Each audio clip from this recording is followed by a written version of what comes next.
A Gentleman of Leisure. By P. G. Wodehouse. A Gentleman of Leisure. Chapter 1.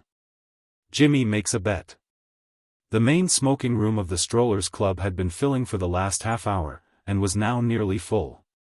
In many ways the Strollers, though not the most magnificent, is the pleasantest club in New York. Its ideals are those of the Savage Club, comfort without pomp, and it is given over after 11 o'clock at night mainly to the stage. Everybody is young, clean-shaven, and full of conversation, and the conversation strikes a purely professional note. Everybody in the room on this July night had come from the theatre. Most of those present had been acting, but a certain number had been to the opening performance of the latest Better Than Raffles play. There had been something of a boom that season in dramas whose heroes appealed to the public more pleasantly across the footlights than they might have done in real life. In the play which had opened tonight, Arthur Mifflin, an exemplary young man off the stage, had been warmly applauded for a series of actions which, performed anywhere except in the theatre, would certainly have debarred him from remaining a member of the Strollers or any other club. In faultless evening dress, with a debonair smile on his face, he had broken open a safe, stolen bonds and jewelry to a large amount, and escaped without a blush of shame via the window. He had foiled a detective through 4 acts and held up a band of pursuers with a revolver. A large audience had intimated complete approval throughout. "It's a hit all right," said somebody through the smoke. "These imitation Raffles plays always are," grumbled Willett, who played bluff fathers in musical comedy. "A few years ago they would have been scared to death of putting on a show with a criminal hero. Now, it seems to me, the public doesn't want anything else. Not that they know what they do want," he concluded mournfully. The Belle of Boulogne, in which Willett sustained the role of Cyrus K. Higgs, a Chicago millionaire, was slowly fading away on a diet of free passes, and this possibly prejudiced him. Raikes, the character actor, changed the subject. If Willett once got started on the wrongs of the ill-fated Belle, general conversation would become impossible. Willett, denouncing the stupidity of the public, was purely a monologue artiste. "I saw Jimmy Pitt at the show," said Raikes. Everybody displayed interest. "Jimmy Pitt? When did he come back? I thought he was in England. He came on the Mauretania, I suppose. She docked this morning." "Jimmy Pitt," said Sutton, "of the Majestic Theatre. How long has he been away? Last I saw of him was at the opening of The Outsider, at the Astor. That's a couple of months ago." "He's been traveling in Europe, I believe," said Raikes. "Lucky beggar to be able to. I wish I could." Sutton knocked the ash off his cigar. "I envy Jimmy," he said. "I don't know anyone I'd rather be. He's got much more money than any man, except a professional plute, has any right to. He's as strong as an ox. I shouldn't say he'd ever had anything worse than measles in his life. He's got no relations. And he isn't married." Sutton, who had been married 3 times, spoke with some feeling. "He's a good chap, Jimmy," said Raikes. "Which considering he's an Englishman." "Thanks," said Mifflin. "How's that? Oh, beg pardon, Arthur, I keep forgetting that you're one, too. I'll tattoo a Union Jack on my forehead tomorrow." "It'll improve you," said Raikes. "But about Jimmy? He's a good chap, which, considering he's an Englishman, is only what you might have expected. Is that better, Arthur?" "Much," said Mifflin. "Yes, Jimmy is a good chap, one of the best. I've known him for years. I was at school and Cambridge with him. He was about the most popular man at both. I should say he had put more deadbeats on their legs again than half the men in New York put together." "Well," growled Willett, whom the misfortunes of the Belle had soured, "what's there in that? It's mighty easy to do the philanthropist act and you're next door to a millionaire." "Yes," said Mifflin warmly, "but it's not so easy when you're getting $30 a week on a newspaper." When Jimmy was a reporter on the news, there used to be a whole crowd of fellows just living on him. Not borrowing an occasional dollar, mind you, but living on him, sleeping on his sofa and staying to breakfast. It made me mad. I used to ask him why he stood it. He said there was nowhere else for them to go, and he thought he could see them through all right. Which he did, though I don't see how he managed it on $30 a week. If a man's fool enough to be an easy mark, began Willett. Oh, stop it, said Rakes. We don't want anybody knocking Jimmy here. All the same, said Sutton, it seems to me that it was darned lucky that he came into that money. You can't keep open house forever on $30 a week. By the way, Arthur, how was that? I heard it was his uncle. It wasn't his uncle, said Mifflin.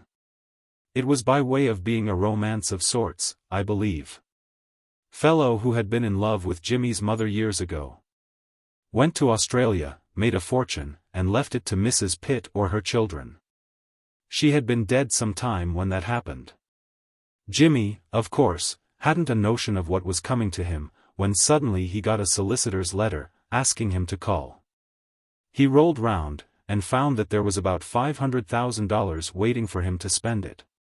Jimmy Pitt had now definitely ousted Love, the cracksman, as a topic of conversation. Everybody present knew him. Most of them had known him in his newspaper days.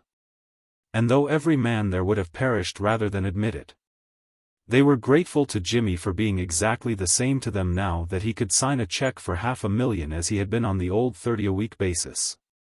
Inherited wealth, of course, does not make a young man nobler or more admirable, but the young man does not always know this. Jimmy's had a queer life, said Mifflin. He's been pretty nearly everything in his time. Did you know he was on the stage before he took up newspaper work? Only in touring companies, I believe. He got tired of it, and dropped it. That's always been his trouble. He wouldn't settle down to anything. He studied law at the varsity, but he never kept it up. After he left the stage he moved all over the States without a cent, picking up any odd job he could get. He was a waiter once for a couple of days, but they sacked him for breaking plates. Then he got a job in a jeweler's shop. I believe he's a bit of an expert on jewels. And another time he made $100 by staying 3 rounds against Kid Brady, when the Kid was touring the country after he got the championship away from Jimmy Garwin. The Kid was offering $100 to anyone who could last 3 rounds with him. Jimmy did it on his head. He was the best amateur of his weight I ever saw. The Kid wanted him to take up scrapping seriously. But Jimmy wouldn't have stuck to anything long enough in those days. He's one of the gypsies of the world. He was never really happy unless he was on the move, and he doesn't seem to have altered since he came into his money. Well, he can afford to keep on the move now, said Rakes. I wish I. Did you ever hear about Jimmy and Mifflin was beginning, when the Odyssey of Jimmy Pitt was interrupted by the opening of the door and the entrance of Ulysses in person. Jimmy Pitt was a young man of medium height, whose great breadth and depth of chest made him look shorter than he really was. His jaw was square and protruded slightly. And this, combined with a certain athletic jauntiness of carriage and a pair of piercing brown eyes very much like those of a bull terrier, gave him an air of aggressiveness which belied his character. He was not aggressive. He had the good nature as well as the eyes of a bull terrier. He also possessed, when stirred, all the bull terrier's dogged determination. There were shouts of welcome. Holloa, Jimmy. When did you get back? Come and sit down. Plenty of room over here. Where is my wandering boy tonight? Waiter. What's yours, Jimmy? Jimmy dropped into a seat and yawned. Well, he said, how goes it? Hello, Rakes. Weren't you at Love, the cracksman? I thought I saw you. Hello, Arthur. Congratulate you. You spoke your piece nicely. Thanks, said Mifflin.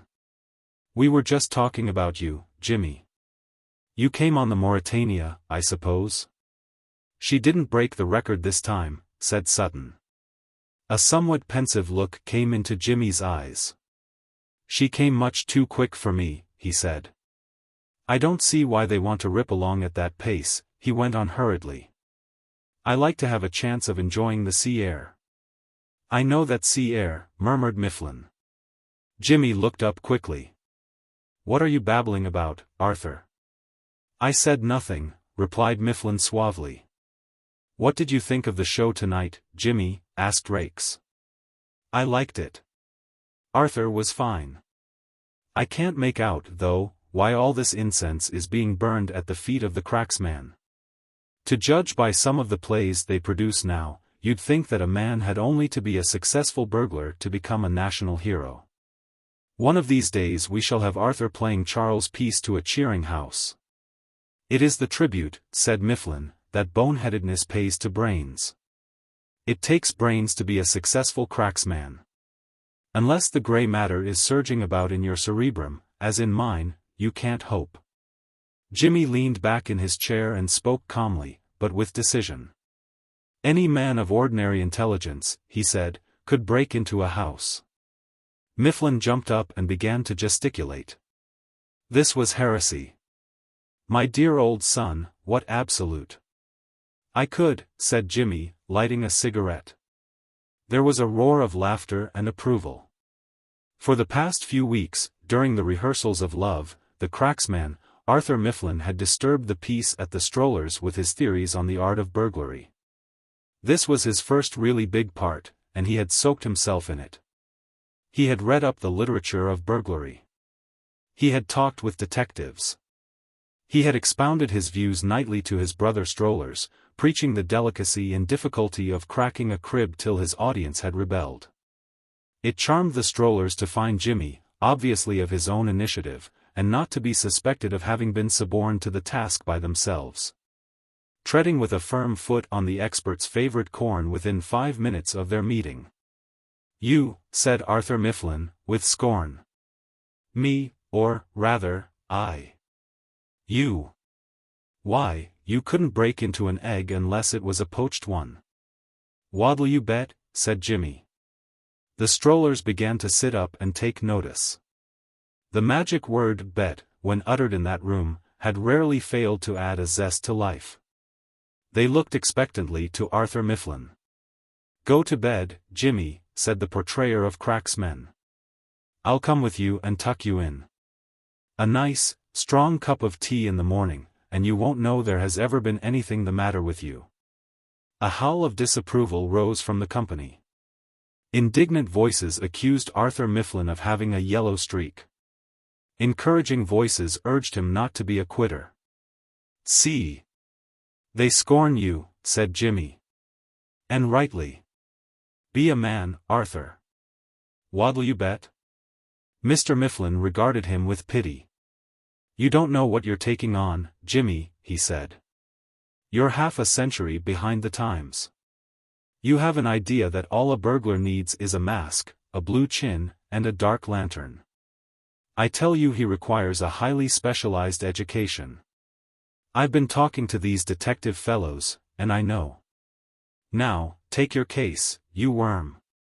Have you a thorough knowledge of chemistry, physics, toxicology? Of course I have. Electricity and microscopy? You have discovered my secret. Can you use an oxyacetylene blowpipe? I never travel without one. What do you know about the administration of anesthetics? Practically everything. It is one of my favorite hobbies. Can you make soup? Soup? Soup, said Mr. Mifflin firmly. Jimmy raised his eyebrows. Does an architect make bricks? He said. I leave the rough, preliminary work to my corps of assistants. They make my soup. You mustn't think Jimmy's one of your common cracksmen, said Sutton. He's at the top of his profession. That's how he made his money. I never did believe that legacy story. Jimmy, said Mr. Mifflin, couldn't crack a child's money box. Jimmy couldn't open a sardine tin. Jimmy shrugged his shoulders. What'll you bet? He said again. Come on, Arthur. You're earning a very good salary. What'll you bet? Make it a dinner for all present, suggested Rakes, a canny person who believed in turning the wayside happenings of life, when possible, to his personal profit. The suggestion was well received. All right, said Mifflin.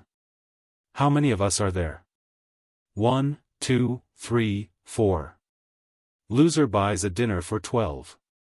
A good dinner, interpolated Rakes softly. A good dinner, said Jimmy. Very well. How long do you give me, Arthur? How long do you want? There ought to be a time limit, said Rakes. It seems to me that an expert like Jimmy ought to be able to manage it at short notice.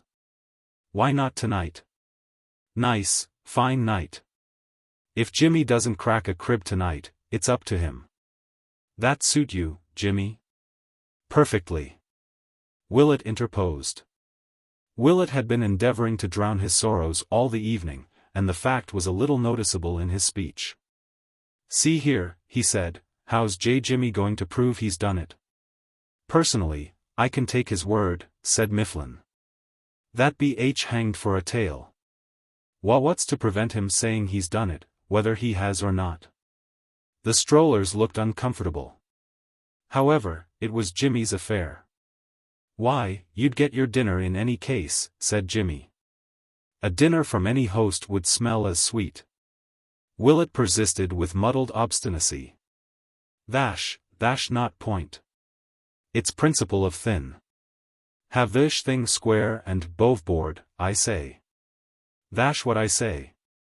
And very creditable to you being able to say it, said Jimmy cordially. See if you can manage, truly rural. What I say is this. Jimmy's a fakir. And what I say is, what's prevent him saying he's done it when hasn't done it? That'll be all right, said Jimmy. I'm going to bury a brass tube with the stars and stripes in it under the carpet. Thash quite factory, said Willett, with dignity. Or, a better idea, said Jimmy, I'll carve a big J on the inside of the front door. Well, I'm off home. Anybody coming my way? Yes, said Mifflin. We'll walk. First nights always make me as jumpy as a cat. If I don't walk my legs off I shan't get to sleep tonight at all. If you think I'm going to help you walk your legs off, my lad, you're mistaken. I propose to stroll gently home and go to bed. Every little helps, said Mifflin. Come along. You want to keep an eye on that man Jimmy, Arthur, said Sutton. He'd sandbag you and lift your watch as soon as look at you. I believe he's Arsène Lupin in disguise. How do you find this book? Any thoughts about the book or the author? Any suggestion for improvement? Please take a moment to share your thoughts in a comment. If you like it, share it with your friends who might enjoy it as well. Subscribe to keep in touch. Visit CompleteAudiobooks.com for more quality content. Chapter 2. The New Pyramus and Thisbe. The two men turned up the street. They walked in silence. Arthur Mifflin was going over in his mind such outstanding events of the evening as he remembered, the nervousness, the relief of finding that he was gripping his audience. The growing conviction that he had made good, while Jimmy seemed to be thinking his own private thoughts. They had gone some distance before either spoke. Who is she, Jimmy? Asked Mifflin. Jimmy came out of his thoughts with a start. What's that? Who is she? I don't know what you mean. Yes, you do. The sea air. Who is she? I don't know, said Jimmy simply. You don't know? Well, what's her name? I don't know. Doesn't the Mauritania still print a passenger list? She does. And you couldn't find out her name in 5 days? No. And that's the man who thinks he can burgle a house, said Mifflin despairingly. They had arrived now at the building on the second floor of which was Jimmy's flat. Coming in, said Jimmy. Well, I was rather thinking of pushing on as far as the park. I tell you, I feel all on wires. Come in and smoke a cigar. You've got all night before you if you want to do marathons. I haven't seen you for a couple of months. I want you to tell me all the news. There isn't any. Nothing happens in New York. The papers say things do, but they don't. However, I'll come in. It seems to me that you're the man with the news. Jimmy fumbled with his latchkey. You're a bright sort of burglar, said Mifflin disparagingly. Why don't you use your oxyacetylene blowpipe? Do you realize, my boy, that you've let yourself in for buying a dinner for 12 hungry men next week? In the cold light of the morning, when reason returns to her throne, that'll come home to you. I haven't done anything of the sort, said Jimmy, unlocking the door. Don't tell me you really mean to try it. What else did you think I was going to do? But you can't. You would get caught for a certainty. And what are you going to do then? Say it was all a joke? Suppose they fill you full of bullet holes? Nice sort of fool, you'll look appealing to some outraged householder's sense of humor, while he pumps you full of lead with a Colt. These are the risks of the profession. You ought to know that, Arthur. Think what you went through tonight. Arthur Mifflin looked at his friend with some uneasiness. He knew how entirely reckless he could be when he had set his mind on accomplishing anything. Jimmy, under the stimulus of a challenge, ceased to be a reasonable being, amenable to argument. And in the present case he knew that Willett's words had driven the challenge home. Jimmy was not the man to sit still under the charge of being a fakir, no matter whether his accuser had been sober or drunk. Jimmy, meanwhile, had produced whiskey and cigars, and was lying on his back on the lounge, blowing smoke rings at the ceiling. Well, said Arthur Mifflin at length. Well? What? What I meant was, is this silence to be permanent, or are you going to begin shortly to amuse, elevate, and instruct? Something's happened to you, Jimmy. There was a time when you were a bright little chap, a fellow of infinite jest, of most excellent fancy. Where be your jibes now, your gambols, your songs, your flashes of merriment that were wont to set the table in a roar when you were paying for the dinner? You remind me more of a deaf-mute celebrating the 4th of July with noiseless powder than anything else on earth. Wake up, or I shall go. Jimmy, we were boys together. Tell me about this girl, the girl you loved and were idiot enough to lose. Jimmy drew a deep breath. Very well, said Mifflin complacently, sigh if you like, it's better than nothing. Jimmy sat up. Yes, dozens of times, said Mifflin. What do you mean? You were just going to ask me if I had ever been in love, weren't you? I wasn't, because I know you haven't. You have no soul. You don't know what love is. Have it your own way, said Mifflin resignedly. Jimmy bumped back onto the sofa. I don't either, he said. That's the trouble. Mifflin looked interested. I know, he said. You've got that strange premonitory fluttering, when the heart seems to thrill within you like some baby bird singing its first song, when... Oh, shut up. When you ask yourself timidly, is it? Can it really be, and answer shyly, no. Yes. I believe it is. I've been through it dozens of times. It is a recognized early symptom. Unless prompt measures are taken it will develop into something acute. In these matters stand on your Uncle Arthur. He knows. You make me tired, said Jimmy briefly. You have our ear, said Mifflin kindly. Tell me all. There's nothing to tell. Don't lie, James. Well, practically nothing. That's better. It was like this. Good. Jimmy wriggled himself into a more comfortable position and took a sip from his glass. I didn't see her till the second day out. I know that second day out. Well? We didn't really meet at all. Just happened to be going to the same spot, eh? As a matter of fact, it was like this. Like a fool, I'd bought a second-class ticket. What? Our young Rockerbilt Astor Gould, the boy millionaire, traveling second class. Why? I had an idea it would be better fun. Everybody's so much more cheery in the second cabin.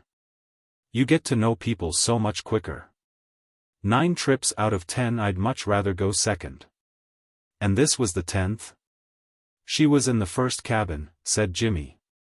Mifflin clutched his forehead. Wait, he cried. This reminds me of something in Shakespeare. Romeo and Juliet? No. I've got it, Pyramus and Thisbe. I don't see the slightest resemblance. Read your Midsummer Night's Dream. Pyramus and Thisbe, says the story, did talk through the chink of a wall, quoted Mifflin. We didn't. Don't be so literal.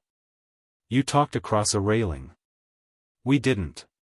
Do you mean to say you didn't talk at all? We didn't say a single word. Mifflin shook his head sadly. I give you up, he said. I thought you were a man of enterprise. What did you do? Jimmy sighed softly. I used to stand and smoke against the railing opposite the barber's shop, and she used to walk round the deck. And you used to stare at her?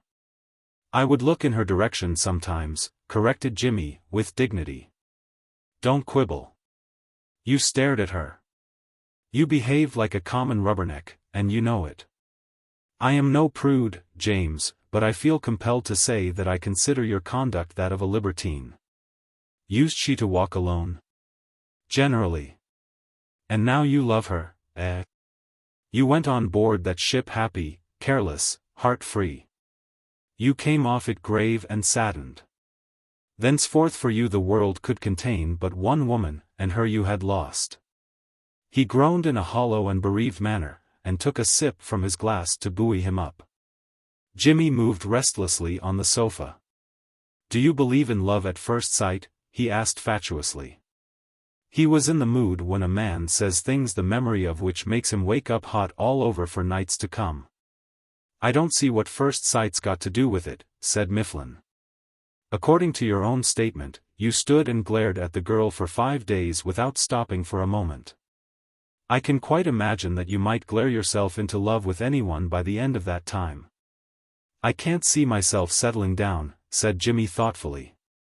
And until you feel that you want to settle down, I suppose you can't be really in love.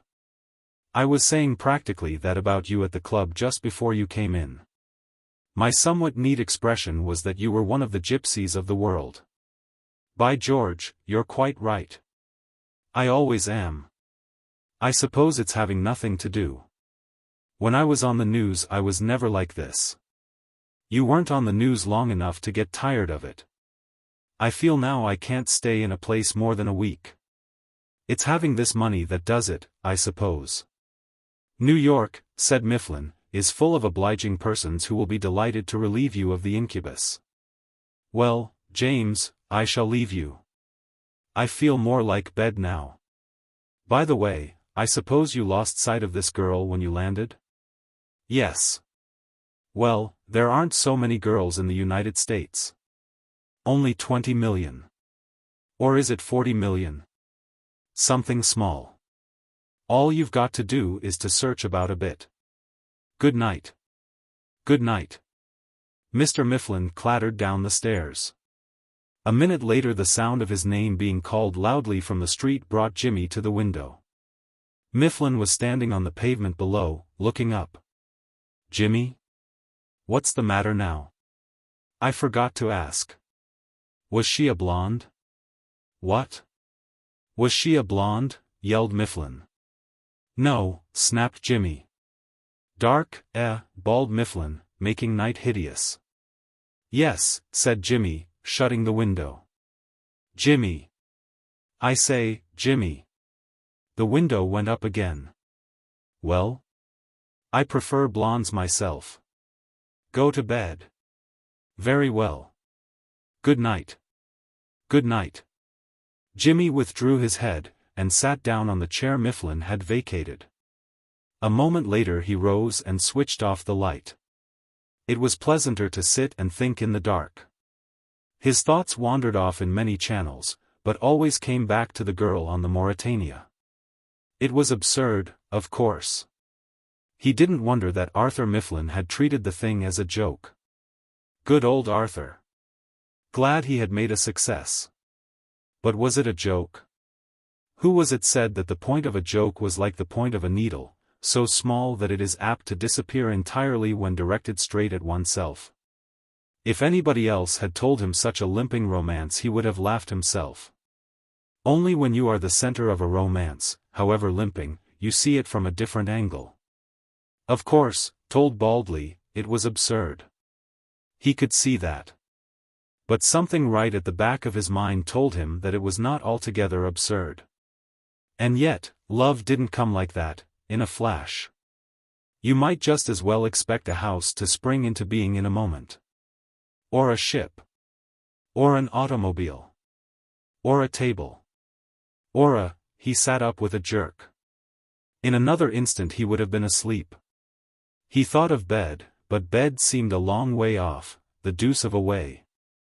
Acres of carpet to be crawled over, and then the dickens of a climb at the end of it. Besides undressing. Nuisance, undressing. That was a nice dress that girl had worn on the fourth day out. Tailor-made. He liked tailor-mades. He liked all her dresses. He liked her. Had she liked him? So hard to tell if you don't get a chance of speaking. She was dark. Arthur liked blondes. Arthur was a fool. Good old Arthur. Glad he had made a success. Now he could marry if he liked. If he wasn't so restless. If he didn't feel that he couldn't stop more than a day in any place. But would the girl have him? If they had never spoken it made it so hard to. At this point he fell asleep. Chapter 3. Mr. McEachern. At the time when Jimmy slept in his chair, previous to being aroused from his slumbers by the invasion of Spike, a certain Mr. John McEachern, captain of police, was seated in the parlor of his uptown villa, reading. He was a man built on a large scale. Everything about him was large, his hands, his feet, his shoulders, his chest, and particularly his jaw, which even in his moments of calm was aggressive, and which stood out when anything happened to ruffle him, like the ram of a battleship. In his patrolman days, which had been passed mainly on the east side, this jaw of his had acquired a reputation from Park Row to 14th Street. No gang fight, however absorbing, could retain the undivided attention of the young blood of the Bowery when Mr. McEachern's jaw hove in sight, with the rest of his massive person in close attendance. He was a man who knew no fear, and he had gone through disorderly mobs like an east wind. But there was another side to his character. In fact, that other side was so large that the rest of him, his readiness in combat and his zeal in breaking up public disturbances, might be said to have been only an offshoot. For his ambition was as large as his fist and as aggressive as his jaw. He had entered the force with the single idea of becoming rich, and had set about achieving his object with a strenuous vigor that was as irresistible as his mighty locust stick. Some policemen are born grafters, some achieve graft, and some have graft thrust upon them. Mr. McEachern had begun by being the first, had risen to the second, and for some years now had been a prominent member of the small and hugely prosperous third class. The class which does not go out seeking graft, but sits at home and lets graft come to them. Though neither his name nor his financial methods suggested it, Mr. McEachern was by birth an English gentleman. His complete history would take long to write. Abridged, it may be told as follows. His real name was John Forrest, and he was the only son of one Eustace Forrest, at one time a major in the Guards. His only other relative was Edward, Eustace's elder brother, a bachelor. When Mrs. Eustace died, 4 years after the marriage, the widower, having spent 18 months at Monte Carlo working out an infallible system for breaking the bank, to the great contentment of M. Blanc and the management in general, proceeded to the Gardens, where he shot himself in the orthodox way, leaving many liabilities, no assets, and one son. Edward, by this time a man of substance in Lombard Street, adopted John, and sent him to a series of schools, beginning with a kindergarten and ending with Eton. Unfortunately, Eden had demanded from John a higher standard of conduct than he was prepared to supply, and a week after his 18th birthday his career as an Etonian closed prematurely. Edward Forrest thereupon delivered his ultimatum. John could choose between the smallest of small posts in his uncle's business and £100 in banknotes, coupled with the usual handwashing and disowning. John had reached out for that money almost before the words had left his uncle's mouth. He left for Liverpool that day and for New York on the morrow. He spent his £100, tried his hand without success at 1 or 2 odd jobs, and finally fell in with a friendly policeman, who, observing the young man's physique, which even then was impressive, suggested that he should join the force. The policeman, whose name was O'Flaherty, having talked the matter over with 2 other policemen whose names were O'Rourke and Muldoon, strongly recommended that he should change his name to something Irish, the better to equip him for his new profession. Accordingly, John Forrest ceased to be and Patrolman J. McEachern was born. In his search for wealth he had been content to abide his time. He did not want the trifling sum which every New York policeman acquires. His object was something bigger, and he was prepared to wait for it. He knew that small beginnings were an annoying but unavoidable preliminary to all great fortunes. Probably Captain Kidd had started in a small way. Certainly Mr. Rockefeller had. He was content to follow in the footsteps of the masters. A patrolman's opportunities of amassing wealth are not great. Mr. McEachern had made the best of a bad job. He had not disdained the dollars which came as single spies rather than in battalions. Until the time should arrive when he might angle for whales he was prepared to catch sprats. Much may be done, even on a small scale, by perseverance. In those early days Mr. McEachern's observant eye had not failed to notice certain peddlers who obstructed the traffic, diverse tradesmen who did the same by the pavement, and restaurant keepers not a few with a distaste for closing at 1 o'clock in the morning. His researches in this field were not unprofitable.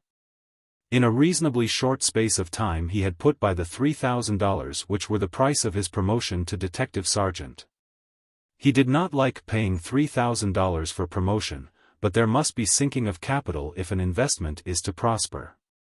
Mr. McEachern came across, and climbed one more step up the ladder. As detective sergeant he found his horizon enlarged. There was more scope for a man of parts. Things moved more rapidly. The world seemed full of philanthropists anxious to dress his front and do him other little kindnesses. Mr. McEachern was no churl. He let them dress his front, he accepted the little kindnesses. Presently he found that he had $15,000 to spare for any small flutter that might take his fancy. Singularly enough, this was the precise sum necessary to make him a captain. He became a captain. And it was then that he discovered that El Dorado was no mere poet's dream, and that Tom Tiddler's ground, where one might stand picking up gold and silver, was as definite a locality as Brooklyn or the Bronx. At last, after years of patient waiting, he stood like Moses on the mountain, looking down into the promised land. He had come to where the big money was. The book he was reading now was the little notebook in which he kept a record of his investments, which were numerous and varied. That the contents were satisfactory was obvious at a glance. The smile on his face, and the reposeful position of his jaw were proof enough of that. There were notes relating to house property, railroad shares, and a dozen other profitable things. He was a rich man. This was a fact which was entirely unsuspected by his neighbors, with whom he maintained somewhat distant relations, accepting no invitations and giving none. For Mr. McEachern was playing a big game. Other eminent buccaneers in his walk of life had been content to be rich men in a community where moderate means were the rule. But about Mr. McEachern there was a touch of the Napoleonic. He meant to get back into society, the society of England. Other people have noted the fact, which had impressed itself very firmly on the policeman's mind, that between England and the United States there are 3,000 miles of deep water. In the United States he would be a retired police captain, in England an American gentleman of large and independent means with a beautiful daughter. That was the ruling impulse in his life, his daughter Molly. Though, if he had been a bachelor, he would certainly not have been satisfied to pursue a humble career aloof from graft.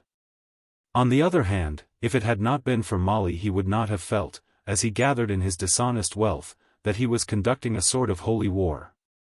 Ever since his wife had died, in his detective sergeant days, leaving him with a year-old daughter, his ambitions had been inseparably connected with Molly. All his thoughts were on the future. This New York life was only a preparation for the splendors to come. He spent not a dollar unnecessarily. When Molly was home from school they lived together simply and quietly in the small house which Molly's taste made so comfortable. The neighbors, knowing his profession and seeing the modest scale on which he lived, told each other that here, at any rate, was a policeman whose hands were clean of graft.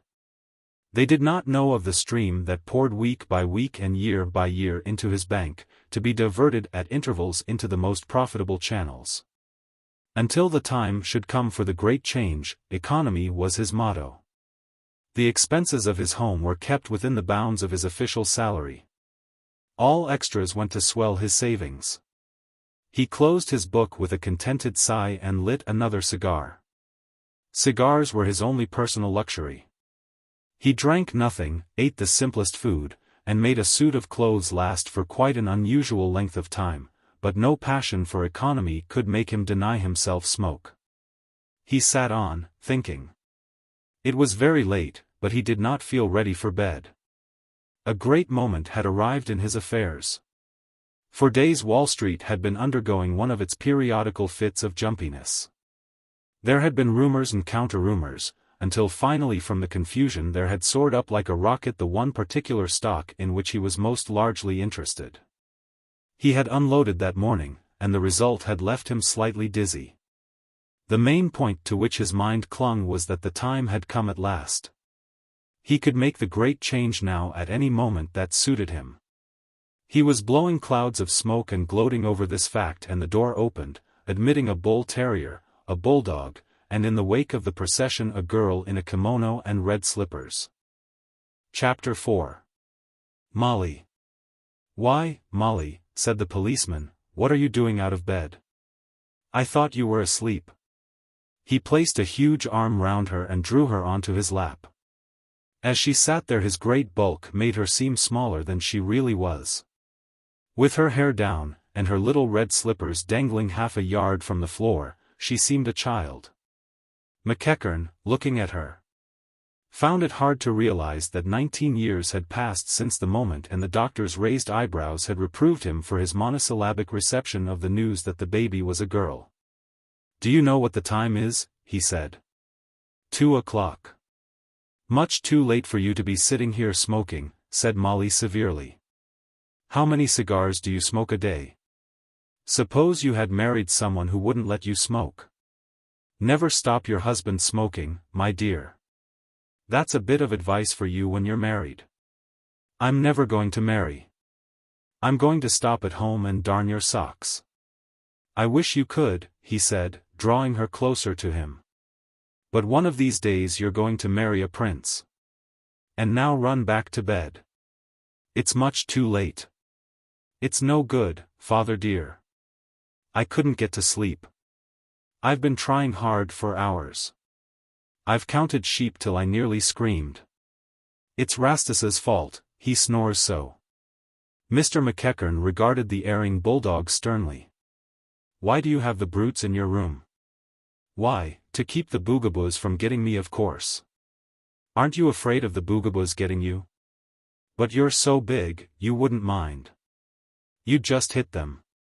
And they're not brutes, are you, darlings? You're angels, and you nearly burst yourselves with joy because Auntie had come back from England, didn't you? Father, did they miss me when I was gone? Did they pine away? They got like skeletons. We all did. You? I should say so. Then why did you send me away? I wanted you to see the country. Did you like it? I hated being away from you. But you liked the country? I loved it." McEachern drew a breath of relief. The only possible obstacle to the great change did not exist. How would you like to go back to England, Molly? To England? When I've just come home? If I went, too? Molly twisted round so that she could see his face better. There's something the matter with you, father. You're trying to say something, and I want to know what it is. Tell me quick, or I'll make Rastus bite you. It won't take long, dear. I've been lucky in some investments while you were away, and I'm going to leave the force, and take you over to England and find a prince for you to marry, if you think you would like it. Father. It'll be perfectly splendid. She kissed him. What are you looking so thoughtful about, father? Molly, I want to tell you something I have never told you before. I am English. I only took the name McEachern because they thought it would help me in the force. Our real name is Forrest. Father. But why haven't you ever told me before? I was afraid you might ask questions and find out things. She looked quickly at him. I was sent to America, he went on, because I was expelled from school for stealing. There was a silence.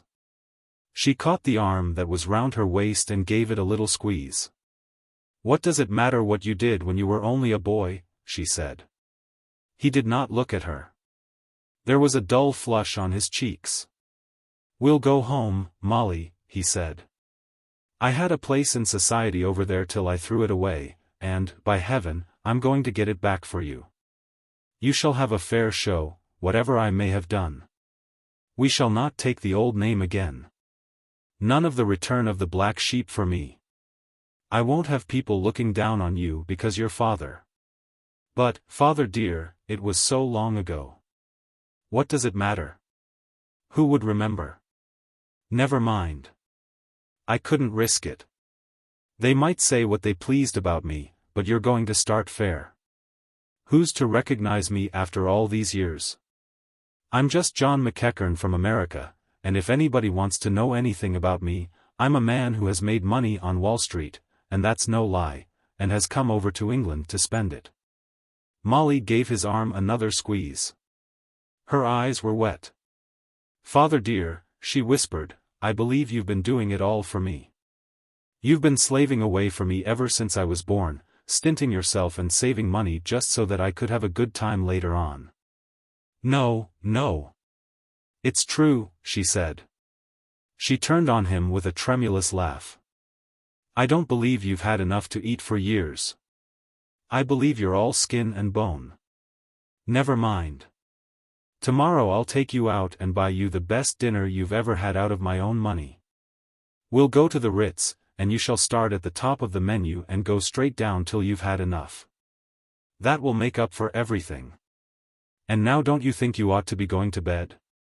You'll be losing all that color you got on the ship. Soon. Not just yet. I haven't seen you for such ages.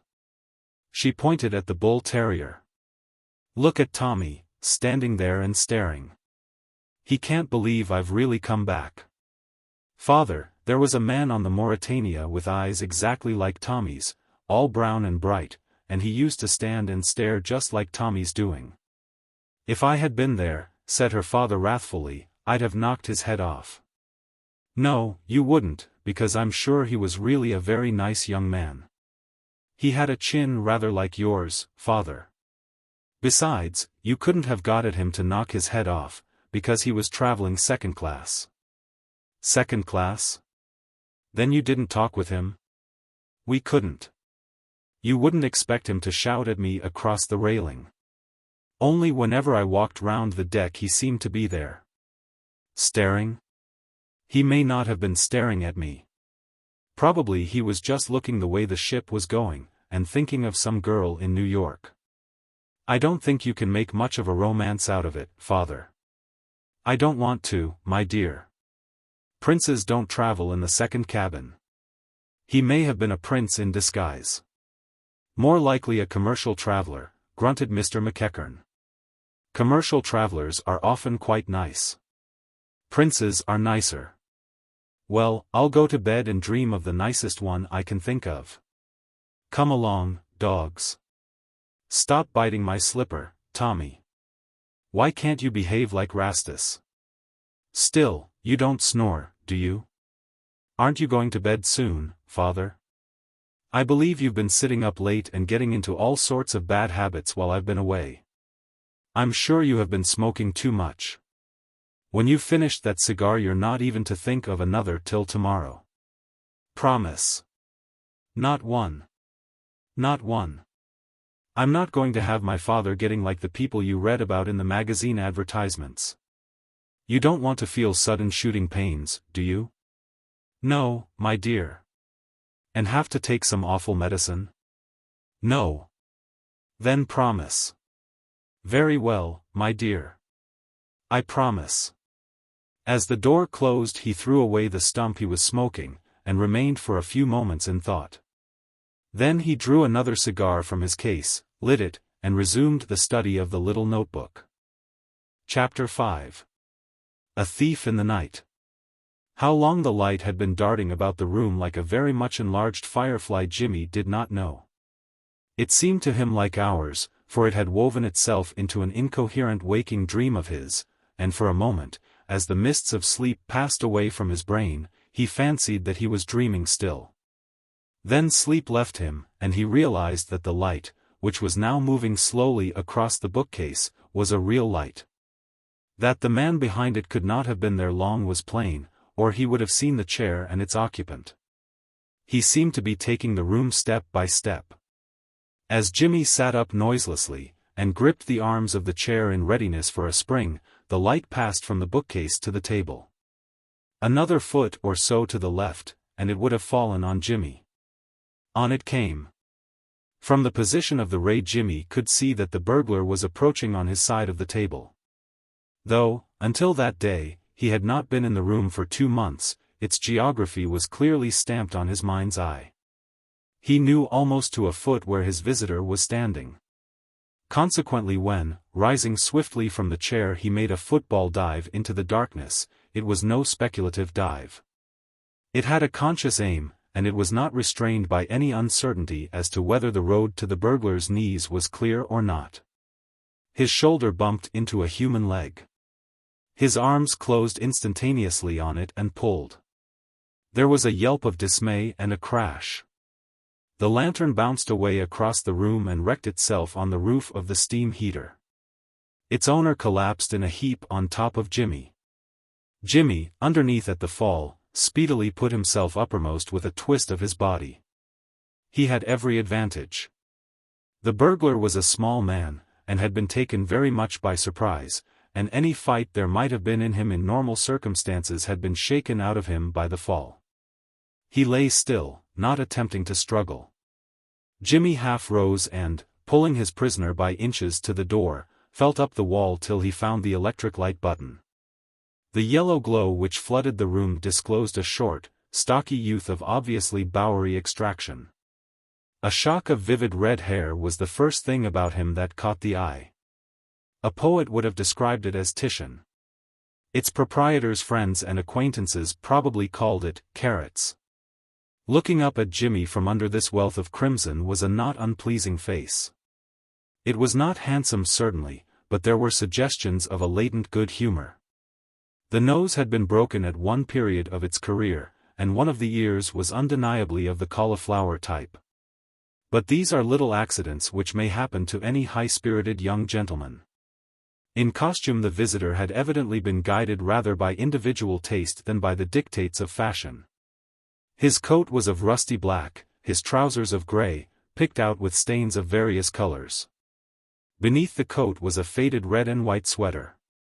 A hat of soft felt lay on the floor by the table. The cut of the coat was poor, and the sit of it spoiled by a bulge in one of the pockets. Diagnosing this bulge correctly, Jimmy inserted his hand and drew out a dingy revolver. "Well?" he said, rising. Like most people, he had often wondered what he should do if he were to meet a burglar, and he had always come to the conclusion that curiosity would be his chief emotion. His anticipations had proved perfectly correct. Now that he had abstracted his visitor's gun he had no wish to do anything but engage him in conversation. A burglar's life was something so entirely outside his experience. He wanted to learn the burglar's point of view. Incidentally, he reflected with amusement, as he recalled his wager, he might pick up a few useful hints. The man on the floor sat up and rubbed the back of his head ruefully. "Gee," he muttered. "I thought some guy had thrown a building at me." "It was only little me," said Jimmy. "Sorry if I hurt you at all. You really want a mat for that sort of thing?" The man's hand went furtively to his pocket. Then his eye caught sight of the revolver, which Jimmy had placed on the table. With a sudden dash he seized it. "Now den, boss," he said, between his teeth. Jimmy extended his hand towards him and unclasped it.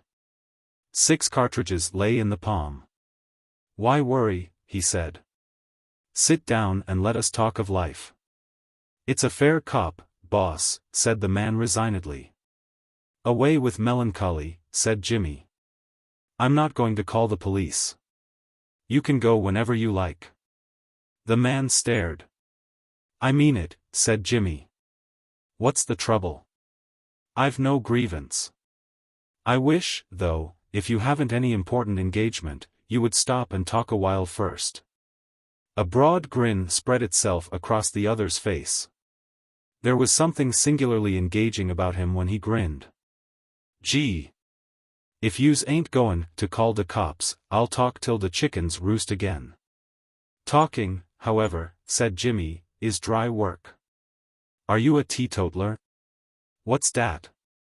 "Me? On your way, boss.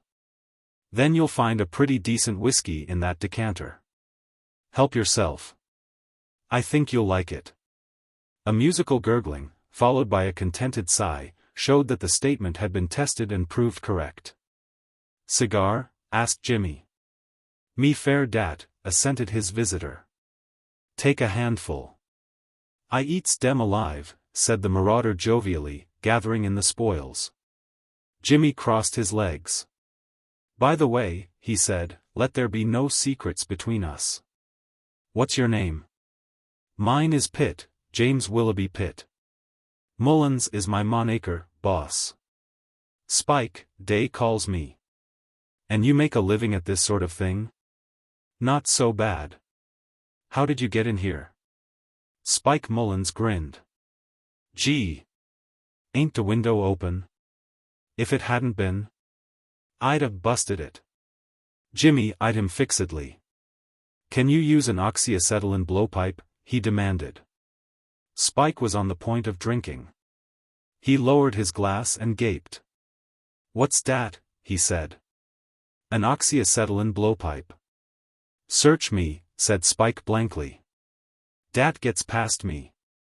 Jimmy's manner grew more severe. "Can you make soup?" "Soup, boss?" "He doesn't know what soup is," said Jimmy despairingly. "My good man, I'm afraid you have missed your vocation. You have no business to be trying to burgle. You don't know the first thing about the game." Spike was regarding him with furtive disquiet over his glass. Till now the red-haired one had been very well satisfied with his methods, but criticism was beginning to sap his nerve. He had heard tales of masters of his craft who made use of fearsome implements such as Jimmy had mentioned. Burglars who had an airy acquaintanceship, bordering on insolent familiarity, with the marvels of science, men to whom the latest inventions were as familiar as his own Jemmy was to himself. Could this be one of that select band? Jimmy began to take on a new aspect in his eyes. "Spike," said Jimmy. "Huh. Have you a thorough knowledge of chemistry, physics?" "On your way, boss." "Toxicology?" "Search me."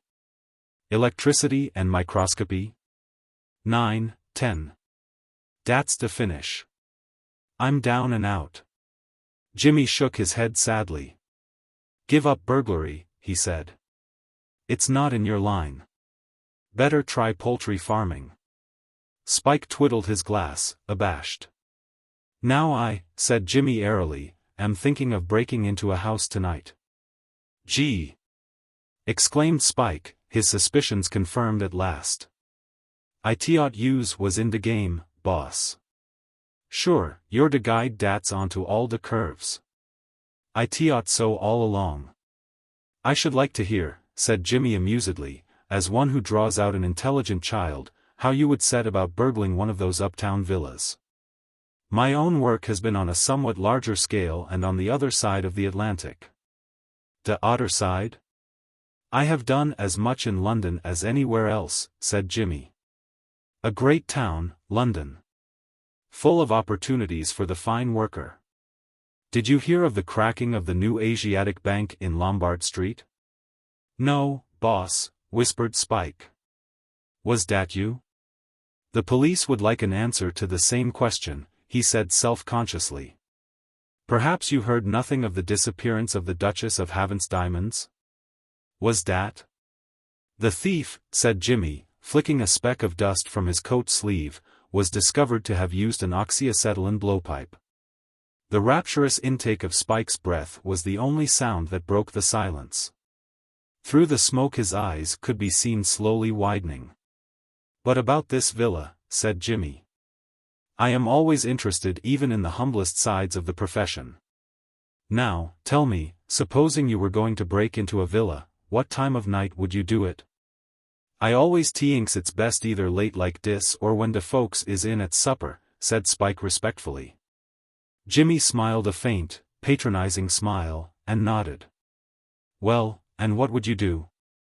I'd rubber around some to see isn't there a window open somewheres, said Spike diffidently.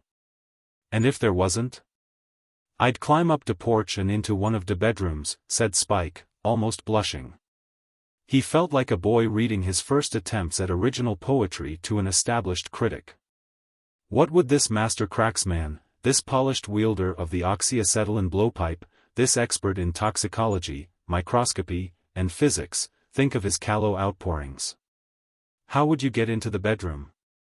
Spike hung his head. Bust the catch wid me Jemmy, he whispered shamefacedly. Burst the catch with your Jemmy? It's the only way I ever learned, pleaded Spike. The expert was silent. He seemed to be thinking. The other watched his face humbly. How would yous do it, boss? He ventured timidly, at last. How would yous do it? Why, I'm not sure, said the master graciously, whether your way might not do in a case like that. It's crude, of course, but with a few changes it would do. Gee, boss. Is dat right? Queried the astonished disciple. It would do, said the master, frowning thoughtfully. It would do quite well, quite well. Spike drew a deep breath of joy and astonishment. That his methods should meet with approval from such a mind. Gee, he whispered. As who should say, I am Napoleon. Chapter 6. An exhibition performance. Cold reason may disapprove of wagers. But without a doubt there is something joyous and lovable in the type of mind which rushes at the least provocation into the making of them, something smacking of the spacious days of the Regency. Nowadays the spirit seems to have deserted England. When Mr. Lloyd George became Premier of Great Britain no earnest forms were to be observed rolling peanuts along the Strand with a toothpick. When Mr. George is dethroned it is improbable that any Briton will allow his beard to remain unshaved until his pet party returns to office. It is in the United States that the wager has found a home. It is characteristic of some minds to dash into a wager with the fearlessness of a soldier in a forlorn hope, and, once in, to regard it almost as a sacred trust. Some men never grow up out of the schoolboy spirit of daring. To this class Jimmy Pitt belonged. He was of the same type as the man in the comic opera who proposed to the lady because somebody bet him he wouldn't. There had never been a time when a challenge, dare, had not acted as a spur to him. In his newspaper days life had been one long series of challenges. They had been the essence of the business. A story had not been worth getting unless the getting were difficult. With the conclusion of his newspaper life came a certain flatness into the scheme of things. There were times, many times, when Jimmy was bored. He hungered for excitement, and life appeared to have so little to offer. The path of the rich man was so smooth, and it seemed to lead nowhere. This task of burgling a house was like an unexpected treat to a child. With an intensity of purpose which should have touched his sense of humor, but which, as a matter of fact, did not appeal to him as ludicrous in any way, he addressed himself to the work. The truth was that Jimmy was one of those men who are charged to the brim with force. Somehow the force had to find an outlet. If he had undertaken to collect birds' eggs, he would have set about it with the same tense energy. Spike was sitting on the edge of his chair, dazed but happy, his head still buzzing from the unhoped-for praise. Jimmy looked at his watch. It was nearly 3 o'clock. A sudden idea struck him. The gods had provided gifts, why not take them? Spike. Huh. Would you care to come and crack a crib with me now? Gee, boss. Would you? Surest tinge you know, boss. Or, rather, proceeded Jimmy, would you care to crack a crib while I come along with you? Strictly speaking, I am here on vacation, but a trifle like this isn't real work. It's this way, he explained. I've taken a fancy to you, Spike, and I don't like to see you wasting your time on coarse work. You have the root of the matter in you, and with a little coaching I could put a polish on you. I wouldn't do this for everyone, but I hate to see a man bungling who might do better. I want to see you at work. Come right along and we'll go uptown and you shall start in. Don't get nervous. Just work as you would if I were not there. I shall not expect too much. Rome was not built in a day. When we are through I will criticize a few of your mistakes. How does that suit you? Gee, boss. Great. And say, I knows just a places. A friend of mine puts me wise to it. Leastways, I didn't know he was me friend, but I falls for him now. It's a... Very well, then. One moment, though. He went to the telephone. Before he had left New York on his travels, Arthur Mifflin had been living at an hotel near Washington Square. It was probable that he was still there. He called up the number.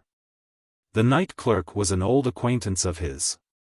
Hello, Dixon, said Jimmy, is that you? I'm Pitt. Pitt. Yes. I'm back. How did you guess? Yes, very pleasant, thanks. Has Mr. Mifflin come in yet? Gone to bed? Never mind, ring him up, will you? Thanks. Presently the sleepy and outraged voice of Mr. Mifflin spoke at the other end of the line. What's wrong? Who the devil's that? My dear Arthur. Where you pick up such expressions I can't think. Not from me. Is that you, Jimmy? What in the name of heavens? What are you kicking about? The night's yet young. Arthur, touching that little arrangement we made, cracking that crib, you know. Are you listening? Have you any objection to my taking an assistant along with me? I don't want to do anything contrary to our agreement, but there's a young fellow here who's anxious that I should let him come along and pick up a few hints. He's a professional all right. Not in our class, of course, but quite a fair rough workman. Arthur. Arthur. These are harsh words. Then am I to understand you have no objection? Very well. Only don't say later on that I didn't play fair. Good night. He hung up the receiver and turned to Spike. Ready? Ain't youse goin' to put on your gumshoes, boss? Jimmy frowned reflectively, as if there was something in what this novice suggested. He went into the bedroom, and returned wearing a pair of thin patent leather shoes. Spike coughed tentatively. Won't youse need your gun? He hazarded. Jimmy gave a short laugh. I work with my brains, not guns, he said. Let us be going. There was a taxicab nearby, as there always is in New York. Jimmy pushed Spike in. The luxury of riding in a taxicab kept Spike dumb for several miles. At 150th Street Jimmy stopped the cab and paid the driver, who took the money with that magnificently aloof air which characterizes the taxi chauffeur. A lesser man might have displayed some curiosity about the ill-matched pair. The chauffeur, having lit a cigarette, drove off without any display of interest whatsoever. It might have been part of his ordinary duties to drive gentlemen in evening clothes and shock-headed youths in party-colored sweaters about the city at 3 o'clock in the morning. "We will now," said Jimmy, "stroll on and prospect. It might excite comment if we drove up to the door. It is up to you, Spike. Lead me to this house you mentioned." They walked on, striking eastward out of Broadway. It caused Jimmy some surprise to find that much enduring thoroughfare extended as far as this. It had never occurred to him before to ascertain what Broadway did with itself beyond Times Square.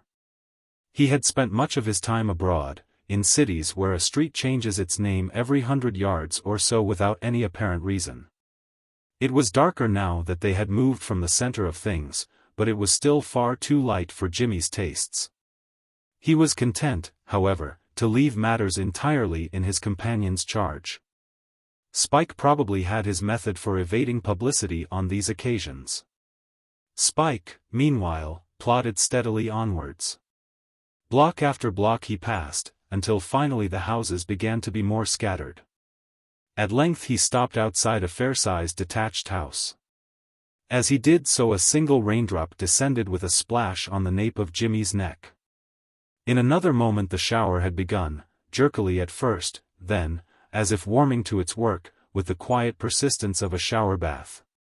"Dis is de place, boss," said Spike. From a burglar's point of view it was an admirable house. It had no porch, but there was a handy window only a few feet from the ground. Spike pulled from his pocket a small bottle and a piece of coarse paper. "What's that?" inquired Jimmy. "Treacle, boss," said Spike deferentially. He poured the contents of the bottle onto the paper, which he pressed firmly against the windowpane. Then, drawing out a short steel instrument, he gave the paper a sharp tap. The glass beneath broke, though the sound was almost inaudible. The paper came away with the glass attached, then Spike, inserting his hand in the opening, shot back the catch and softly pushed up the window. "Elementary," said Jimmy. "Elementary, but quite neat." There was now a shutter to be negotiated. This took longer, but in the end Spike's persuasive methods prevailed. Jimmy became quite cordial. "You have been well grounded, Spike," he said. "And, after all, that is half the battle. The advice I give to every novice is, learn to walk before you try to run. Master the ABC of the craft first. With a little careful coaching you will do just so. Pop in." Spike climbed cautiously over the sill, followed by Jimmy. The latter struck a match and found the electric light switch. They were in a parlor furnished and decorated with surprising taste. Jimmy had expected the usual hideousness, but here everything, from the wallpaper to the smallest ornaments, was wonderfully well selected. Business, however, was business.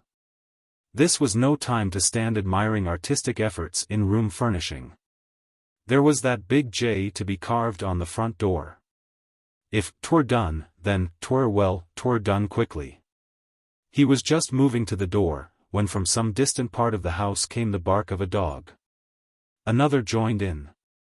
The solo became a duet. The air was filled with their clamor. "Gee!" cried Spike. The remark seemed more or less to sum up the situation. "'Tis sweet," says Byron, "to hear the watchdog's honest bark." Jimmy and Spike found two watchdogs' honest barks cloying. Spike intimated this by making a feverish dash for the open window. Unfortunately for the success of this maneuver, the floor of the room was covered, not with a carpet, but with tastefully scattered rugs, and underneath these rugs it was very highly polished. Spike, treading on one of these islands, was instantly undone. No power of will or muscle can save a man in such a case. Spike skidded. His feet flew from under him. There was a momentary flash of red hair, as of a passing meteor. The next moment he had fallen on his back with a thud which shook the house, and probably the rest of Manhattan Island as well. Even in that crisis the thought flashed across Jimmy's mind that this was not Spike's lucky night. Upstairs the efforts of the canine choir had begun to resemble the "C'è la morte" duet in Il Trovatore. Particularly good work was being done by the baritone dog. Spike sat up, groaning. Equipped though he was by nature with a skull of the purest and most solid ivory, the fall had disconcerted him. His eyes, like those of Shakespeare's poet, rolling a fine frenzy, did glance from heaven to earth, from earth to heaven. He passed his fingers tenderly through his vermilion hair. Heavy footsteps were descending the stairs. In the distance the soprano dog had reached A in alto and was holding it, while his fellow artiste executed runs in the lower register. "Get up!" hissed Jimmy. "There's somebody coming. Get up, you idiot, can't you?" It was characteristic of Jimmy that it never even occurred to him to desert the fallen one and depart alone. There was once an Italian convict who, in planning a jailbreaking, assigned to his brother felons such duties as shooting the governor and strangling the warders, reserving for himself the task of making de grand escape. Jimmy was the exact opposite of this strategist. Spike was his brother-in-arms. He would as soon have thought of deserting him as a sea captain would have abandoned his ship. Consequently, as Spike, despite all exhortations, continued to remain on the floor, rubbing his head and uttering "Gee." At intervals in a melancholy voice, Jimmy resigned himself to fate, and stood where he was, waiting for the door to open. It opened the next moment as if a cyclone had been behind it. Chapter 7. Getting Acquainted. A cyclone entering the room is apt to alter the position of things. This one shifted a footstool, a small chair, a rug, and Spike. The chair, struck by a massive boot, whirled against the wall. The footstool rolled away. The rug crumpled up and slid. Spike, with a yell, leaped to his feet, slipped again, fell, and finally compromised on an all-fours position, in which attitude he remained, blinking. While these stirring acts were in progress there was the sound of a door opening upstairs, followed by a scuttering of feet and an appalling increase in the canine contribution to the current noises. The duet had now taken on quite a Wagnerian effect. There raced into the room first a white bull terrier, he of the soprano voice, and, a bad second, his fellow artiste, the baritone, a massive bulldog, bearing a striking resemblance to the big man with the revolver. And then, in theatrical parlance, the entire company held the picture. Upstage, with his hand still on the door, stood the large householder, downstage Jimmy. Center, Spike and the bulldog, their noses, a couple of inches apart, inspected each other with mutual disfavor. On the extreme side the bull terrier, who had fallen foul of a wickerwork table, was crouching with extended tongue and rolling eyes, waiting for the next move. The householder looked at Jimmy. Jimmy looked at the householder. Spike and the bulldog looked at each other.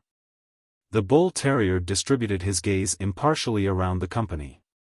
"A typical scene of quiet American home life," murmured Jimmy. The man with the pistol glowered. "Hands up, you devils," he roared, pointing a mammoth revolver. The two marauders humored his whim. "Let me explain," said Jimmy pacifically, shuffling warily round in order to face the bull terrier, who was now strolling in his direction with an ill-assumed carelessness. "Keep still, you blackguard." Jimmy kept still. The bull terrier, with the same abstracted air, was beginning a casual inspection of his right trouser leg. Relations between Spike and the bulldog, meanwhile, had become more strained. The sudden flinging up of the former's arms had had the worst effect on the animal's nerves.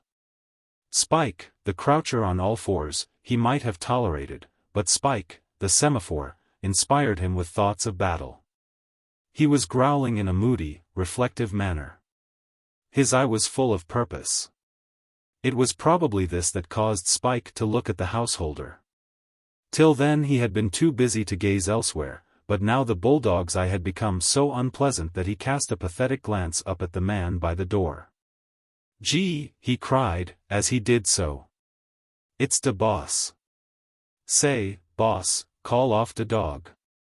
It's sure goin' to nip de old head of me." The other lowered his revolver in surprise. "So it's you, is it, you limb of Satan?" he remarked. "I thought I had seen that damned red head of yours before. What are you doing in my house?" Spike uttered a moan of self-pity. "Boss," he cried, "I've had a raw deal. Dere's been coarse work goin' on. Listen. It's dis way. Honest, I didn't know dis was where you lived. A fat Swede, ol' Larson his monaker is, tells me dis house belongs to a widder loidy what lives here all alone, and has all kinds of silver and all dat, and she's down sout visiting. So dat de house is empty. Gee, I'm onto his curves now. I'm wise. Listen, boss. Him and me starts a scrappin' last week over Summit Inn, and I tinks he's got it in bad for me, because I puts it all over him. But 3 days ago up he comes and says, let's be friends, and puts me wise on dis joint. I'll soak it to dat Swede. Dis was what he was woikin' for. He knows you lives here, and he tinks to put me in bad wit yous. It's a raw deal, boss." The big man listened to this sad tale of Grecian gifts in silence. Not so the bulldog, which growled ominously from start to finish. Spike glanced nervously in its direction. "De dog," he persisted uneasily. "Won't you call on de dog, boss?" The big man stooped and grasped the animal's collar, jerking him away. "The same treatment," suggested Jimmy, with approval, "would also do a world of good to this playful and affectionate animal, unless he is a vegetarian, in which case don't bother." The householder glowered at him. "Who are you?" he demanded. "My name," began Jimmy, "is—" "Say," said Spike, "he's a champion burglar, boss." He said. "He's a champion burglar from de odder side. He sure is. From Lunnon. Gee, he's de guy. Tell him about the bank you opened, and de jewels you swiped from de Duchess, and de what d'ye call it blowpipe." It seemed to Jimmy that Spike was showing a certain want of tact. When you are discovered by a householder, with revolver, in his parlor at 3:30 in the morning, it is surely an injudicious move to lay stress on your proficiency as a burglar. The householder may be supposed to take it for granted. The side of your character which should be advertised in such a crisis is the non-burglarious. Allusion should be made to the fact that as a child you attended Sunday school regularly, and to what the curate said when you took the divinity prize. The idea should be conveyed to the householder's mind that, if let off with a caution, your innate goodness of heart will lead you to reform and avoid such scenes in future. With some astonishment, therefore, Jimmy found that these revelations, so far from prejudicing the man with the revolver against him, had apparently told in his favor. The man behind the gun was regarding him rather with interest than disapproval. "So you're a crook from London, are you?" Jimmy did not hesitate. If being a crook from London was a passport into citizens' parlors in the small hours, and, more particularly, if it carried with it also a safe conduct out of them, Jimmy was not the man to refuse the role. He bowed. "Well, you'll have to come across now you're in New York. Understand that? And come across good." "Sure, he will," said Spike, charmed that the tension had been relieved and matters placed upon a pleasant and businesslike footing. "He'll be good. He's next to the game, sure." "Sure," echoed Jimmy courteously. He did not understand, but things seemed to be taking a turn for the better, so why disturb the harmony? "Dis gent," said Spike respectfully, "is boss of de cops." "A police captain," he corrected himself. A light broke upon Jimmy's darkness. He wondered he had not understood before. He had not been a newspaperman in New York for a year without finding out something of the inner workings of the police force. He saw now why the other's manner had changed. Pleased to meet you, he said. We must have a talk together one of these days. We must, said the police captain significantly. Of course, I don't know your methods on this side, but anything that's usual. I'll see you at my office. Spike Mullins will show you where it is. Very well. You must forgive this preliminary informal call. We came in more to shelter from the rain than anything. You did you? Jimmy felt that it behoved him to stand on his dignity. The situation demanded it. Why, he said, with some hauteur, in the ordinary course of business I should hardly waste time over a small crib like. It's Banks for his, murmured Spike rapturously. He eats dem alive. And jewels from duchesses. I admit a partiality for jewels and duchesses, said Jimmy. And now, as it's a little late, perhaps we had better, ready, Spike? Good night, then. Pleased to have met you. I'll see you at my office. I may possibly look in. I shall be doing very little work in New York, I fancy. I am here merely on a vacation. If you do any work at all, said the policeman coldly, you'll look in at my office, or you'll wish you had when it's too late. Of course, of course. I shouldn't dream of omitting any formality that may be usual. But I don't fancy I shall break my vacation. By the way, one little thing. Have you any objection to my carving a J on your front door? The policeman stared. On the inside. It won't show. It's just a whim of mine. If you have no objection. I don't want any of your, began the policeman. You misunderstand me. It's only that it means paying for a dinner. I wouldn't for the world. The policeman pointed to the window. Out you get, he said abruptly. I've had enough of you. And don't you forget to come to my office. Spike, still deeply mistrustful of the bulldog Rastus, jumped at the invitation. He was through the window and out of sight in the friendly darkness almost before the policeman had finished speaking. Jimmy remained. I shall be delighted, he had begun, when he stopped. In the doorway was standing a girl whom he recognized. Her startled look told him that she too had recognized him. Now for the first time since he had set out from his flat that night in Spike's company, Jimmy was conscious of a sense of the unreality of things. It was all so exactly as it would have happened in a dream. He had gone to sleep thinking of this girl, and here she was. But a glance at McEachern brought him back to earth. There was nothing of the dream world about the police captain. The policeman, whose back was towards the door, had not observed the addition to the company. Molly had turned the handle quietly and her slippered feet made no sound. It was the amazed expression on Jimmy's face that caused him to look towards the door. Molly. She smiled, though her face was still white. Jimmy's evening clothes had reassured her. She did not understand how he came to be there, but evidently there was nothing wrong. She had interrupted a conversation, not a conflict. I heard the noise and you going downstairs, and I sent the dogs down to help you, father, she said. And then, after a little while, I came down to see if you were all right. Mr. McEachern was perplexed. Molly's arrival had put him in an awkward position. To denounce him as a cracksman was impossible. Jimmy knew too much about him. The only real fear of the policeman's life was that some word of his money-making methods might come to his daughter's ears. Quite a brilliant idea came to him. A man broke in, my dear, he said. This gentleman was passing and saw him. Distinctly, said Jimmy. An ugly-looking customer. But he slipped out of the window and got away, concluded the policeman. He was very quick, said Jimmy. I think he may have been a professional acrobat.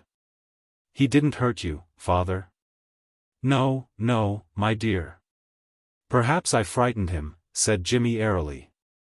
Mr. McEachern scowled furtively at him. We mustn't detain you, Mr. Pitt, said Jimmy. My name is Pitt. He turned to Molly.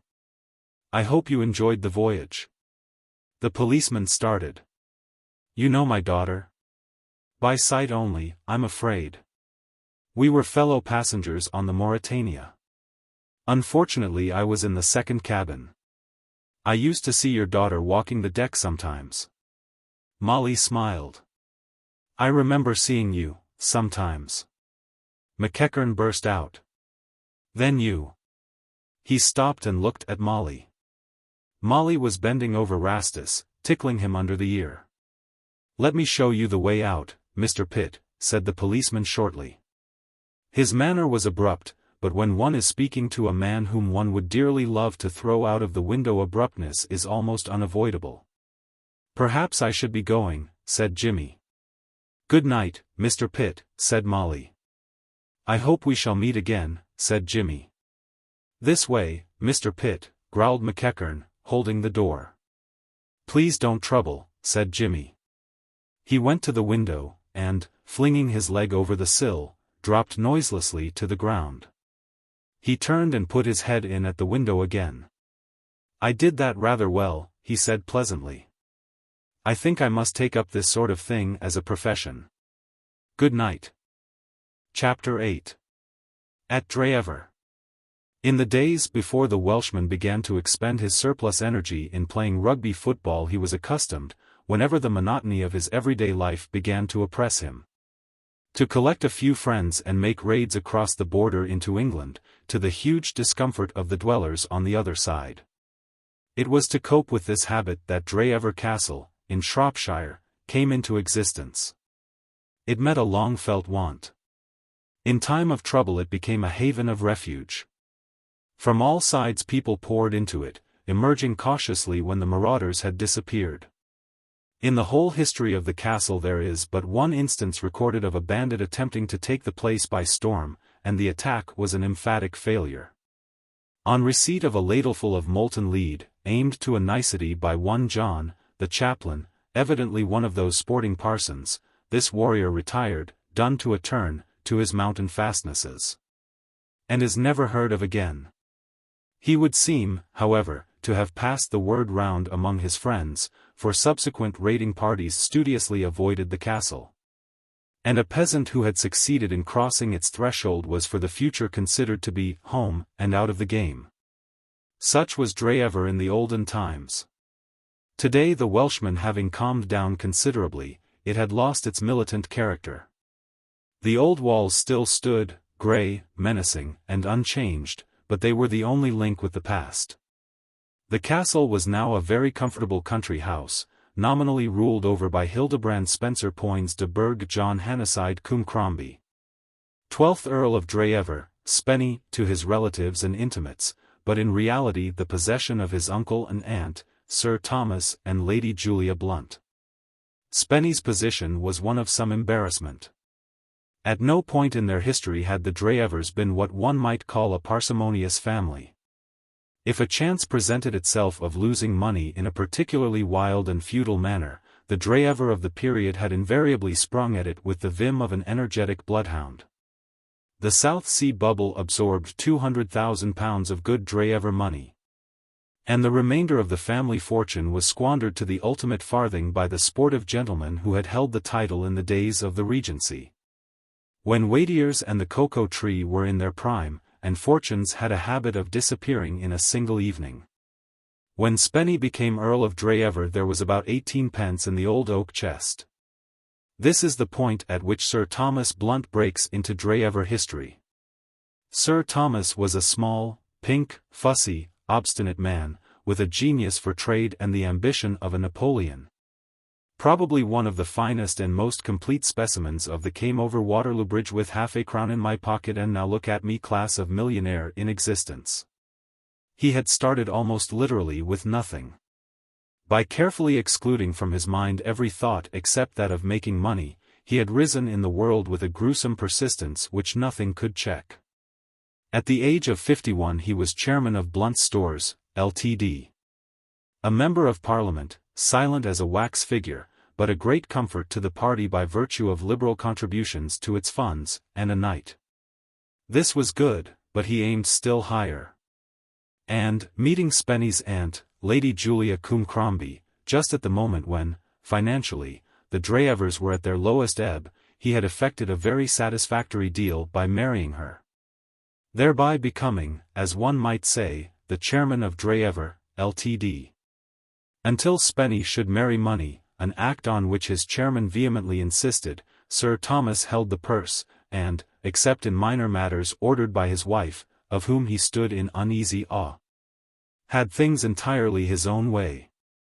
One afternoon, a year after the events recorded in the preceding chapter, he was in his private room, looking out of the window. The view from that window was very beautiful.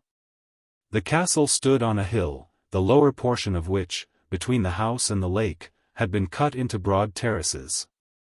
The lake itself, with its island with the little boathouse in the center, was a glimpse of fairyland. But it was not altogether the beauty of the view that had drawn Sir Thomas to the window. He was looking at it more because the position enabled him to avoid his wife's eye, and, just at the moment, he was rather anxious to avoid his wife's eye. A somewhat stormy board meeting was in progress, and Lady Julia, who constituted the board of directors, had been heckling the chairman. The point under discussion was one of etiquette, and in matters of etiquette Sir Thomas felt himself at a disadvantage. "I tell you, my dear," he said to the window, "I am not easy in my mind." "Nonsense," snapped Lady Julia. "Absurd. Ridiculous." Lady Julia Blunt, when conversing, resembled a Maxim gun more than anything else. "But your diamonds, my dear? I can take care of them. But why should you have the trouble? Now, if we... It's no trouble. When we were married there was a detective." "Don't be childish, Thomas. Detectives at weddings are quite customary." "But... Bah! I paid £20,000 for that rope of pearls," said Sir Thomas obstinately. "Switch things onto a cash basis and he was more himself." "May I ask if you suspect any of our guests of being criminals?" inquired Lady Julia, frostily. Sir Thomas looked out of the window. At the moment the sternest censor could have found nothing to cavil at in the movements of such of the house party as were in sight. Some were playing tennis, some clock golf, and others were smoking. "Why not?" he began. "Of course. Absurd. Quite absurd. But the servants. We have engaged a number of new servants lately. With excellent recommendations." Sir Thomas was on the point of suggesting that the recommendations might be forged, but his courage failed him. Julia was sometimes so abrupt in these little discussions. She did not enter into his point of view. He was always a trifle inclined to treat the castle as a branch of Blunt's stores. As proprietor of the stores he had made a point of suspecting everybody, and the results had been excellent.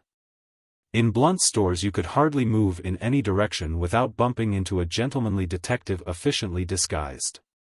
For the life of him Sir Thomas could not see why the same principle should not obtain at Dreever. Guests at a country house do not as a rule steal their host's possessions, but then it is only an occasional customer at a store who goes in for shoplifting. It was the principle of the thing, he thought. Be prepared against every emergency. With Sir Thomas Blunt's suspiciousness was almost a mania. He was forced to admit that the chances were against any of his guests exhibiting larcenous tendencies, but, as for the servants, he thoroughly mistrusted them all except Saunders, the butler. It had seemed to him the merest prudence that a detective from a private inquiry agency should be installed at the castle while the house was full. Somewhat rashly he had mentioned this to his wife, and Lady Julia's critique of the scheme had been terse and unflattering. "I suppose," said Lady Julia sarcastically, "you will jump to the conclusion that this man whom Spennie is bringing down with him today is a criminal of some sort?" Is Spennie bringing a friend?" There was not a great deal of enthusiasm in Sir Thomas's voice. His nephew was not a young man whom he respected very highly. Spennie regarded his uncle with nervous apprehension, as one who would deal with his shortcomings with vigor and severity. Sir Thomas, for his part, looked on Spennie as a youth who would get into mischief unless he had an eye fixed on him. So he proceeded to fix that eye. I had a wire from him just now. Who is his friend? He doesn't say. He just says he's a man he met in London. And what does mean? Demanded Lady Julia. A man can pick up strange people in London, said Sir Thomas judicially. Nonsense.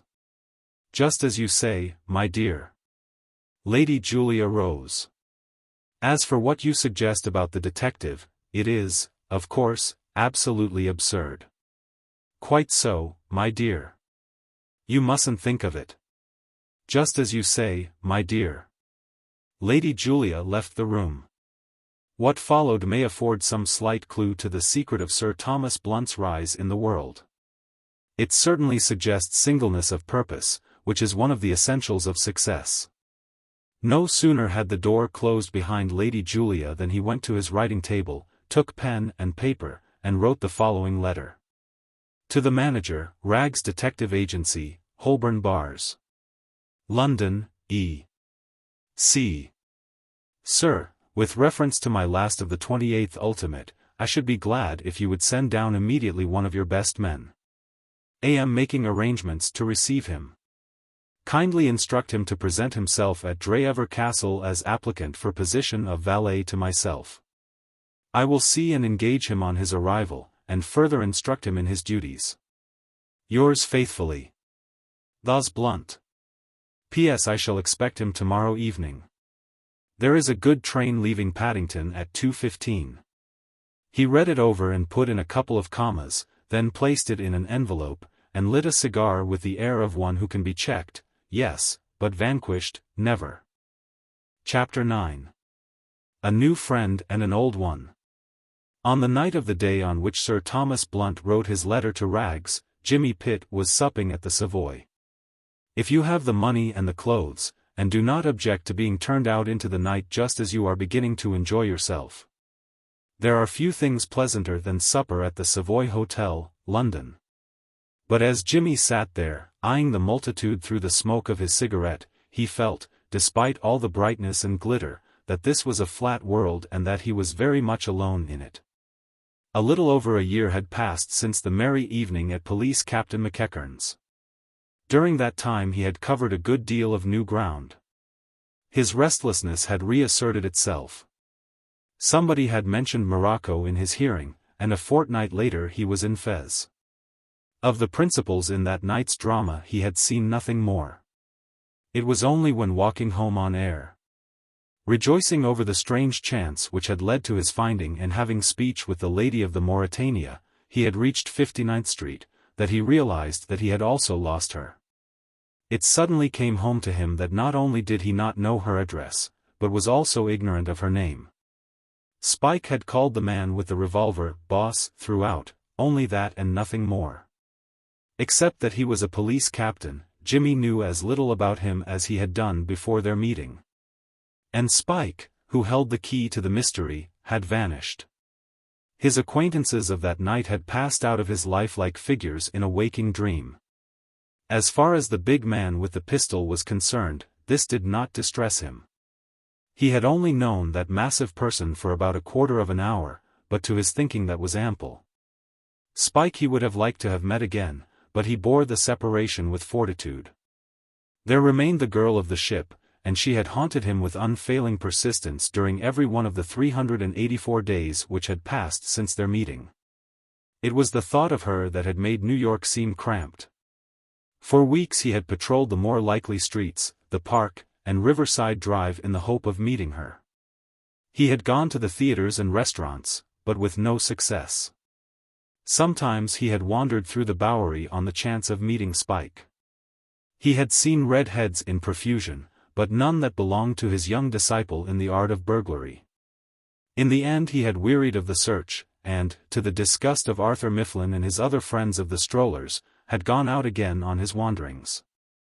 He was greatly missed, especially by that large section of his circle which was in a perpetual state of wanting a little to see it through till Saturday. For years Jimmy had been to these unfortunates a human bank on which they could draw at will. It offended them that one of those rare natures which are always good for $2 at any hour of the day should be allowed to waste itself on places like Morocco and Spain, especially Morocco, where, by all accounts, there were brigands with almost a New York sense of touch. They argued earnestly with Jimmy. They spoke of Razily and Cade McLean. But Jimmy was not to be stopped. The gadfly was vexing him, and he had to move. For a year he had wandered, realizing every day the truth of Horace's philosophy for those who travel, that a man cannot change his feelings with his climate, until finally he had found himself. As every wanderer does, at Charing Cross. At this point he had tried to rally. This running away, he told himself, was futile. He would stand still and fight the fever in him. He had been fighting it now for a matter of 2 weeks, and already he was contemplating retreat. A man at lunch had been talking about Japan. Watching the crowd, Jimmy had found his attention attracted chiefly by a party of 3 a few tables away. The party consisted of a girl, rather pretty, a lady of middle age and stately demeanor, plainly her mother, and a light-haired, weedy young man in the 20s. It had been the almost incessant prattle of this youth and the peculiarly high-pitched, gurgling laugh which shot from him at short intervals which had drawn Jimmy's notice upon them. And it was the curious cessation of both prattle and laugh which now made him look again in their direction. The young man faced Jimmy, and Jimmy, looking at him, could see that all was not well. He was pale. He talked at random. Jimmy caught his eye. There was a hunted look in it. Given the time and the place, there were only 2 things which could have caused that look. Either the light-haired young man had seen a ghost, or he had suddenly realized that he had not enough money to pay the bill.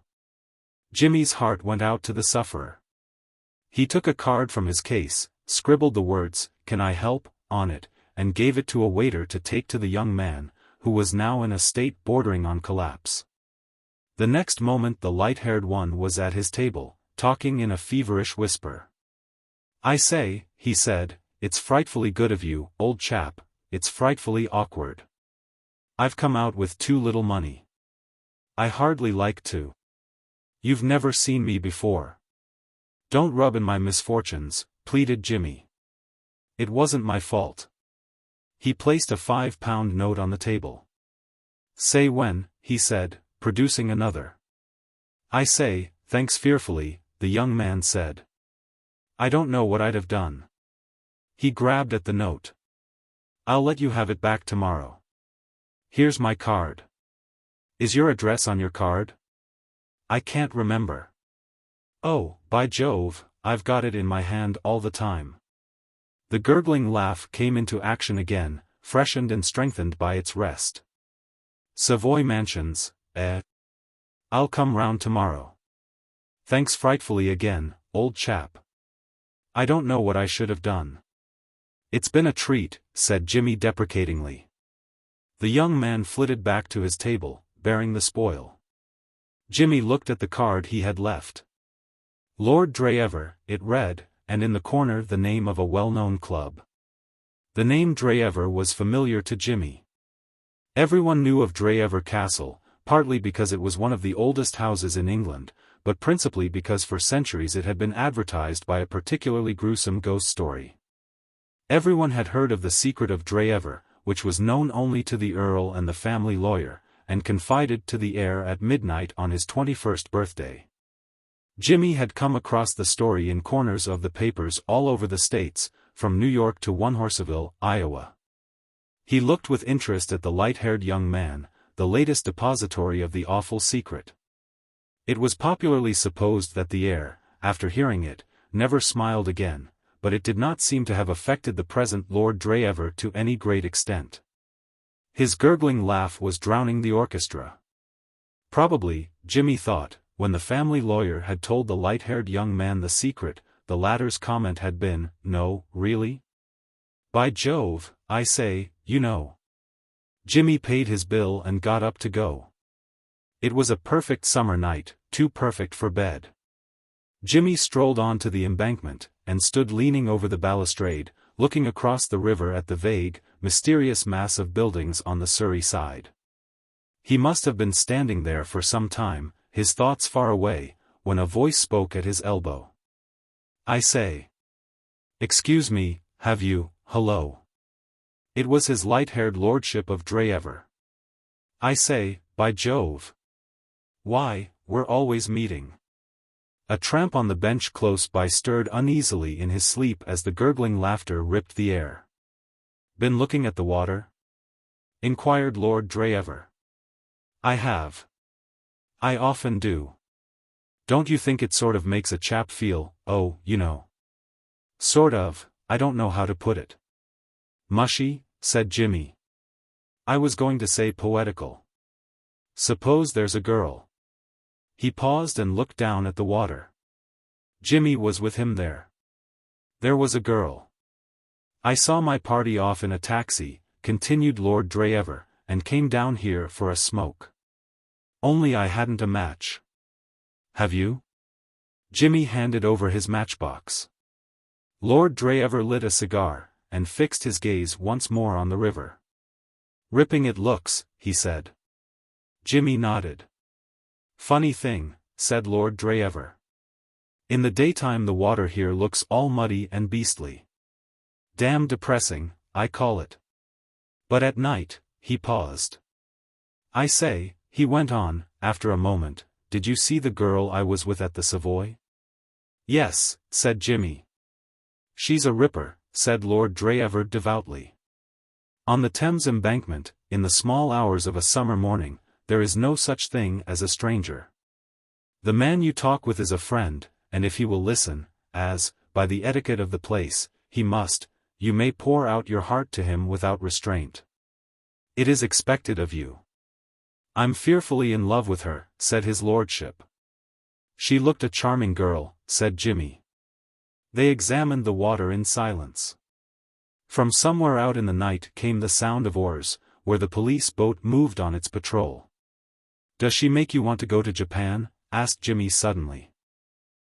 Said Lord Dreever, startled. "Japan?"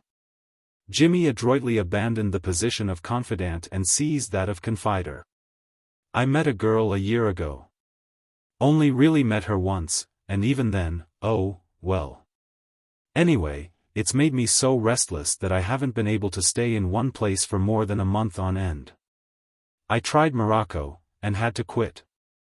I tried Spain, and that wasn't any good either. The other day I heard a fellow say that Japan was a pretty interesting sort of country. I was wondering whether I wouldn't give it a trial." Lord Dreever regarded this travelled man with interest. "It beats me," he said wonderingly. "What do you want to leg it about the world like that for? What's the trouble? Why don't you stay where the girl is?" "I don't know where she is." "Don't know?" "She disappeared." "Where did you see her last?" asked his lordship, as if Molly were a mislaid penknife. "New York." "But how do you mean, disappeared? Don't you know her address?" "I don't even know her name." "But dash it all, I mean. Have you ever spoken to her?" "Only once. It's rather a complicated story. At any rate, she's gone." Lord Dreever said that it was a rum business. Jimmy conceded the point. "Seems to me," said his lordship, "we're both in the cart. What's your trouble?" "Oh, well, it's only that I want to marry one girl, and my uncle's dead set on my marrying another." "Are you afraid of hurting your uncle's feelings?" "It's not so much hurting his feelings. It's, oh, well, it's too long to tell now. I think I'll be getting home. I'm staying at our place in Eden Square." "How are you going?" "If you'll walk I'll come some of the way with you." "Right you are. Let's be pushing along, shall we?" They turned up into the Strand, and through Trafalgar Square into Piccadilly. Piccadilly has a restful aspect in the small hours. Some men were cleaning the road with water from a long hose. The swishing of the torrent on the parched wood was musical.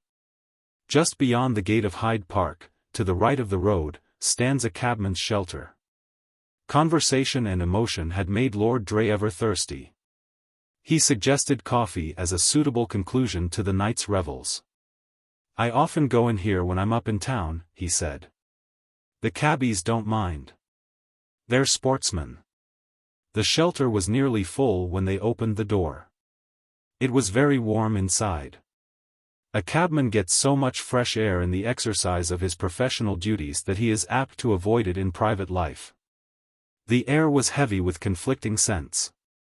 Fried onions seemed to be having the best of the struggle for the moment, though plug tobacco competed gallantly. A keenly analytical nose might also have detected the presence of steak and coffee. A dispute seemed to be in progress as they entered. "You don't wish you was in Shropshire," said a voice.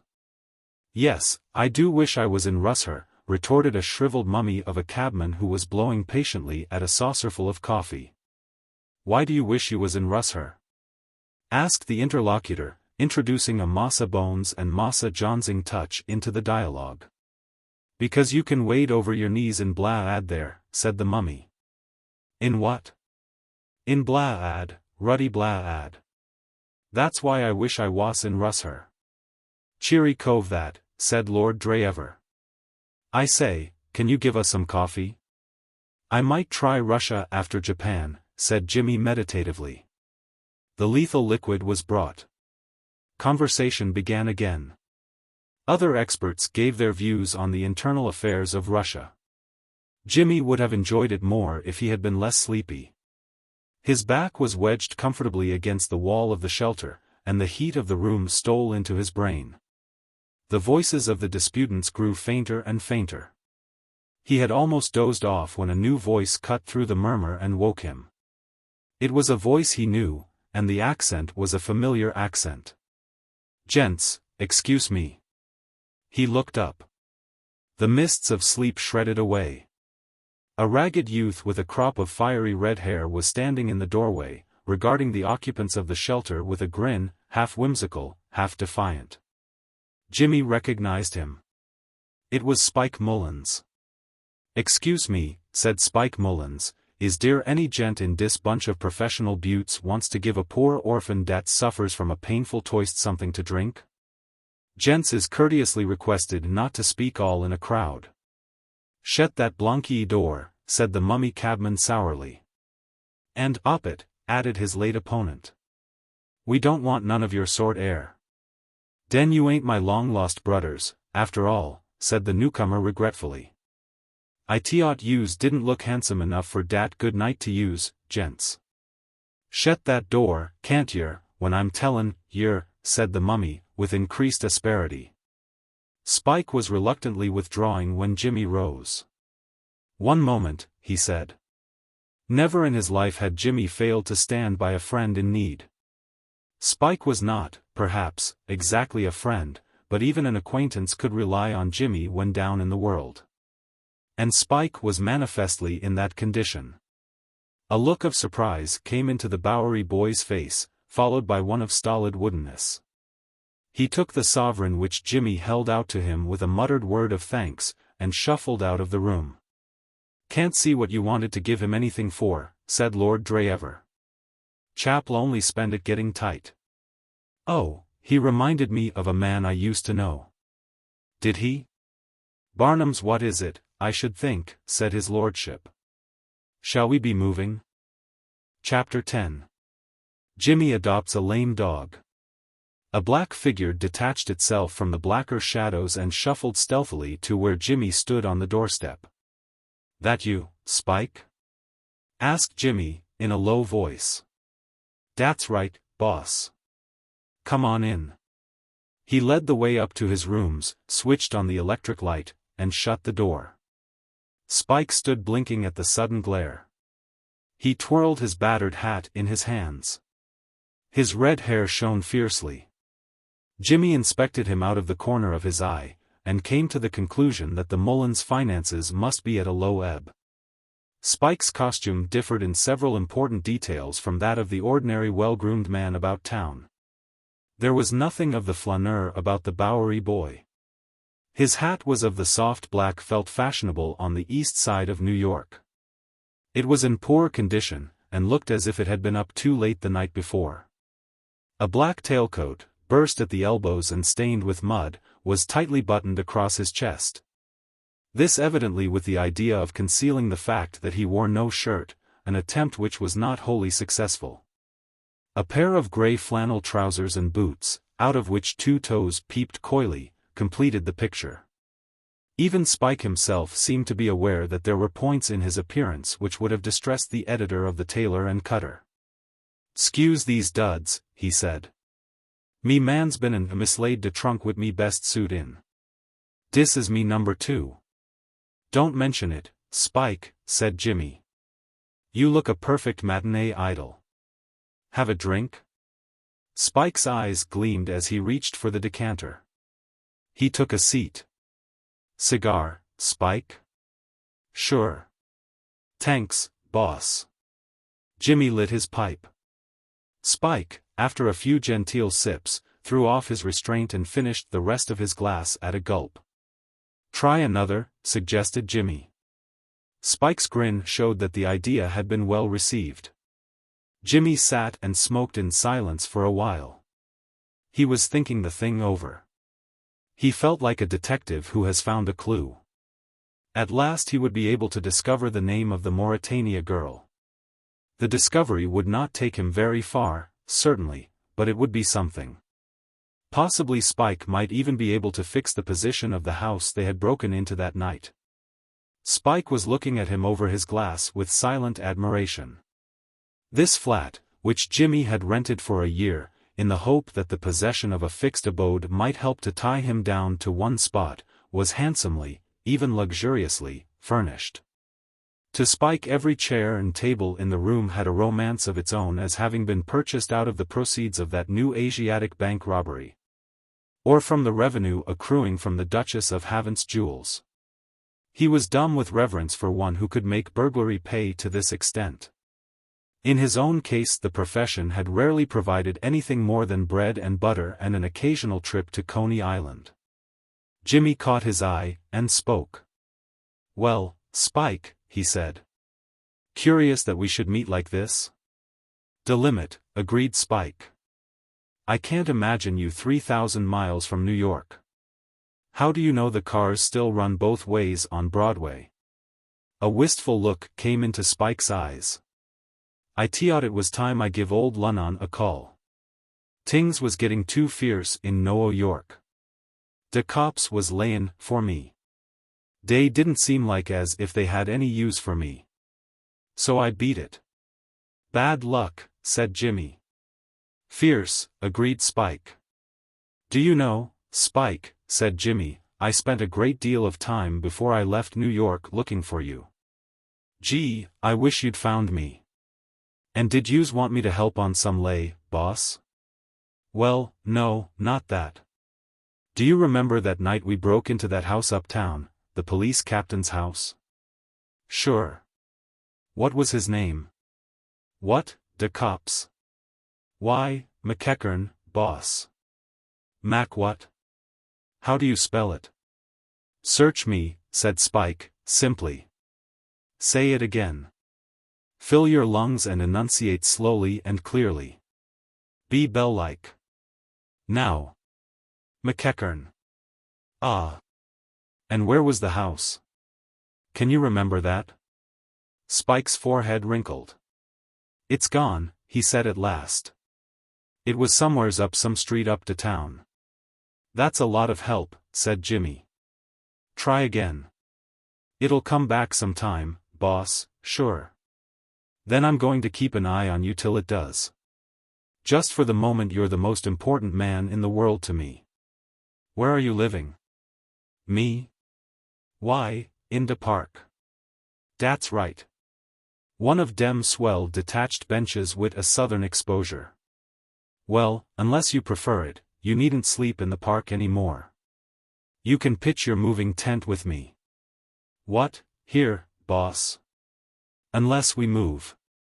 "Me fair dis," said Spike, rolling luxuriously in his chair.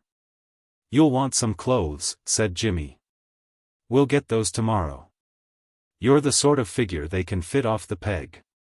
You're not too tall, which is a good thing. Bad tangy for me, boss. If I'd been taller I'd have stood for being a cop, and been buying a brownstone house on Fifth Avenue by this.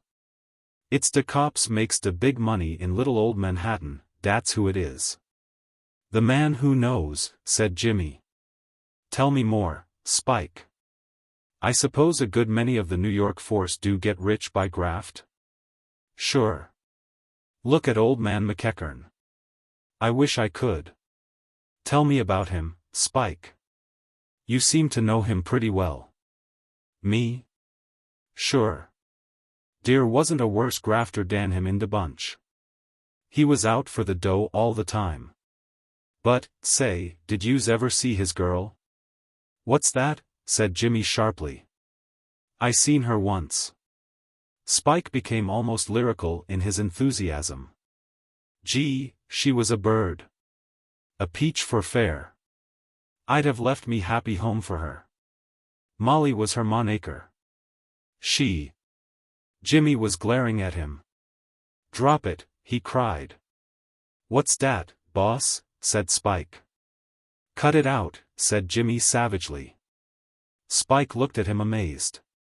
Sure, he said, puzzled, but realizing that his words had not pleased the great man. Jimmy chewed the stem of his pipe irritably, while Spike, full of excellent intentions, sat on the edge of his chair drawing sorrowfully at his cigar and wondering what he had done to give offense. Boss, said Spike. Hello. Boss, what's doin' here? Put me next to the game. Is it de old lay? Banks and jewels from duchesses. You'll be able to let me sit in on the game, won't you? I'd quite forgotten I hadn't told you about myself, Spike. I've retired. The horrid truth sank slowly into the other's mind. Say. What's dat, boss? You're cuttin' it out? That's it. Absolutely. Ain't you swiping no more jewels? Not me. Nor usin' the what's-its-name blowpipe? I have sold my oxyacetylene blowpipe, given away my anesthetics, and am going to turn over a new leaf and settle down as a respectable citizen. Spike gasped. His world had fallen about his ears.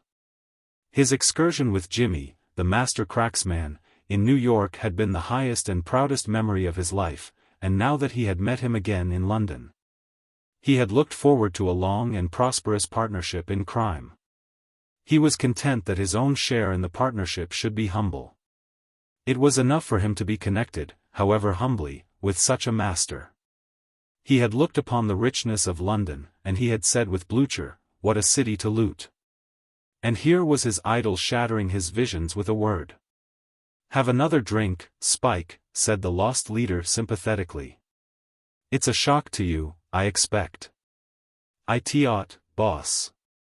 I know. These are life's tragedies. I'm very sorry for you. But it can't be helped. Spike sat silent, with a long face. Jimmy slapped him on the shoulder. Cheer up, he said. How do you know that living honestly may not be splendid fun?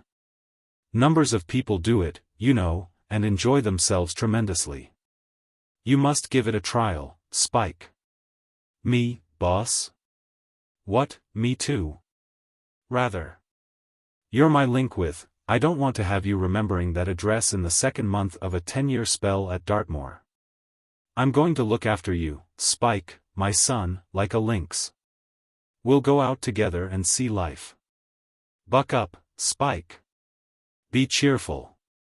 Grin. After a moment's reflection the other grinned, howbeit faintly. That's right, said Jimmy. We'll go into society, Spike, hand in hand. You'll be a terrific success in society. All you have to do is to look cheerful, brush your hair, and keep your hands off the spoons, for in the best circles they invariably count them after the departure of the last guest. Sure, said Spike, as one who thoroughly understood this sensible precaution. And now, said Jimmy, we'll be turning in. Can you manage sleeping on the sofa one night? Some fellows would give their bed up to you. However, I'll have a bed made up for you tomorrow. "Me," said Spike. "Gee. I've been sleepin' in the park all the last week. Dis is to the good, boss." Chapter 11. At the turn of the road. On the morning after the meeting at the Savoy, when Jimmy, having sent Spike off to the tailor's, was dealing with a combination of breakfast and lunch at his flat, Lord Dreever called. "Thought I should find you in," observed his lordship. "Well, laddie, how goes it? Having breakfast? Eggs and bacon. Great Scott, I couldn't touch a thing." The statement was borne out by his looks. The son of 100 earls was pale, and his eyes were markedly fish-like. "A fellow I've got stopping with me, taking him down to Dreever with me today, man I met at the club, fellow named Hargate. Don't know if you know him?" "No. Well, he was still up when I got back last night, and we stayed up playing pills. He's rotten at pills, something frightful. I give him 30, till 5 this morning. I feel frightfully cheap. Wouldn't have got up at all, only I'm due to catch the 2:15 down to Dreever. It's the only good train." He dropped into a chair. "Sorry you don't feel up to breakfast," said Jimmy, helping himself to marmalade. "I am generally to be found among those lining up when the gong goes. I've breakfasted on a glass of water and a bag of birdseed in my time. That sort of thing makes you ready to take whatever you can get. Seen the papers?" "Thanks." Jimmy finished his breakfast and lit a pipe. Lord Dreever laid down the paper. "I say," he said, "what I came round about was this. What have you got on just now?" Jimmy had imagined that his friend had dropped in to return the £5 note he had borrowed, but his lordship maintained a complete reserve on the subject. Jimmy was to discover later that this weakness of memory where financial obligations were concerned was a leading trait in Lord Dreever's character. "Today, do you mean?" said Jimmy. "Well, in the near future. What I mean is, why not put off that Japan trip you spoke about and come down to Dreever with me?" Jimmy reflected. After all, Japan or Dreever, it made very little difference.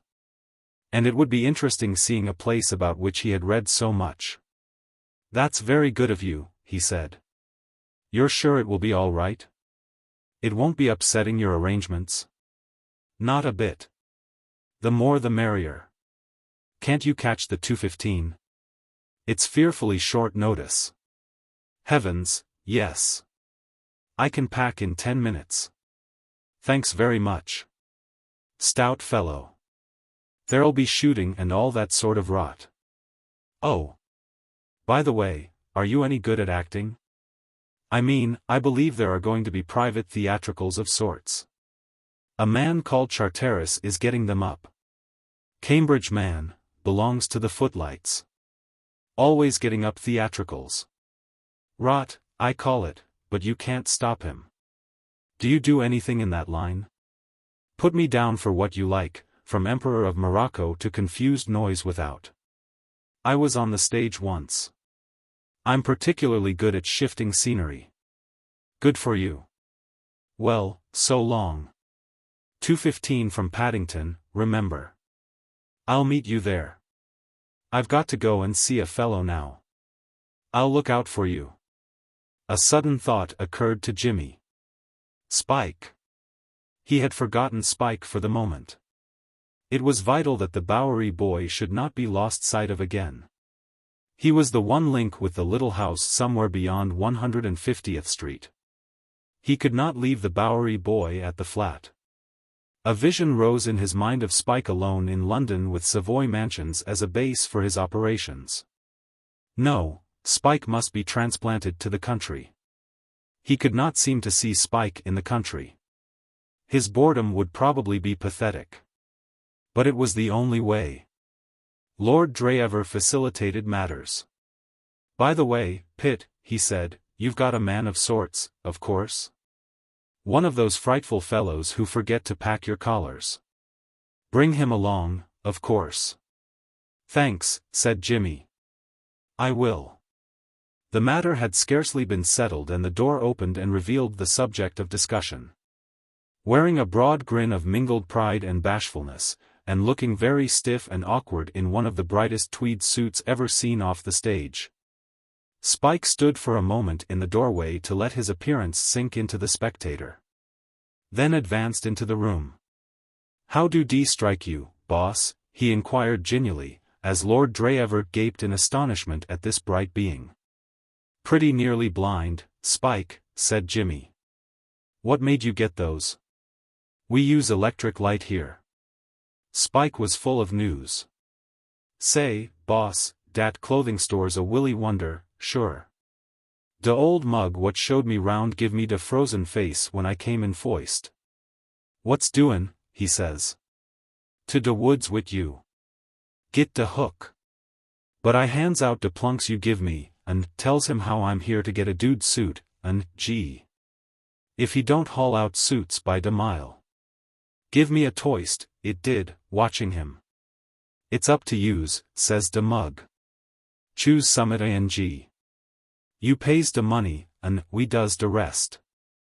So I says dis is de one, and I put down de plunks, and here I am, boss. I noticed that, Spike, said Jimmy.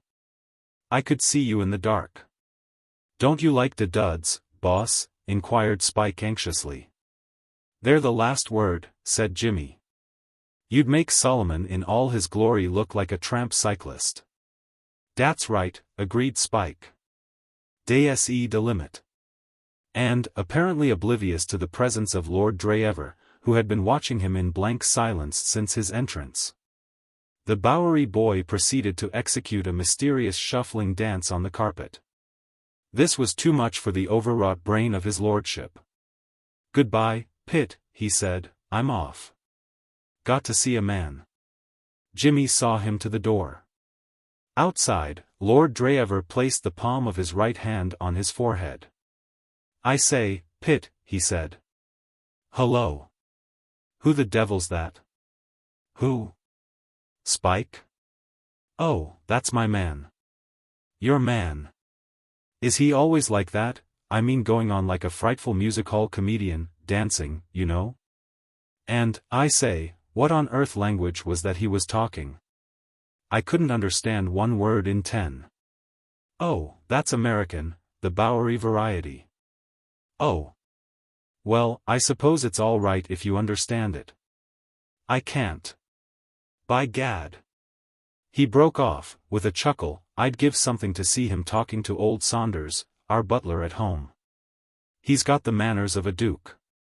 Spike should revise those, said Jimmy. What do you call him? Spike. Rummy name, isn't it? Fashionable in the States, short for Algernon.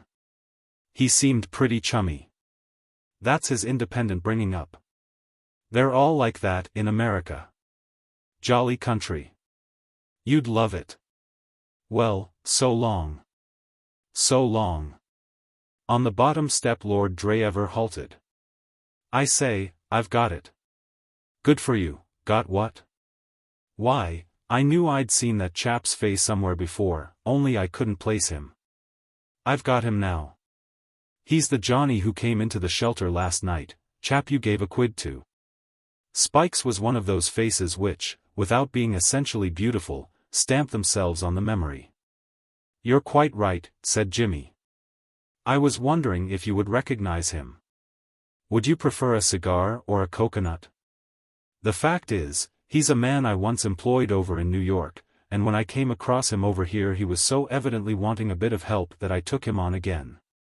As a matter of fact, I needed somebody to look after my things, and Spike can do it as well as anybody else. I see. Not bad my spotting him, was it?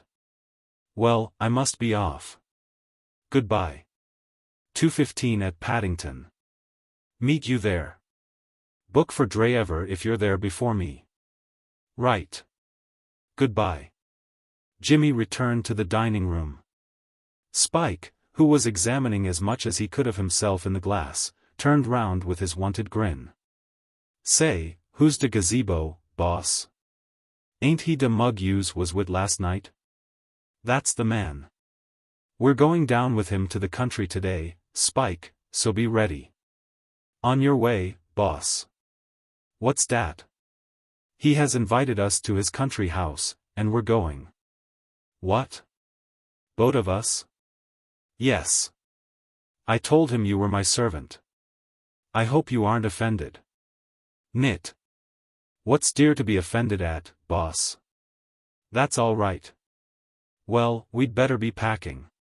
We have to be at the station at 1:45. Sure. And, Spike.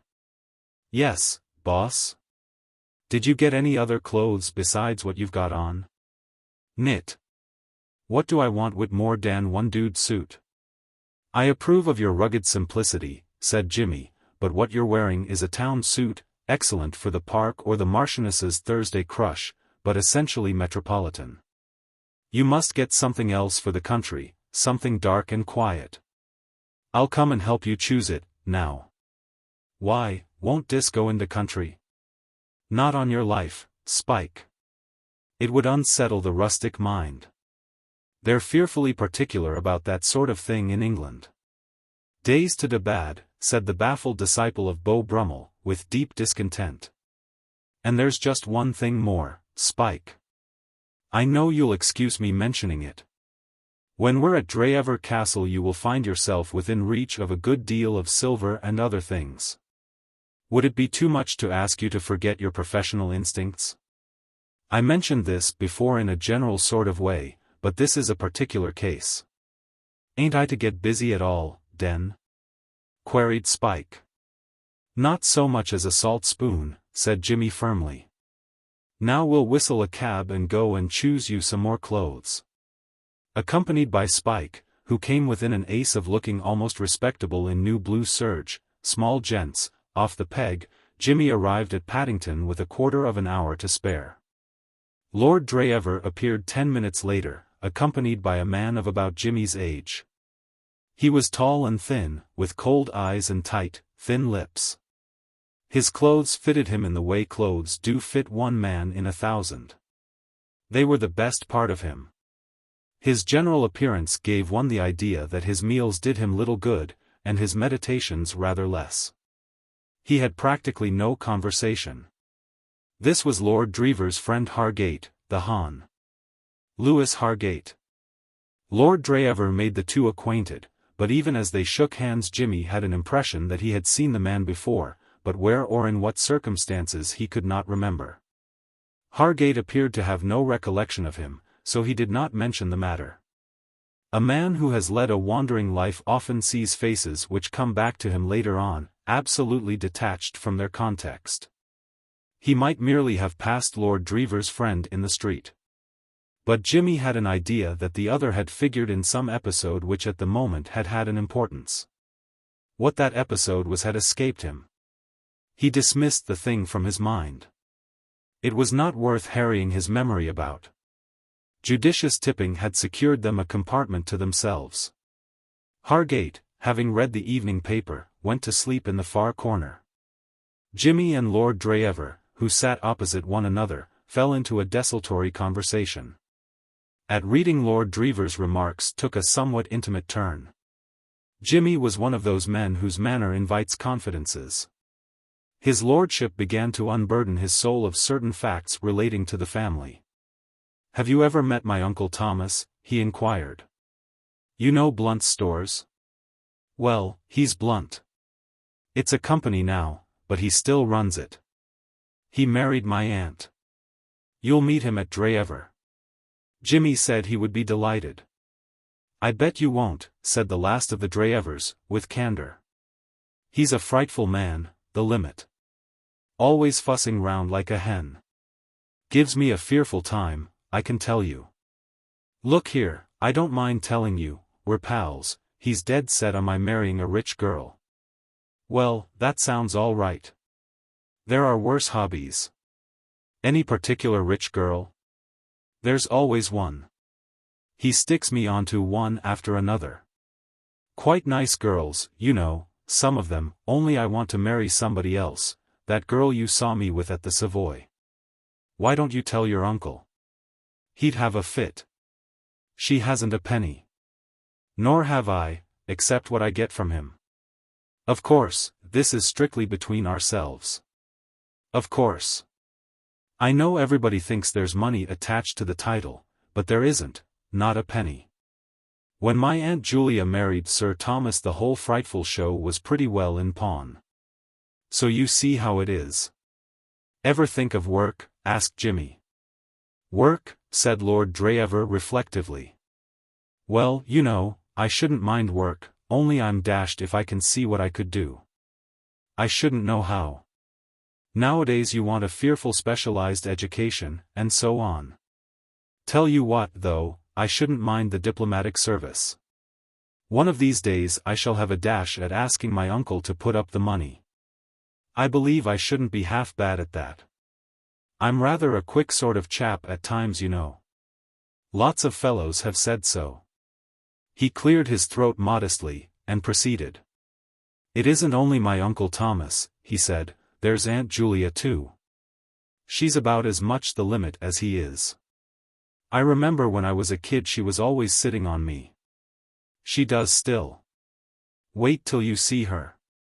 Sort of woman who makes you feel that your hands are the color of tomatoes and the size of legs of mutton, if you know what I mean.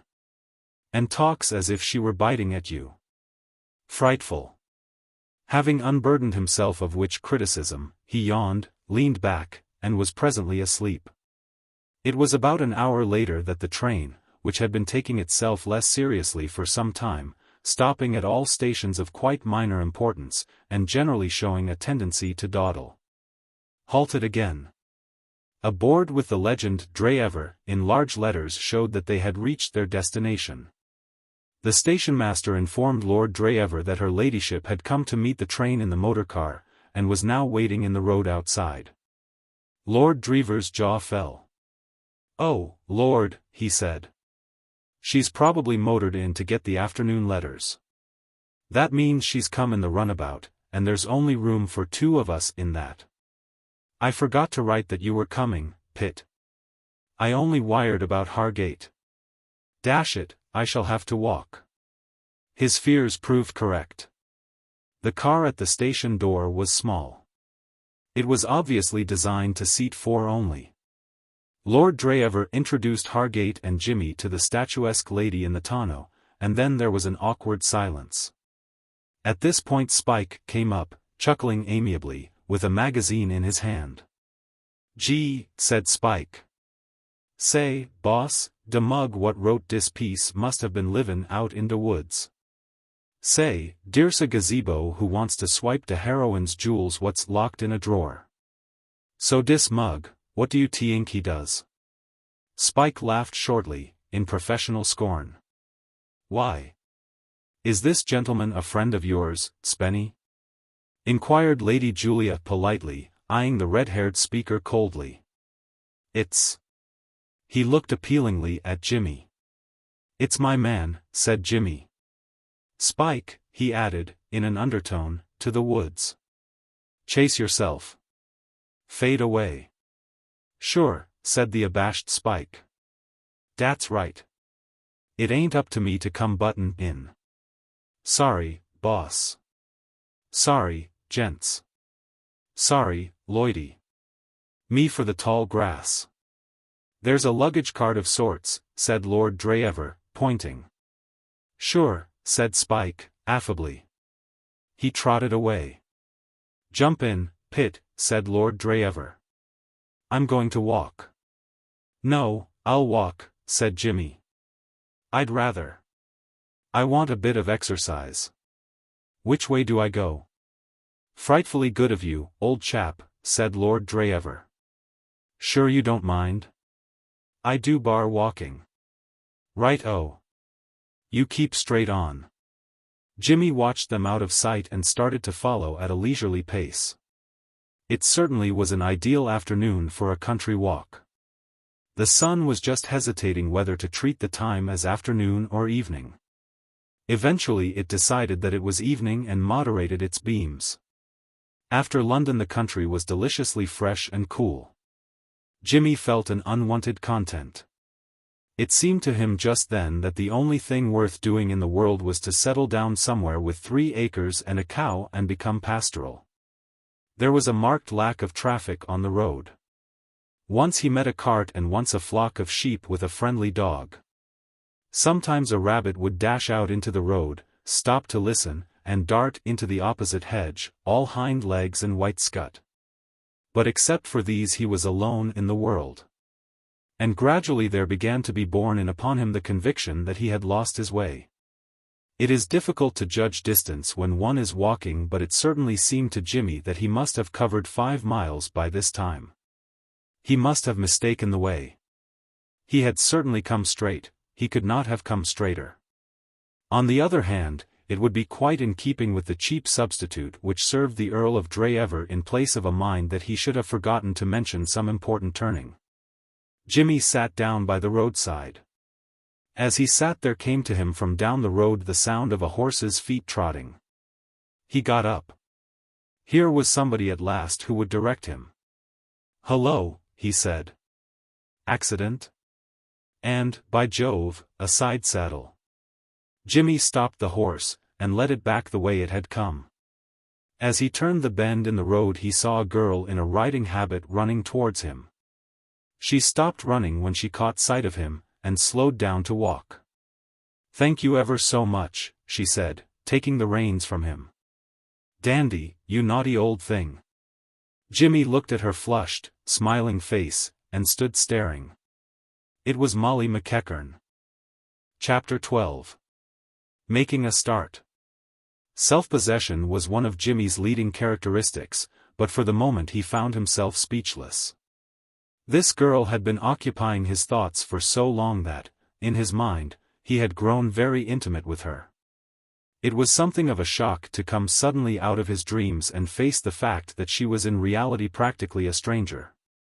He felt as one might with a friend whose memory has been wiped out.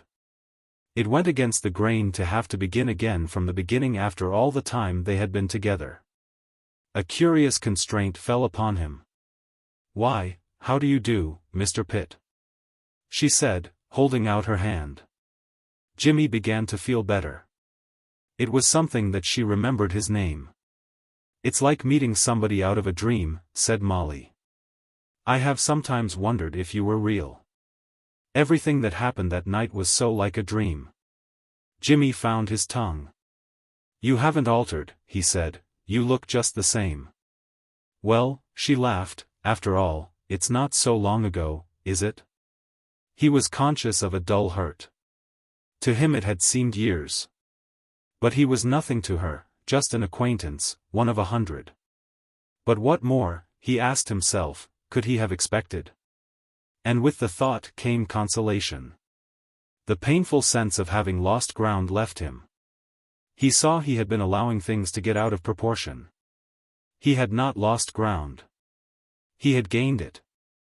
He had met her again and she remembered him. What more had he any right to ask? "I've crammed a good deal into the time," he explained. "I've been traveling about a bit since we met." "Do you live in Shropshire?" asked Molly. "No. I'm on a visit, at least, I'm supposed to be, but I've lost the way to the place, and I am beginning to doubt if I shall ever get there.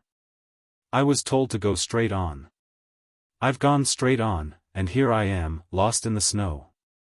Do you happen to know whereabouts Dreever Castle is?" She laughed. "Why," she said, "I'm staying at Dreever Castle myself." "What? So the first person you meet turns out to be an experienced guide. You're lucky, Mr. Pitt." "You're right," said Jimmy slowly, "I am. Did you come down with Lord Dreever?" "He passed me in the car just as I was starting out. He was with another man and Lady Julia Blunt." "Surely he didn't make you walk?" "I offered to walk. Somebody had to. Apparently he had forgotten to let them know he was bringing me. And then he misdirected you. He's very casual, I'm afraid. Inclined that way, perhaps. Have you known Lord Dreever long?" "Since 12:15 last night." "Last night?" "We met at the Savoy, and later on the Embankment. We looked at the river together and told each other the painful stories of our lives, and this morning he called and invited me down here." Molly looked at him with frank amusement. "You must be a very restless sort of person," she said. "You seem to do a great deal of moving about." "I do," said Jimmy. "I can't keep still. I've got the go fever, like the man in Kipling's book." "But he was in love." "Yes," said Jimmy, "he was. That's the bacillus, you know." She shot a quick glance at him. He became suddenly interesting to her. She was at the age of dreams and speculations.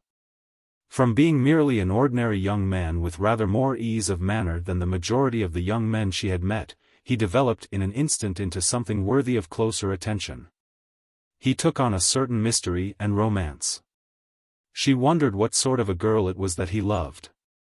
Examining him in the light of this new discovery, she found him attractive. Something seemed to have happened to put her in sympathy with him. She noticed for the first time a latent forcefulness behind the pleasantness of his manner. His self-possession was the self-possession of the man who had been tried and has found himself. At the bottom of her consciousness, too, there was a faint stirring of some emotion, which she could not analyze, not unlike pain. It was vaguely reminiscent of the agony of loneliness which she had experienced as a small child on the rare occasions when her father had been busy and distrait and had shown her by his manner that she was outside his thoughts. This was but a pale suggestion of that misery, but nevertheless there was a resemblance. It was a rather desolate, shut-out sensation, half resentful. It was gone in a moment. But it had been there. It had passed over her heart as the shadow of a cloud moves across a meadow in the summertime. For some moments she stood without speaking. Jimmy did not break the silence. He was looking at her with an appeal in his eyes. Why could she not understand? She must understand. But the eyes that met his were those of a child. As they stood there, the horse, which had been cropping in a perfunctory manner at the short grass by the roadside, raised his head and neighed impatiently. There was something so human about the performance that Jimmy and the girl laughed simultaneously. The utter materialism of the neigh broke the spell. It was a noisy demand for food. "Poor dandy," said Molly. "He knows he's near home, and he knows it's his dinner time. Are we near the castle, then?" "It's a long way round by the road, but we can cut across the fields. Aren't these English fields and hedges just perfect? I love them. Of course I loved America, but—" "Have you left New York long?" asked Jimmy. "We came over here about a month after you were at our house." "You didn't spend much time there, then?" "Father had just made a good deal of money in Wall Street. He must have been making it when I was on the Mauretania. He wanted to leave New York, so we didn't wait. We were in London all the winter. Then we went over to Paris. It was there we met Sir Thomas Blunt and Lady Julia. Have you met them? They are Lord Dreever's uncle and aunt." "I've met Lady Julia." "Do you like her?" Jimmy hesitated. "Well, you see. I know. She's your hostess, but you haven't started your visit yet, so you've just got time to say what you really think of her before you have to pretend she's perfect." "Well, I detest her," said Molly crisply. "I think she's hard and hateful. Well, I can't say she struck me as a sort of female Cheeryble brother. Lord Dreever introduced me to her at the station. She seemed to bear it pluckily, but with some difficulty." "She's hateful," repeated Molly. "So is he, Sir Thomas, I mean. He's one of those fussy, bullying little men. They both bully poor Lord Dreever till I wonder he doesn't rebel. They treat him like a schoolboy. It makes me wild. It's such a shame. He's so nice and good-natured. I am so sorry for him." Jimmy listened to this outburst with mixed feelings. It was sweet of her to be so sympathetic, but was it merely sympathy? There had been a ring in her voice and a flush on her cheek which had suggested to Jimmy's sensitive mind a personal interest in the downtrodden peer. Reason told him that it was foolish to be jealous of Lord Dreever. A good fellow, of course, but not to be taken seriously. The primitive man in him, on the other hand, made him hate all Molly's male friends with an unreasoning hatred. Not that he hated Lord Dreever. He liked him. But he doubted if he could go on liking him for long if Molly were to continue in this sympathetic strain. His affection for the absent one was not put to the test. Molly's next remark had to do with Sir Thomas. "The worst of it is," she said, "Father and Sir Thomas are such friends. In Paris they were always together. Father did him a very good turn." "How was that?" "It was one afternoon just after we arrived. A man got into Lady Julia's room while we were all out except Father. Father saw him go into the room, and suspecting something was wrong, went in after him. The man was trying to steal Lady Julia's jewels. He had opened the box where they were kept, and was actually holding her rope of diamonds in his hand when Father found him. It's the most magnificent thing I ever saw. Sir Thomas told Father he gave $100,000 for it." "But surely," said Jimmy, "hadn't the management of the hotel a safe for valuables?" "Of course they had. But you don't know Sir Thomas. He wasn't going to trust any hotel safe. He's the sort of man who insists on doing everything in his own way, and who always imagines he can do things better for himself than anyone else can do them for him. He had had this special box made, and would never keep the diamonds anywhere else. Naturally the thief opened it in a minute. A clever thief would have no difficulty with a thing like that." "What happened?" "Oh, the man saw Father and dropped the jewels, and ran off down the corridor. Father chased him a little way, but, of course, it was no good. So he went back and shouted and rang every bell he could see and gave the alarm, but the man was never found. Still, he left the diamonds. That was the great thing, after all. You must look at them tonight at dinner. They really are wonderful. Are you a judge of precious stones at all?" "I am, rather," said Jimmy. "In fact, a jeweler I once knew told me I had a natural gift in that direction." "And so, of course, Sir Thomas was pretty grateful to your father?" "He simply gushed. He couldn't do enough for him. You see, if the diamonds had been stolen I'm sure Lady Julia would have made Sir Thomas buy her another rope just as good. He's terrified of her, I'm certain. He tries not to show it, but he is. And besides having to pay another $100,000, he would never have heard the last of it. It would have ruined his reputation for being infallible and doing everything better than anybody else. But didn't the mere fact that the thief got the jewels and was only stopped by a fluke from getting away with them do that?" Molly bubbled with laughter. She never knew. Sir Thomas got back to the hotel an hour before she did. I've never seen such a busy hour. He had the manager up and harangued him, and swore him to secrecy, which the poor manager was only too glad to agree to, because it wouldn't have done the hotel any good to have it known. And the manager harangued the servants, and the servants harangued each other, and everybody talked at the same time, and Father and I promised not to tell a soul. So Lady Julia doesn't know a word about it to this day. And I don't see why she ever should, though one of these days I've a good mind to tell Lord Dreever. Think what a hold he would have over them.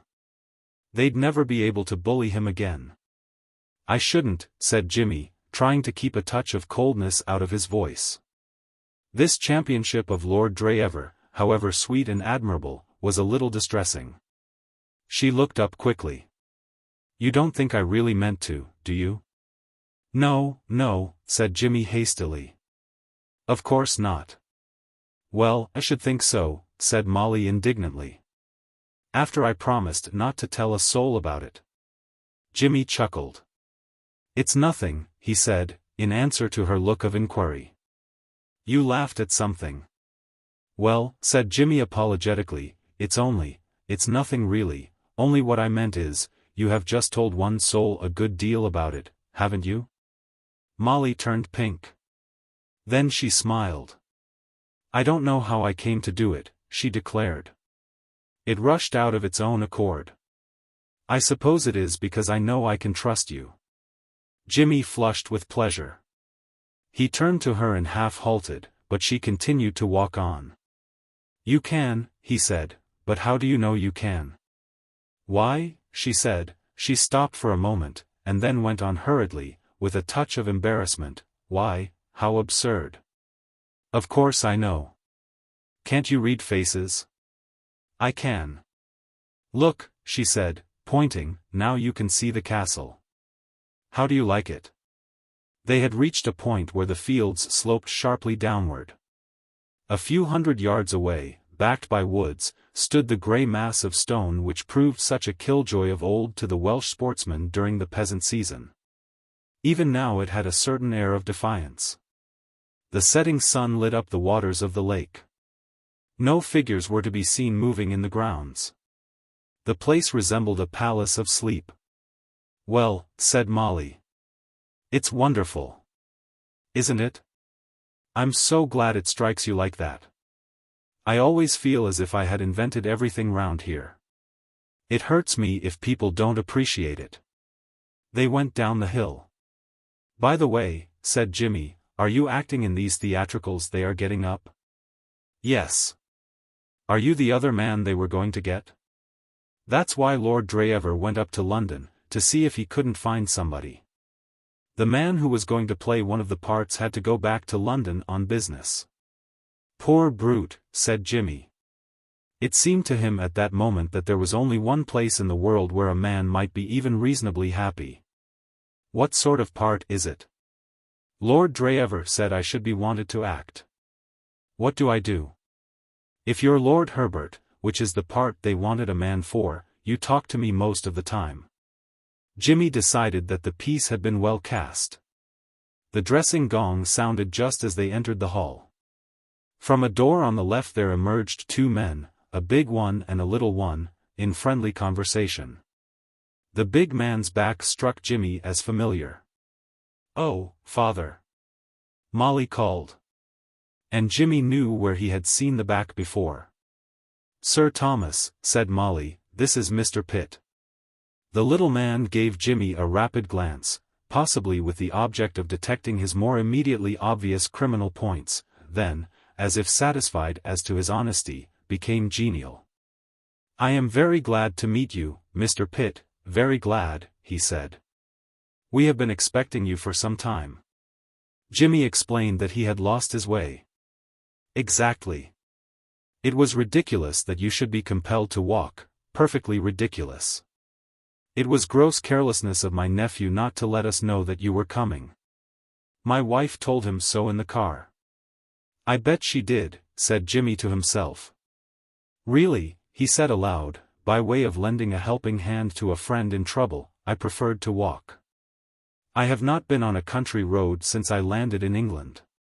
He turned to the big man and held out his hand. "I don't suppose you remember me, Mr. McEachern. We met in New York." "You remember the night Mr. Pitt scared away our burglar, father?" said Molly. Mr. McEachern was momentarily silent. On his native asphalt there are few situations capable of throwing the New York policeman off his balance. In that favored clime savoir-faire is represented by a shrewd blow of the fist, and a masterful stroke with the truncheon amounts to a satisfactory repartee. Thus shall you never take a policeman of Manhattan without his answer. In other surroundings Mr. McEachern would have known how to deal with the young man whom with such good reason he believed to be an expert criminal. But another plan of action was needed here.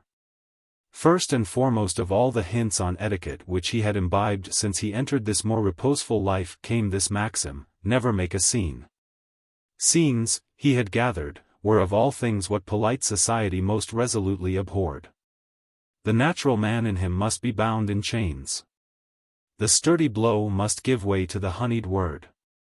A cold "really" was the most vigorous retort that the best circles would countenance.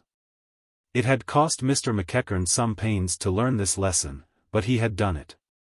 He shook hands and gruffly acknowledged the acquaintanceship. "Really, really," chirped Sir Thomas amiably.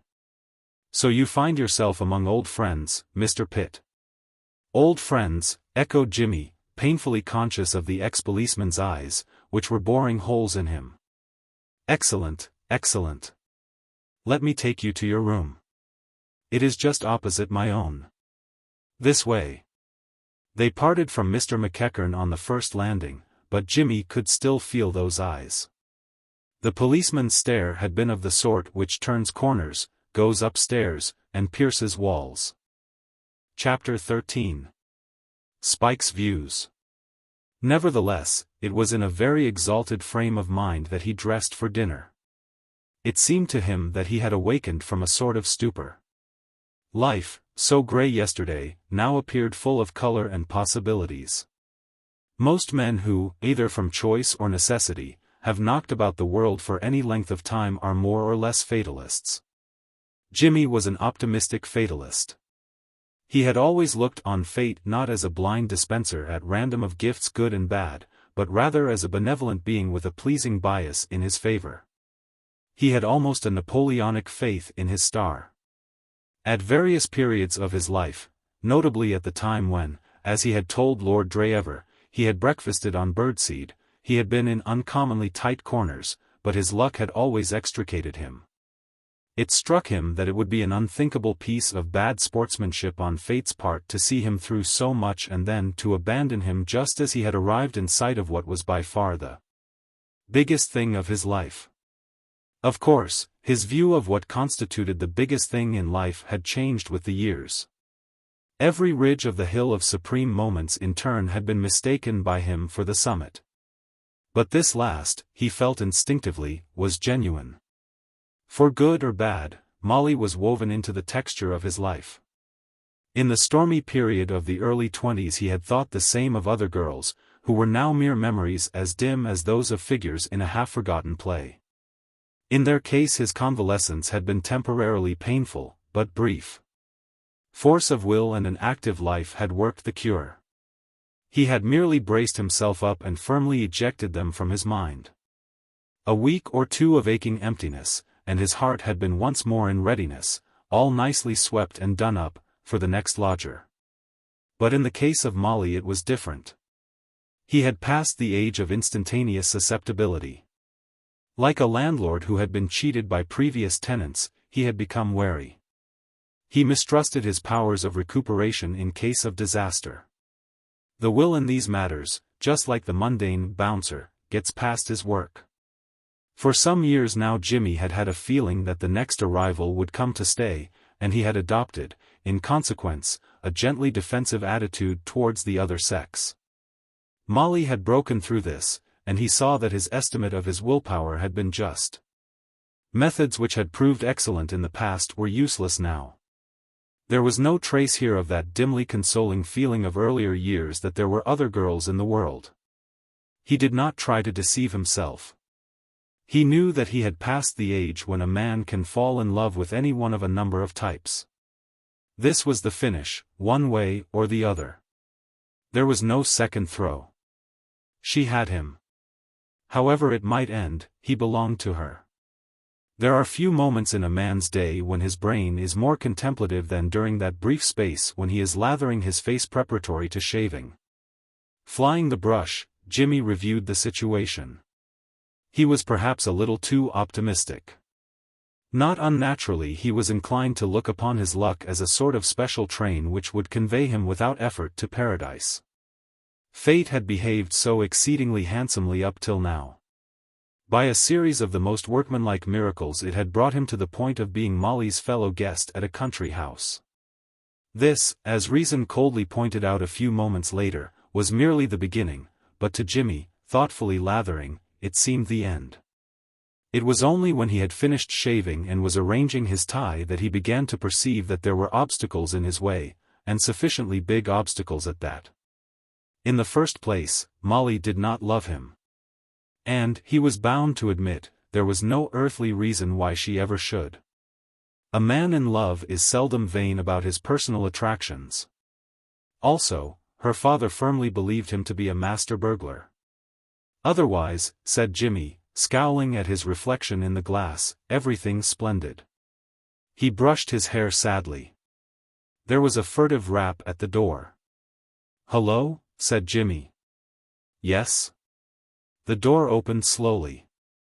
A grin, surmounted by a mop of red hair, appeared round the edge of it. "Hello, Spike. Come in.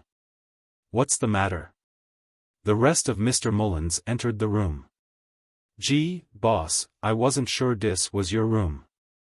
Say, who do you think I nearly bumped me cocoa against out in the corridor downstairs?" "Why, old man McEachern, de cop." "Dat's right." "Yes? Sure. Say, what's he doin' on dis beat? I pretty near went down and out when I seen him." "Dat's right. Me breath ain't got back home yet." "Did he recognize you?" "Did he? He starts like an actor on top de stage when he sees he's up against a plot to ruin him, and he gives me de fierce eye." "Well? I was wondering, was I on 3rd Avenue, or was I standing on me cocoa, or what was I doin' anyhow? Den I slips off and chases myself up here. Say, boss, what's de game? What's old man McEachern doin' stunts dis side for?" "It's all right, Spike. Keep calm. I can explain. He has retired, like me. He's one of the handsome guests here. On your way, boss." "What's dat?" "He left the force just after that merry meeting of ours when you frolicked with the bulldog. He came over here and butted into society. So here we are again, all gathered together under the same roof, like a jolly little family party." Spike's open mouth bore witness to his amazement. "Den," he stammered. "Yes? Den what's he goin' to do?" "I couldn't say. I'm expecting to hear shortly. But we needn't worry ourselves. The next move's with him. If he wants to comment on the situation, he won't be backward. He'll come and do it. Sure. It's up to him," agreed Spike. "I'm quite comfortable. Speaking for myself, I'm having a good time. How are you getting along downstairs?" "De limit, boss. Honest, it's to de velvet. Dear's old gazebo, de butler, Saunders his name is, dat's de best ever at handing out long voids. I sits and listens. Dey calls me Mr. Mullins down dear," said Spike with pride. "Good. I'm glad you're all right. There's no reason why we shouldn't have an excellent time here.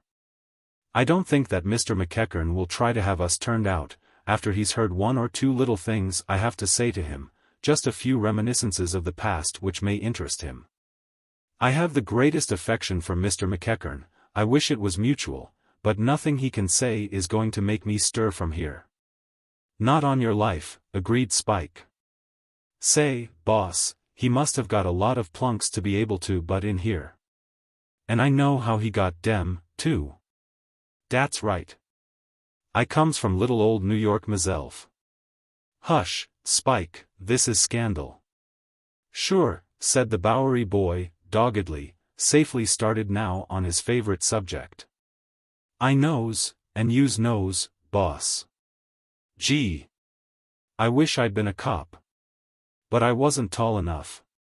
Dey's de fellers wit de big bankrolls. Look at dis old McEachern. Money to boin a wet dog wit he's got, and never a bit of woik for it from de start to de finish. And look at me, boss. I do, Spike, I do. Look at me. Getting busy all de year round, woiking to beat de band." "In prisons oft," said Jimmy. "Sure TNG. And chased all roun' de town. And den what? Why, to de bad at de end of it all. Say, it's enough to make a feller turn honest," said Jimmy. "That's it, Spike, reform. You'll be glad some day." Spike seemed to be doubtful. He was silent for a moment, then, as if following up a train of thought, he said, "Boss, dis is a fine big house. I've seen worse. Say, couldn't we?" "Spike," said Jimmy warningly. "Well, couldn't we?" said Spike doggedly. "It ain't often yous butts into a dead easy proposition like dis one. We shouldn't have to do a TNG except get busy. The stuff's just lying about, boss. I shouldn't wonder. Ah, it's a waste to leave it. Spike, said Jimmy. I warned you of this. I begged you to be on your guard, to fight against your professional instincts. Be a man. Crush them. Try to occupy your mind. Collect butterflies. Spike shuffled in gloomy silence. "'Member dose jewels you swiped from the Duchess," he said, musingly. "The dear Duchess," murmured Jimmy. "Ah, me. And the bank you busted? Those were happy days, Spike." "Gee," said the Bowery boy. He paused. "Dat was to the good," he said wistfully. Jimmy arranged his tie at the mirror. "Dear Sir Loidy here," continued Spike, addressing the chest of drawers, "dat's got a necklace of jewels what's worth 100,000 plunks. Honest, boss, 100,000 plunks. Saunders told me that, de old gazebo dat hands out de long voids. I says to him, gee, and he says, surest tangy you know. 100,000 plunks. So I understand," said Jimmy. "Shall I rubber around and find out where is dey kept, boss?" "Spike," said Jimmy, "ask me no more. All this is in direct contravention of our treaty respecting keeping our fingers off the spoons. You pain me. Desist." "Sorry, boss.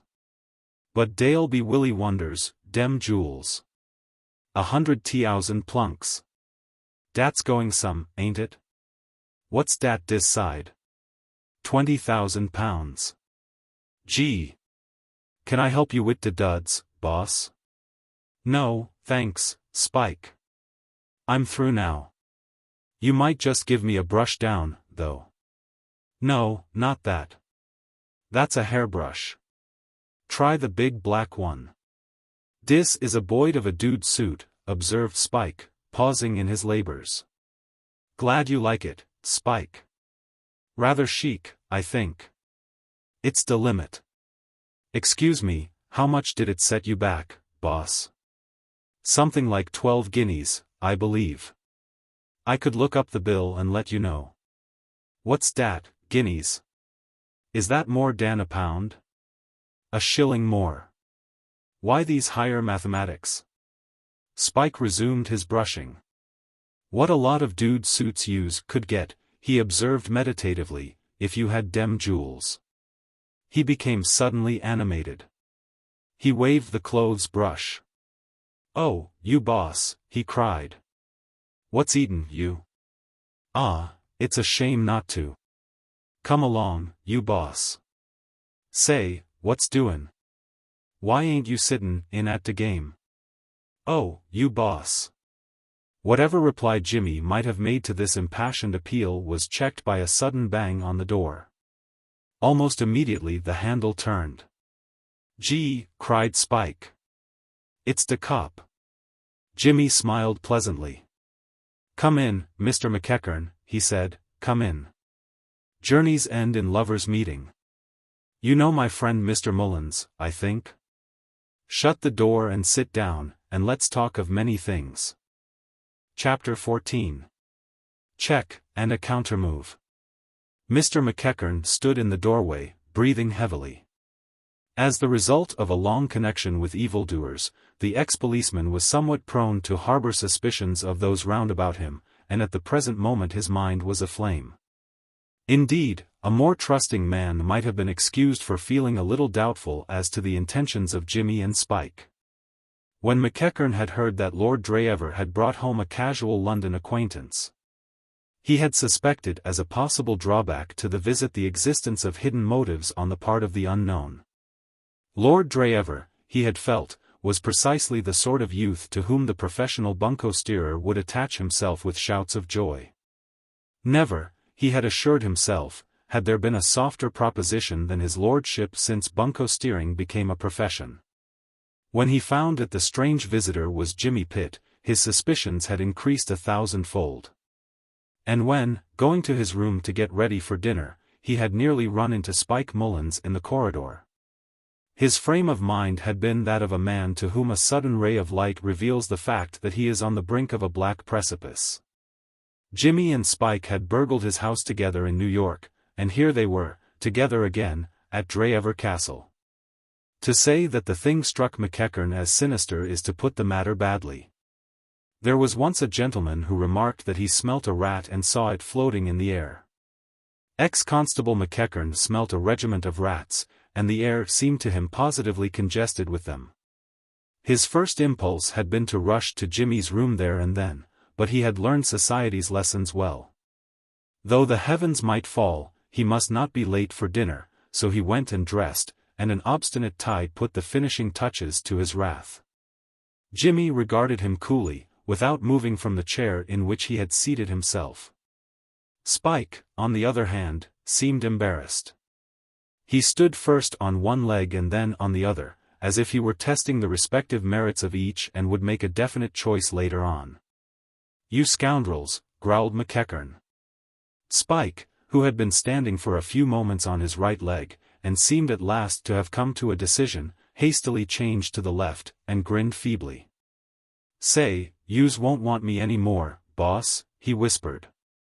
"No, you can go, Spike."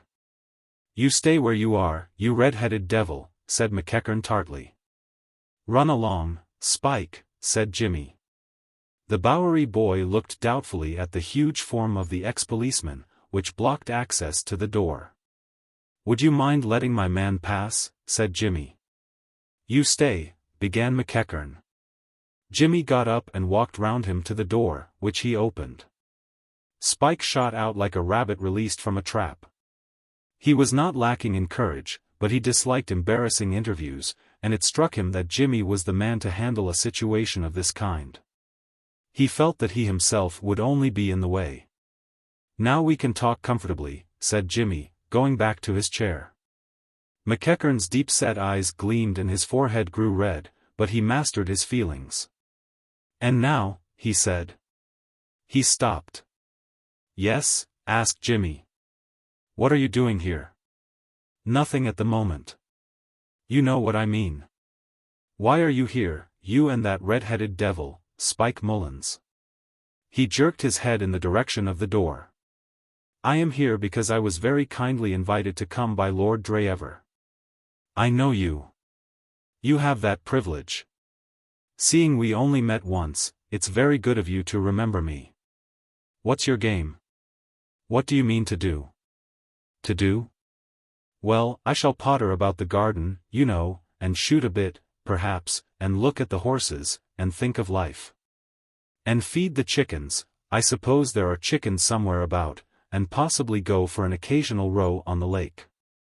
Nothing more. Oh, yes, I believe they want me to act in some theatricals." "You'll miss those theatricals. You'll leave here tomorrow." "Tomorrow? But I've only just arrived, dear heart." "I don't care about that. Out you go tomorrow. I'll give you till tomorrow." "I congratulate you," said Jimmy. "One of the oldest houses in England." "What do you mean?" "I gathered from what you said that you had bought the castle. Isn't that so? If it still belongs to Lord Dreever, don't you think you ought to consult him before revising his list of guests?" McEachern looked at him steadily.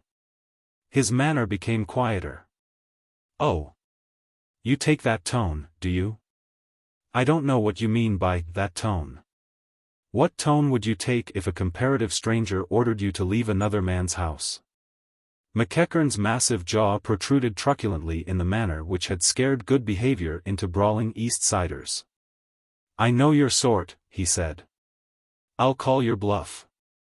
And you won't get till tomorrow either, it'll be now. Why should we wait for the morrow?" "You are queen of my heart tonight," murmured Jimmy encouragingly. "I'll expose you before them all. I'll tell them everything." Jimmy shook his head. "Too melodramatic," he said. "Sort of, I call on heaven to judge between this man and me kind of thing. I shouldn't. What do you propose to tell, anyway? Will you deny that you were a crook in New York?" "I will. I was nothing of the kind." What? If you'll listen, I can explain. Explain. The other's voice rose again. You talk about explaining, you scum, when I caught you in my own parlor at 3 in the morning, you. The smile faded from Jimmy's face. Half a minute, he said. It might be that the ideal course would be to let the storm expend itself and then to explain quietly the whole matter of Arthur Mifflin and the bet which had led to his one excursion into burglary. But he doubted it. Things, including his temper, had got beyond the stage of quiet explanations. McEachern would most certainly disbelieve his story. What would happen after that he did not know. A scene, probably, a melodramatic denunciation, at the worst, before the other guests, at the best, before Sir Thomas alone. He saw nothing but chaos beyond that. His story was thin to a degree, unless backed by witnesses, and his witnesses were 3,000 miles away. Worse, he had not been alone in the policeman's parlor. A man who is burgling a house for a bet does not usually do it in the company of a professional burglar well known to the police. No, quiet explanations must be postponed. They could do no good, and would probably lead to his spending the night and the next few nights at the local police station. And even if he were spared that fate, it was certain that he would have to leave the castle. Leave the castle and Molly. He jumped up. The thought had stung him. One moment, he said. McEachern stopped. Well? You're going to tell them that? Asked Jimmy. I am. Are you also going to tell them why you didn't have me arrested that night? He said. McEachern started. Jimmy planted himself in front of him and glared up into his face. It would have been hard to say which of the two was the angrier. The policeman was flushed, and the veins stood out on his forehead. Jimmy was in a white heat of rage. He had turned very pale, and his muscles were quivering. Jimmy in this mood had once cleared a Los Angeles barroom with the leg of a chair in the space of 2¼ minutes by the clock. Are you? He demanded. Are you? McEachern's hand, hanging at his side, lifted itself hesitatingly. The fingers brushed against Jimmy's shoulder. Jimmy's lips twitched.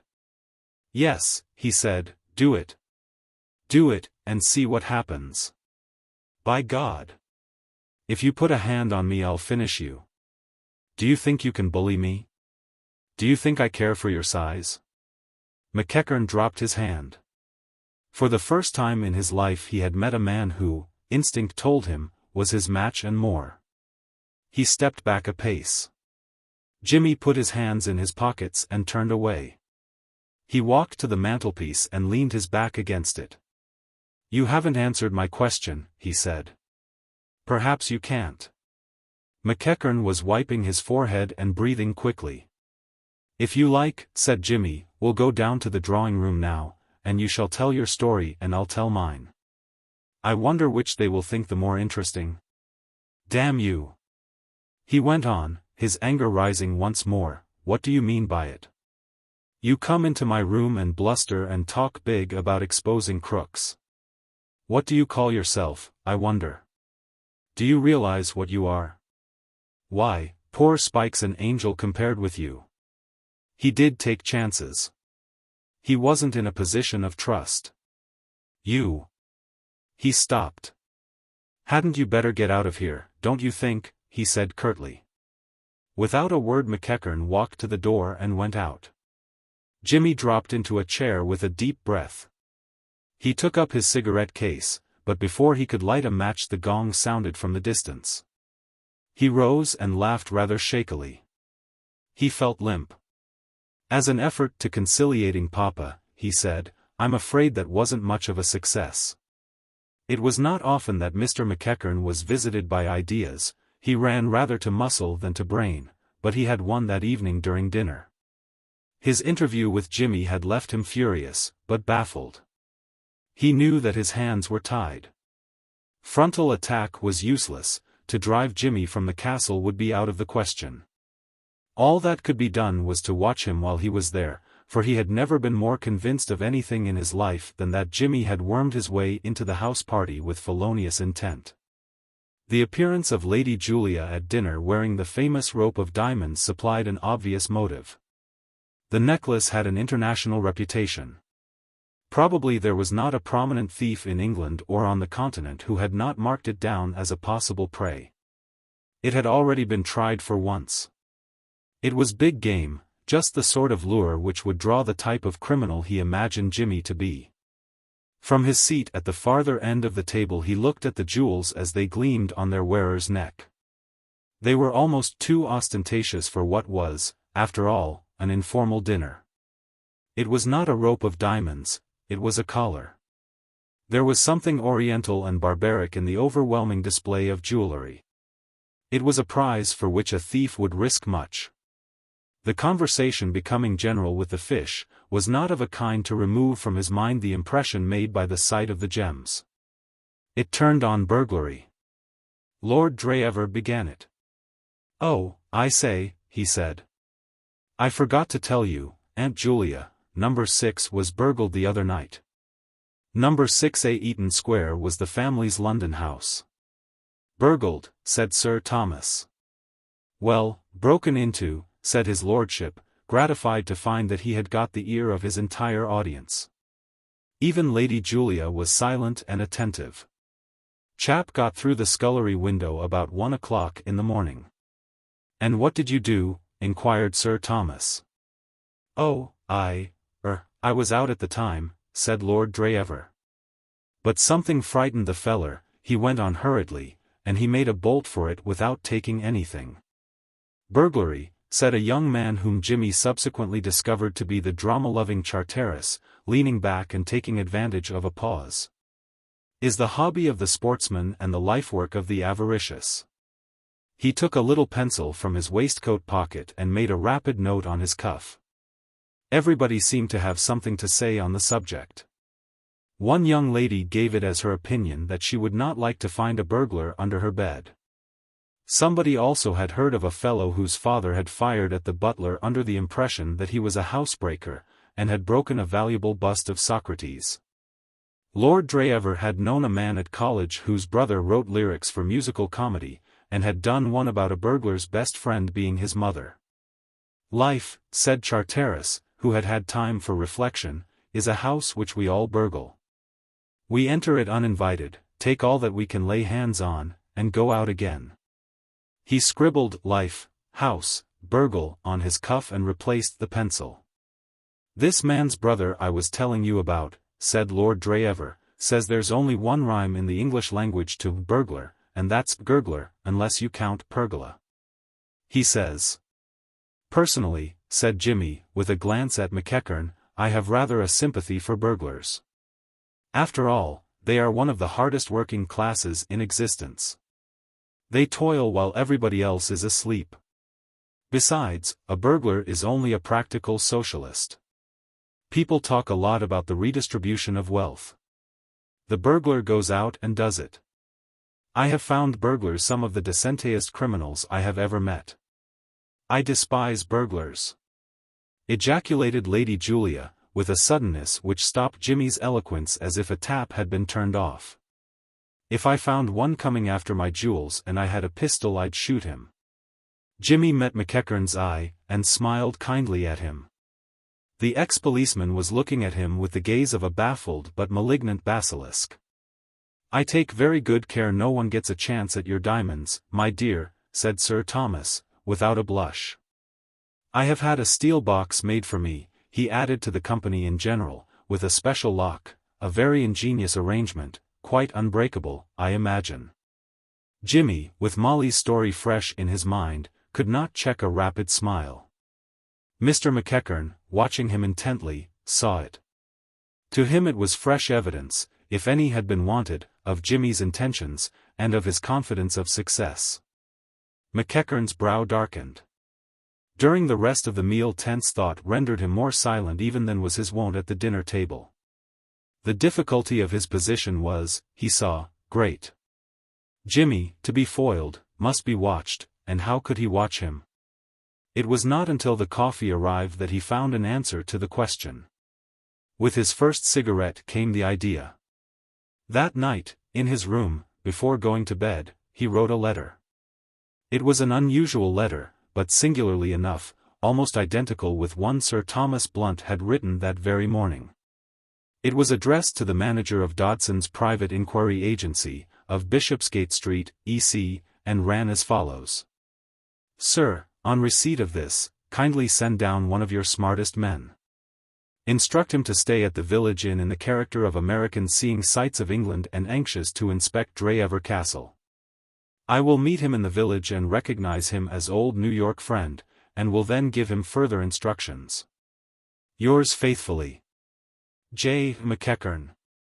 P.S. Kindly not send a rube, but a really smart man. This brief but pregnant letter cost him some pains in its composition. He was not a ready writer, but he completed it at last to his satisfaction. There was a crisp purity in the style which pleased him. He sealed up the envelope and slipped it into his pocket. He felt more at ease now. Such was the friendship that had sprung up between Sir Thomas Blunt and himself as the result of the jewel episode in Paris that he could count with certainty on the successful working of his scheme. The grateful knight would not be likely to allow any old New York friend of his preserver to languish at the village inn. The sleuth-hound would at once be installed at the castle, where, unsuspected by Jimmy, he would keep an eye on the course of events. Any looking after that Mr. James Pitt might require might safely be left in the hands of this expert. With considerable fervor Mr. McEachern congratulated himself on his astuteness. With Jimmy above stairs and Spike below, the sleuth-hound would have his hands full. Chapter 15. Mr. McEachern Intervenes. Life at the castle during the first few days of his visit filled Jimmy with a curious blend of emotions, mainly unpleasant. Fate, in its pro-Jimmy capacity, seemed to be taking a rest. In the first place, the part allotted to him was not that of Lord Herbert, the character who talked to Molly most of the time. The instant Charteris learned from Lord Dreever that Jimmy had at one time actually been on the stage professionally, he decided that Lord Herbert offered too little scope for the new man's talents. "Absolutely no good to you, my dear chap," he said. "It's just a small dude part. He's simply got to be a silly ass." Jimmy pleaded that he could be a sillier ass than anybody living. But Charteris was firm. "No," he said. "You must be Captain Brown, true acting part, the biggest in the piece, full of fat lines. Spennie was to have played it, and we were in for the worst frost in the history of the stage. Now you've come it's all right. Spennie's the ideal of Lord Herbert. He's simply got to be himself. We've got a success now, my boy. Rehearsal after lunch. Don't be late." And he had gone off to beat up the rest of the company. From that moment Jimmy's troubles began. Charteris was a young man in whom a passion for the stage was ineradicably implanted. It mattered nothing to him during these days that the sun shone, that it was pleasant on the lake. And that Jimmy would have given £5 a minute to be allowed to get Molly to himself for half an hour every afternoon. All he knew or cared about was that the local nobility and gentry were due to arrive at the castle a week from that day, and that very few of the company even knew their lines. Having hustled Jimmy into the part of Captain Brown, he gave his energy free play. He conducted rehearsals with a vigor which occasionally almost welded the rabble he was coaching into something approaching coherency. He painted scenery and left it about, wet, and people sat on it. He nailed up horseshoes for luck, and they fell on people. But nothing daunted him, he never rested. "Mr. Charteris," said Lady Julia rather frigidly, after one energetic rehearsal, "is indefatigable. He whirled me about." It was, perhaps, his greatest triumph, properly considered, that he had induced Lady Julia to take a part in his piece. But to the born organizer of amateur theatricals no miracle of this kind is impossible, and Charteris was one of the most inveterate organizers in the country. There had been some talk, late at night in the billiard room, of his being about to write in a comic footman role for Sir Thomas, but it had fallen through. Not, it was felt, because Charteris could not have hypnotized him into undertaking it, but rather because Sir Thomas was histrionically unfit. Mainly as a result of the producer's energy, Jimmy found himself one of a crowd, and disliked the sensation. He had not experienced much difficulty in mastering the scenes in which he appeared. But unfortunately those who appeared with him had. It occurred to Jimmy daily, after he had finished running through the lines with a series of agitated amateurs, male and female, that for all practical purposes he might just as well have gone to Japan. In this confused welter of rehearsers his opportunities of talking with Molly were infinitesimal. And worse, she did not appear to mind. She was cheerful, and apparently quite content to be engulfed in a crowd. Probably, he thought with some melancholy, if she met his eye, and noted in it a distracted gleam, she put it down to the same cause which made other eyes in the company gleam distractedly during that week. Jimmy began to take a thoroughly jaundiced view of amateur theatricals, and of these amateur theatricals in particular. He felt that in the electric flame department of the infernal regions there should be a special gridiron, reserved exclusively for the man who invented these performances. So diametrically opposed to the true spirit of civilization. At the close of each day he cursed Charteris with unfailing regularity. There was another thing that disturbed him. That he should be unable to talk with Molly was an evil, but a negative evil. It was supplemented by one that was positive.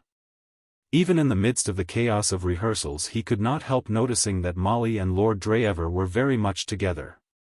Also, and this was even more sinister, he observed that both Sir Thomas Blunt and Mr. McEachern were making determined efforts to foster this state of affairs.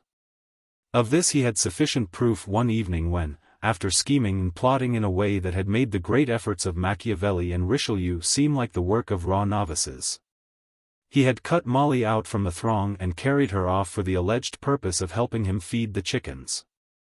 There were, as he had suspected, chickens attached to the castle. They lived in a little world of noise and smells at the back of the stables. Bearing an iron pot full of a poisonous-looking mash, and accompanied by Molly, he had felt, for perhaps a minute and a half, like a successful general. It is difficult to be romantic when you are laden with chicken feed in an unwieldy iron pot. But he had resolved that that portion of the proceedings should be brief. The birds should dine that evening on the quick lunch principle, then to the more fitting surroundings of the rose garden. There was plenty of time before the hour of the sounding of the dressing gong. Perhaps even a row on the lake. "What ho!" said a voice. Behind them, with a propitiatory smile on his face, stood his lordship of Dreever. "My uncle told me I should find you out here. What have you got there, Pitt? Is this what you feed them on? I say, you know, queer coves, hens. I wouldn't touch the stuff for a fortune." "What? Looks to me poisonous." He met Jimmy's eye and stopped. There was that in Jimmy's eye that would have stopped an avalanche. His lordship twiddled his fingers in pink embarrassment. "Oh, look," said Molly. "There's a poor little chicken out there in the cold. It hasn't had a morsel. Give me the spoon, Mr. Pitt. Here, chick, chick. Don't be silly, I'm not going to hurt you. I've brought you your dinner." She moved off in pursuit of the solitary fowl, which had edged nervously away. Lord Dreever bent towards Jimmy. "Frightfully sorry, Pitt, old man," he whispered feverishly. "Didn't want to come. Couldn't help it. He sent me out." He half looked over his shoulder. "And," he added rapidly, as Molly came back, "the old boy's at his bedroom window now, watching us through his opera glasses." The return journey to the house was performed in silence, on Jimmy's part in thoughtful silence. He thought hard, and had been thinking ever since. He had material for thought. That Lord Dreever was as clay in his uncle's hands he was aware. He had not known his lordship long, but he had known him long enough to realize that a backbone had been carelessly omitted from his composition. What his uncle directed, that would he do. The situation looked bad to Jimmy. The order, he knew, had gone out that Lord Dreever was to marry money, and Molly was an heiress. He did not know how much Mr. McEachern had amassed in his dealings with New York crime, but it could not but be something considerable. Things looked black. Then he had a reaction. He was taking too much for granted. Lord Dreever might be hounded into proposing to Molly, but what earthly reason was there for supposing that Molly would accept him?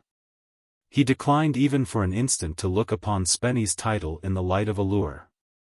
Molly was not the girl to marry for a title. He endeavoured to examine impartially his lordship's other claims.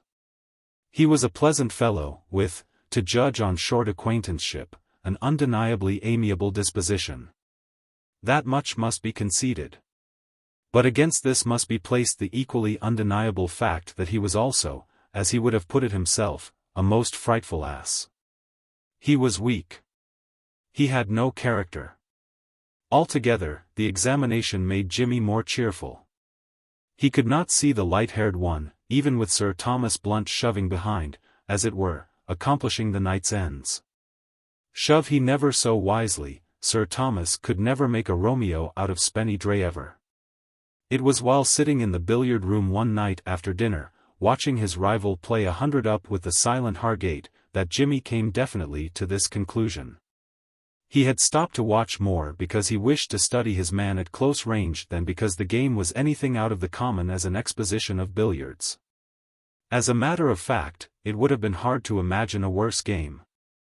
Lord Dreever, who was conceding 20, was poor, and his opponent an obvious beginner. Again, as he looked on, Jimmy was possessed of an idea that he had met Hargate before. But once more he searched his memory and drew blank.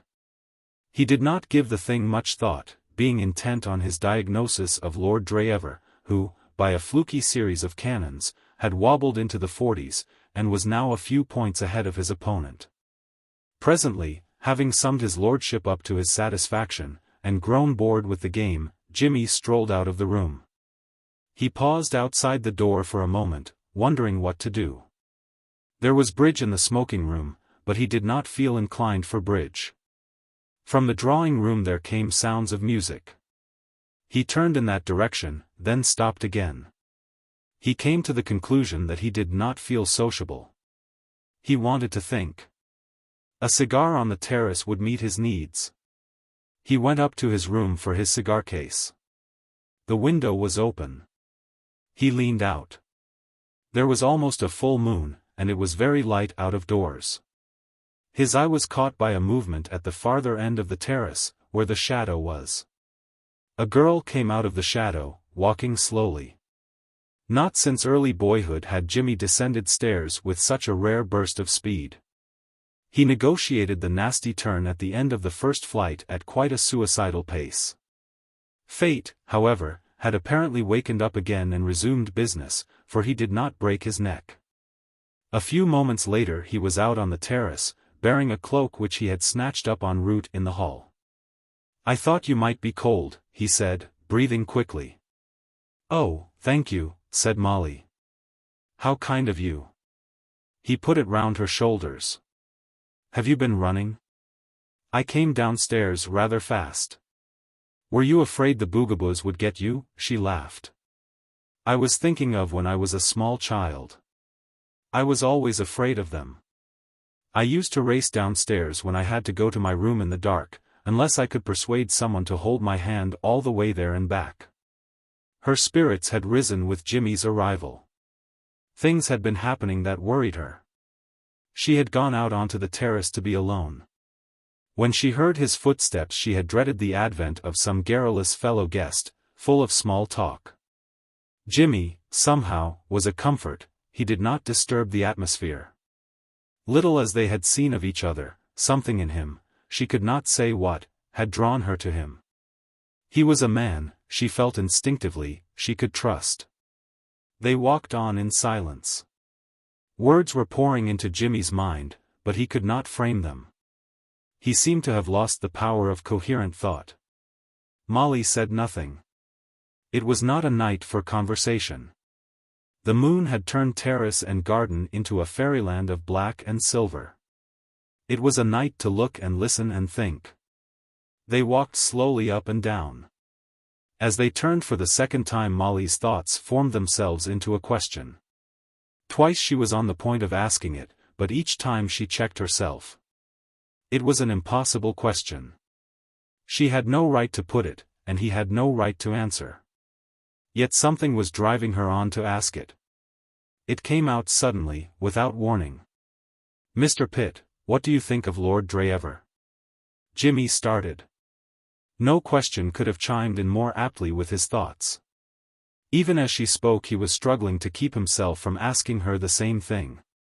"Oh, I know I ought not to ask," she went on. "He's your host and you're his friend, I know. But—" Her voice trailed off. The muscles of Jimmy's back tightened and quivered, but he could find no words. "I wouldn't ask anyone else. But you're different somehow. I don't know what I mean, we hardly know each other, but—" She stopped again, and still he was dumb. "I feel so alone," she said very quietly, almost to herself. Something seemed to break in Jimmy's head. His brain suddenly cleared.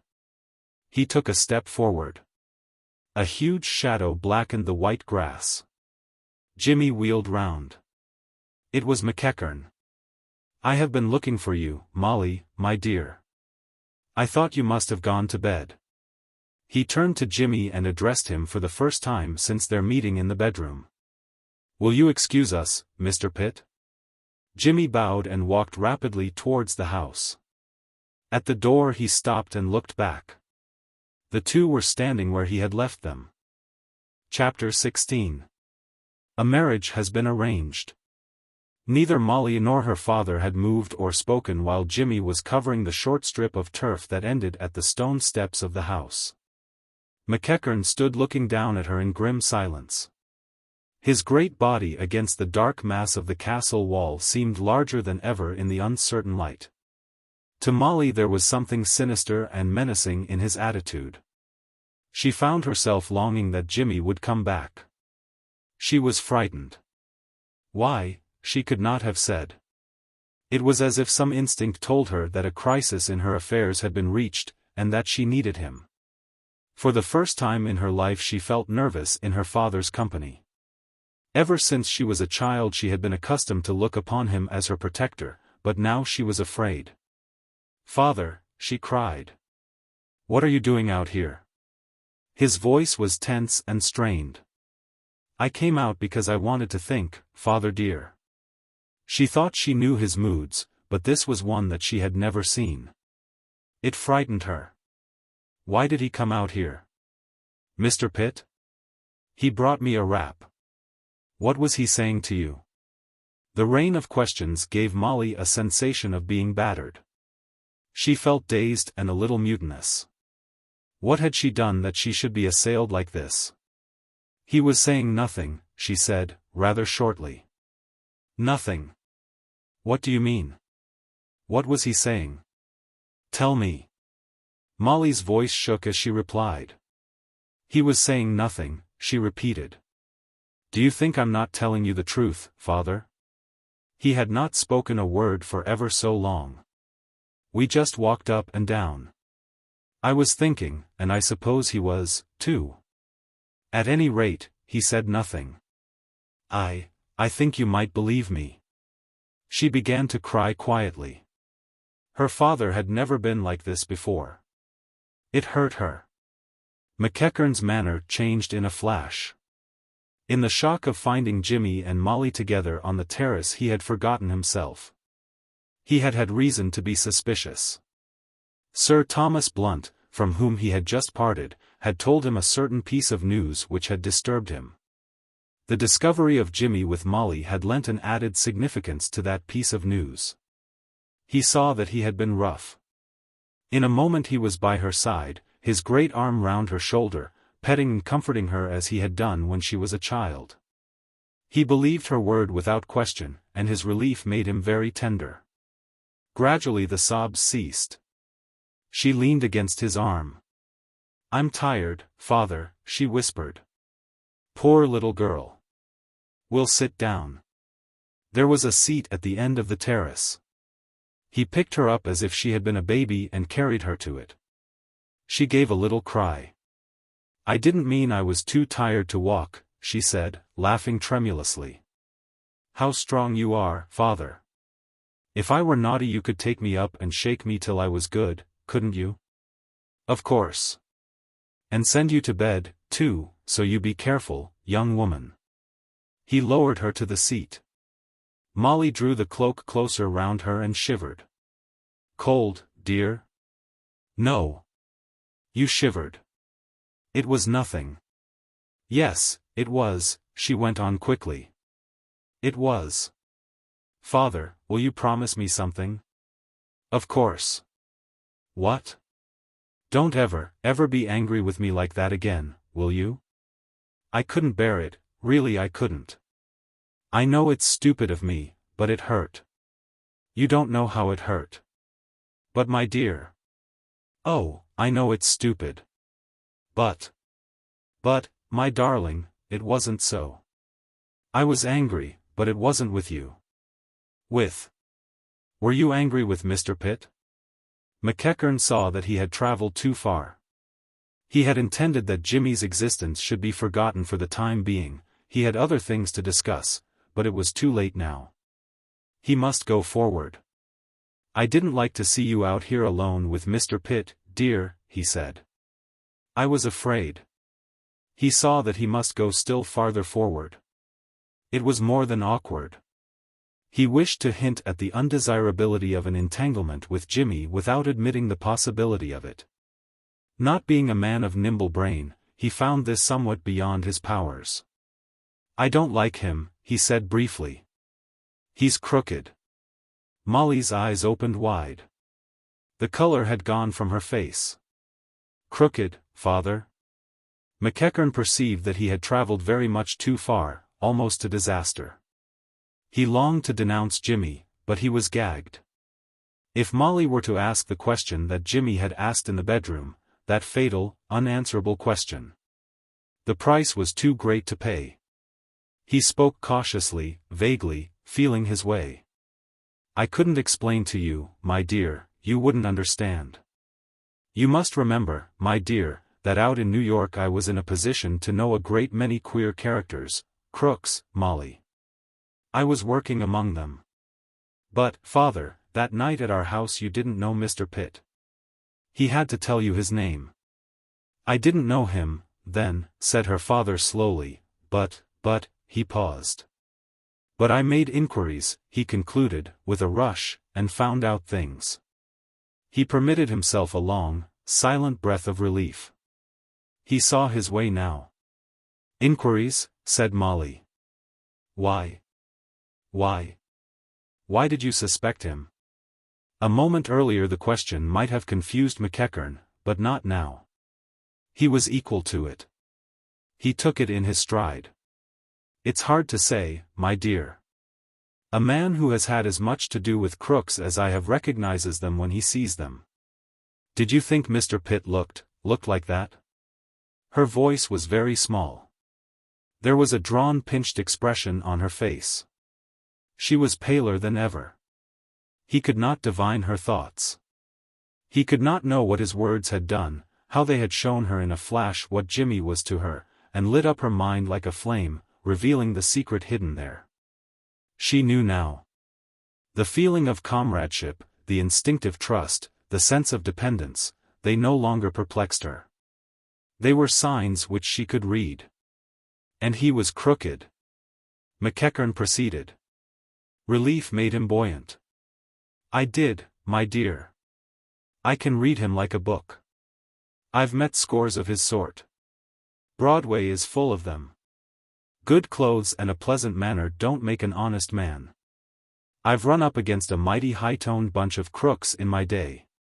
It's a long time since I gave up thinking that it was only the ones with the low foreheads and the thick ears that needed watching. It's the innocent willies who look as if all they could do was to lead the cotillion. This man Pitt's one of them. I'm not guessing, mind you, I know. I know his line, and all about him. I'm watching him. He's here on some game. How did he get here? Why, he scraped acquaintance with Lord Dreever in a London restaurant. It's the commonest trick on the list. If I hadn't happened to be here when he came, I suppose he'd have made his haul by now.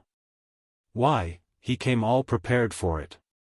Have you seen an ugly, grinning, red-headed scoundrel hanging about the place? His valet, so he says. Valet. Do you know who that is? That's one of the most notorious yeggmen on the other side. There isn't a policeman in New York who doesn't know Spike Mullins. Even if I knew nothing of this Pitt, that would be enough. What's an innocent man going round the country with Spike Mullins for, unless they are standing in together at some game? That's who Mr. Pitt is, my dear, and that's why, maybe, I seemed a little put out when I came upon you and him out here alone together. See as little of him as you can. In a large party like this it won't be difficult to avoid him. Molly sat staring out across the garden. At first every word had been a stab. Several times she had been on the point of crying out that she could bear it no longer, but gradually a numbness succeeded the pain. She found herself listening apathetically. McEachern talked on. He left the subject of Jimmy, comfortably conscious that, even if there had ever existed in Molly's heart any budding feeling of the kind he had suspected, it must now be dead. He steered the conversation away until it ran easily among commonplaces. He talked of New York, of the preparations for the theatricals. Molly answered composedly. She was still pale, and a certain listlessness in her manner might have been noticed by a more observant man than Mr. McEachern. Beyond that there was nothing to show that her heart had been born and killed but a few minutes before. Women have the red Indian instinct, and Molly had grown to womanhood in those few minutes. Presently Lord Dreever's name came up. It caused a momentary pause, and McEachern took advantage of it. It was the cue for which he had been waiting. He hesitated for a moment, for the conversation was about to enter upon a difficult phase, and he was not quite sure of himself. Then he took the plunge. "I have just been talking to Sir Thomas, my dear," he said. He tried to speak casually, and as a natural result infused so much meaning into his voice that Molly looked at him in surprise. McEachern coughed confusedly. Diplomacy, he concluded, was not his forte. He abandoned it in favor of directness. "He was telling me that you had refused Lord Dreever this evening." "Yes, I did," said Molly. "How did Sir Thomas know?" "Lord Dreever told him." Molly raised her eyebrows. "I shouldn't have thought it was the sort of thing he would talk about," she said. "Sir Thomas is his uncle." "Of course." "So he is," said Molly dryly. "I forgot. That would account for it, wouldn't it?" Mr. McEachern looked at her with some concern. There was a hard ring in her voice which he did not altogether like. His greatest admirer had never called him an intuitive man, and he was quite at a loss to see what was wrong. As a schemer he was perhaps a little naive. He had taken it for granted that Molly was ignorant of the maneuvers which had been going on, and which had culminated that afternoon in a stammering proposal of marriage from Lord Dreever in the Rose Garden. This, however, was not the case. The woman incapable of seeing through the machinations of two men of the mental caliber of Sir Thomas Blunt and Mr. McEachern has yet to be born. For some considerable time Molly had been alive to the well-meant plottings of that worthy pair, and had derived little pleasure from the fact. It may be that woman loves to be pursued, but she does not love to be pursued by a crowd. Mr. McEachern cleared his throat and began again. "You shouldn't decide a question like that too hastily, my dear." "I didn't, not too hastily for Lord Dreever, at any rate, poor dear." "It was in your power," said Mr. McEachern portentously, "to make a man happy." "I did," said Molly, bitterly. "You should have seen his face light up." He could hardly believe it was true for a moment, and then it came home to him, and I thought he would have fallen on my neck. He did his very best to look heartbroken, out of politeness, but it was no good. He whistled most of the way back to the house, all flat, but very cheerfully. "My dear." "What do you mean?" Molly had made the discovery earlier in their conversation that her father had moods whose existence she had not suspected. It was his turn now to make a similar discovery regarding herself. "I mean nothing, father," she said. "I'm just telling you what happened. He came to me looking like a dog that's going to be washed." "Why, of course, he was nervous, my dear. Of course. He couldn't know that I was going to refuse him." She was breathing quickly. He started to speak, but she went on looking straight before her. Her face was very white in the moonlight. "He took me into the rose garden." "Was that Sir Thomas's idea?" "There couldn't have been a better setting, I'm sure, the roses looked lovely." Presently I heard him gulp, and I was so sorry for him. I would have refused him then, and put him out of his misery, only I couldn't very well till he had proposed, could I? So I turned my back and sniffed at a rose, and then he shut his eyes. I couldn't see him, but I knew he shut his eyes, and began to say his lesson. "Molly." "He did, he said his lesson. He gabbled it. When he had got as far as, 'Well, don't you know, what I mean is, that's what I wanted to say, you know,' I turned round and soothed him. I said, I didn't love him. He said, 'No, no, of course not.' I said he had paid me a great compliment. He said, 'Not at all,' looking very anxious, poor darling, as if even then he was afraid of what might come next. But I reassured him, and he cheered up, and we walked back to the house together, as happy as could be."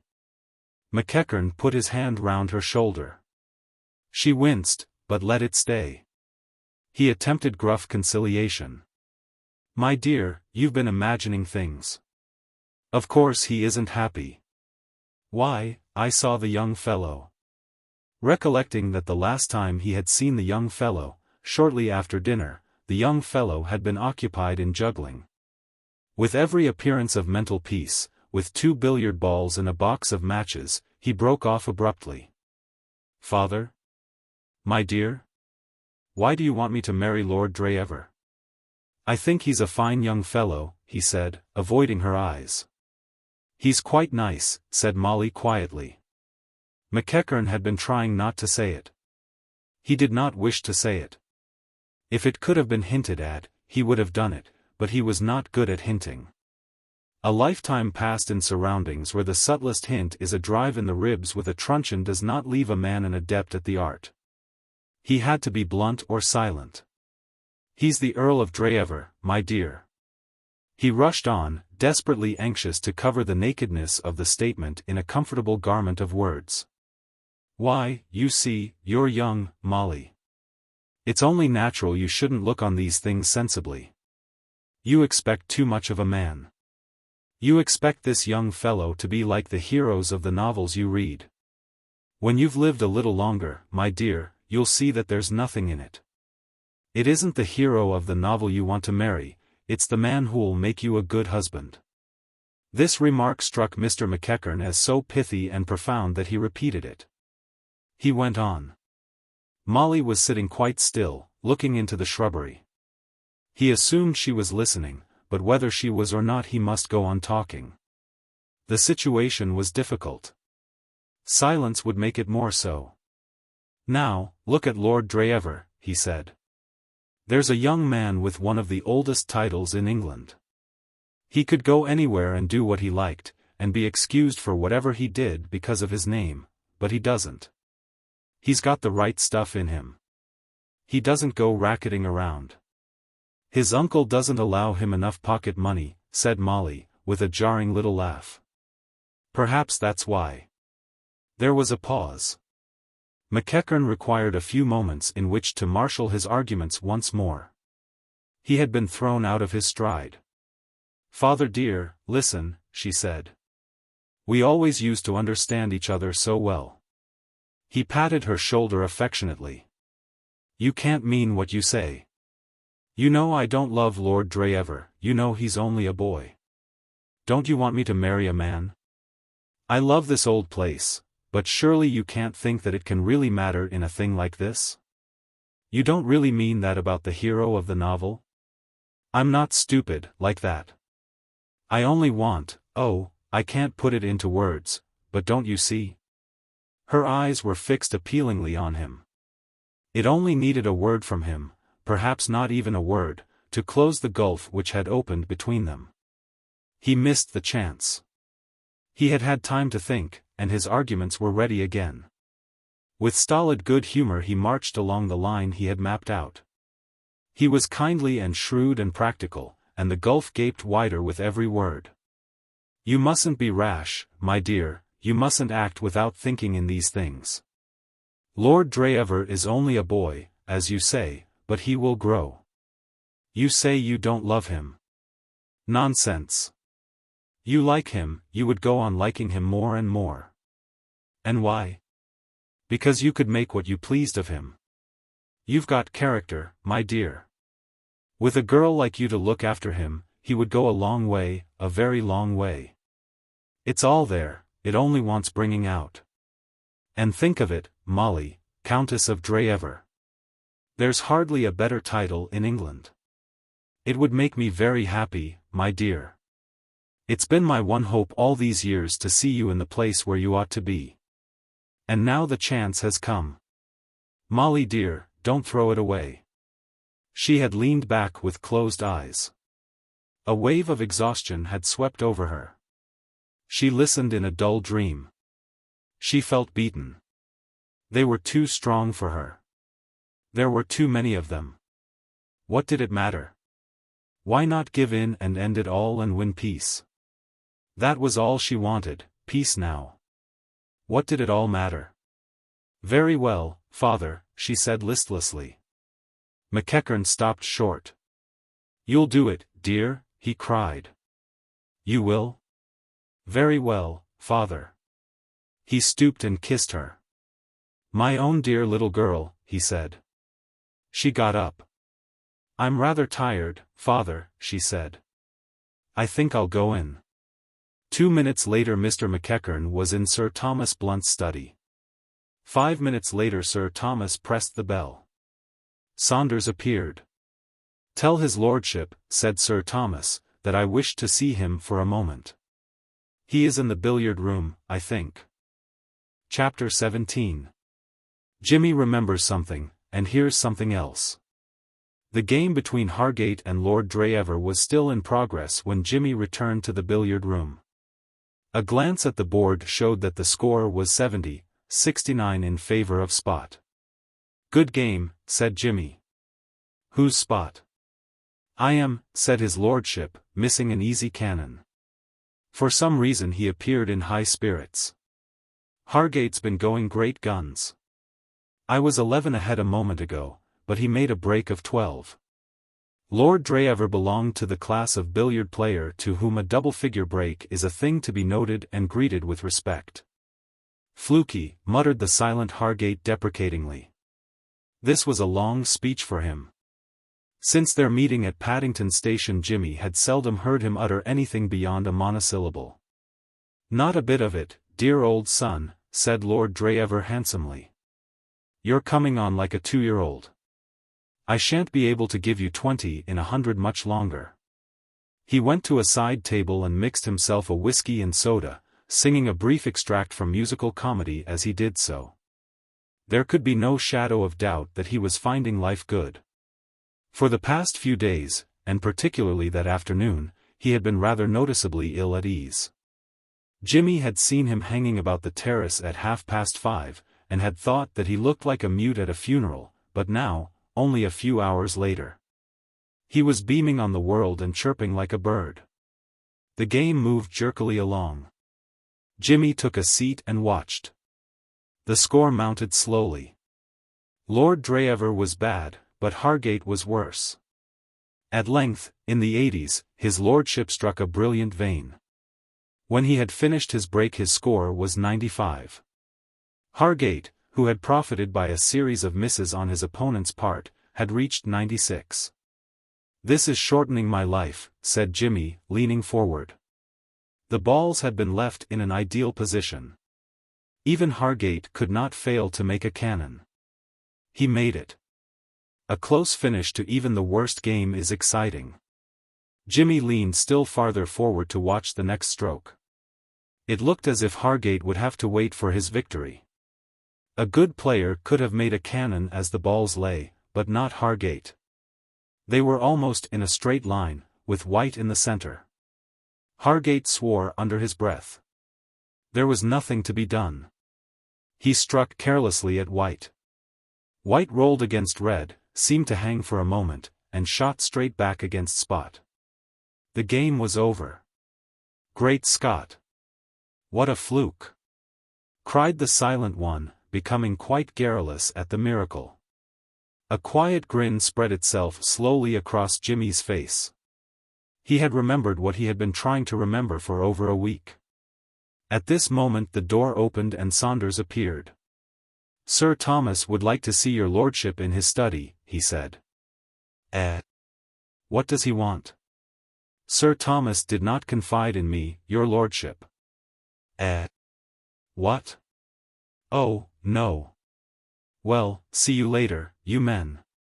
He rested his cue against the table and put on his coat. Jimmy followed him out of the door, which he shut behind him. "1 second, Dreever," he said. Hello. What's up? Any money on that game?" asked Jimmy. "Why, yes, by Jove. Now you mention it, there was an even fiver. And, by the way, old man, the fact is, just for the moment, I'm frightfully.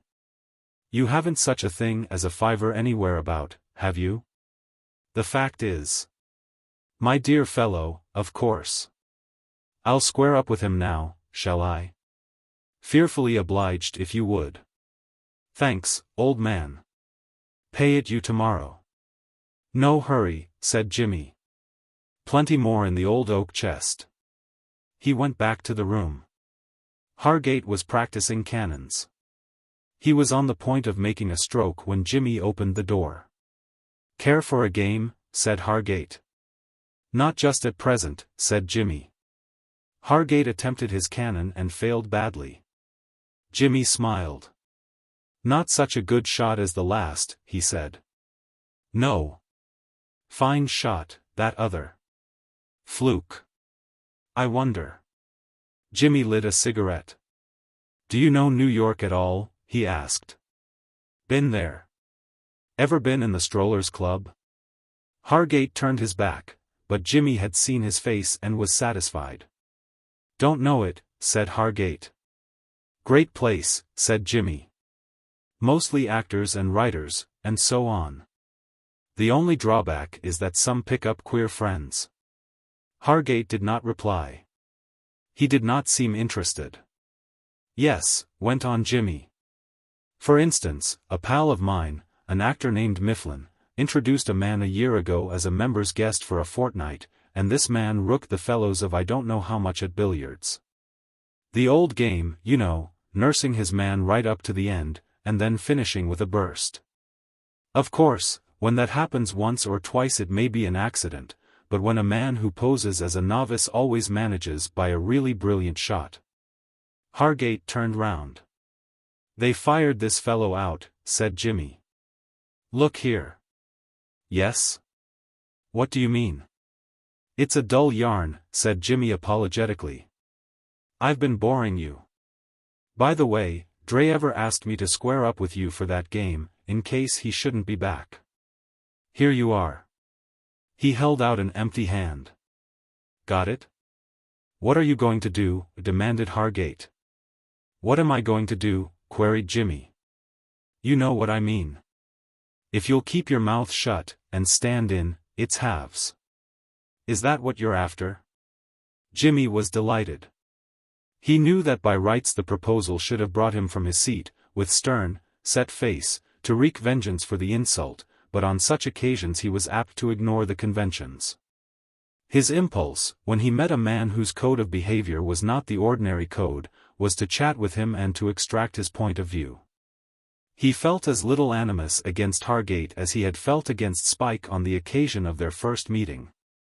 "Do you make much at this sort of game?" he asked. Hargate was relieved. This was businesslike. Pots, he said, with some enthusiasm, pots I tell you, if you'll stand in. Bit risky, isn't it? Not a bit of it. An occasional accident. I suppose you'd call me one? Hargate grinned. It must be pretty tough work, said Jimmy. You must have to use a tremendous lot of self-restraint. Hargate sighed. That's the worst of it, he said, the having to seem a mug at the game. I've been patronized sometimes by young fools who thought they were teaching me till I nearly forgot myself and showed them what real billiards was. There's always some drawback to the learned professions, said Jimmy. But there's a heap to make up for it in this one, said Hargate. Well, look here, is it a deal? You stand in. Jimmy shook his head. I guess not, he said. It's good of you, but commercial speculation never was in my line. I'm afraid you must count me out of this. What? You're going to tell? No, said Jimmy, I'm not. I'm not a vigilance committee. I won't tell a soul. Why, then, began Hargate, relieved. Unless, of course, Jimmy went on, you play billiards again while you're here. But, damn it, man. If I don't, what's the good? Look here, what am I to do if they ask me to play? Give your wrist as an excuse. My wrist? Yes. You sprained it tomorrow after breakfast. It was bad luck. I wonder how you came to do it. You didn't sprain it much, but just enough to stop you playing billiards. Hargate reflected. Understand, said Jimmy. Oh, very well, said Hargate sullenly. But, he burst out, if I ever get a chance to get even with you. You won't, said Jimmy. Dismiss the rosy dream. Get even. You don't know me. There's not a flaw in my armor. I'm a sort of modern edition of the stainless knight. Tennyson drew Galahad from me. I move through life with almost a sickening absence of sin. But hush. We are observed, at least, we shall be in another minute, somebody is coming down the passage. You do understand, don't you? Sprained wrist is the watchword. The handle turned. It was Lord Dreever, back again from his interview. Hello, Dreever, said Jimmy. We've missed you. Hargate has been doing his best to amuse me with acrobatic tricks. But you're too reckless, Hargate, old man. Mark my words, one of these days you'll be spraining your wrist. You should be more careful. What, going? Good night. Pleasant fellow, Hargate, he added, as the footsteps retreated down the passage. Well, my lad, what's the matter with you? You look depressed. Lord Dreever flung himself onto the lounge and groaned hollowly. Damn! Damn! Damn, he observed. His glassy eye met Jimmy's and wandered away again. What on earth's the matter? Demanded Jimmy. You go out of here caroling like a songbird, and you come back moaning like a lost soul. What's happened? Give me a brandy and soda, Pitt, old man, there's a good chap. I'm in a fearful hole. Why? What's the matter? I'm engaged, groaned his lordship. Engaged? I wish you'd explain. What on earth's wrong with you? Don't you want to be engaged? What's your... He broke off as a sudden, awful suspicion dawned upon him. Who is she? He cried. He gripped the stricken peer's shoulder and shook it savagely. Unfortunately he selected the precise moment when the latter was in the act of calming his quivering nerve centers with a gulp of brandy and soda. And for a space of some 2 minutes it seemed as if the engagement would be broken off by the premature extinction of the Dreever line. A long and painful fit of coughing, however, ended with his lordship still alive and on the road to recovery. He eyed Jimmy reproachfully, but Jimmy was in no mood for apologies. Who is she? He kept demanding. What's her name? Might have killed me, grumbled the convalescent. Who is she? What? Why, Miss McEachern? Jimmy had known what the answer would be. But it was scarcely less of a shock for that reason. Miss McEachern, he echoed. Lord Dreever nodded a somber nod. You're engaged to her? Another somber nod. I don't believe it, said Jimmy. I wish I didn't, said his lordship wistfully, ignoring the slight rudeness of the remark. But worse luck, it's true. For the first time since the disclosure of the name, Jimmy's attention was directed to the remarkable demeanor of his successful rival. You don't seem overpleased, he said. Pleased? Have a fiver each way on pleased. No, I'm not exactly leaping with joy. Then what the devil is it all about? What do you mean? What's the idea? If you don't want to marry Miss McEachern, why did you propose to her? Lord Dreever closed his eyes. Dear old boy, don't. It's my uncle. Your uncle? Didn't I explain it all to you? About him wanting me to marry? You know, I told you the whole thing. Jimmy stared at him in silence. Do you mean to say, he said slowly. He stopped. It was a profanation to put the thing into words. What, old man?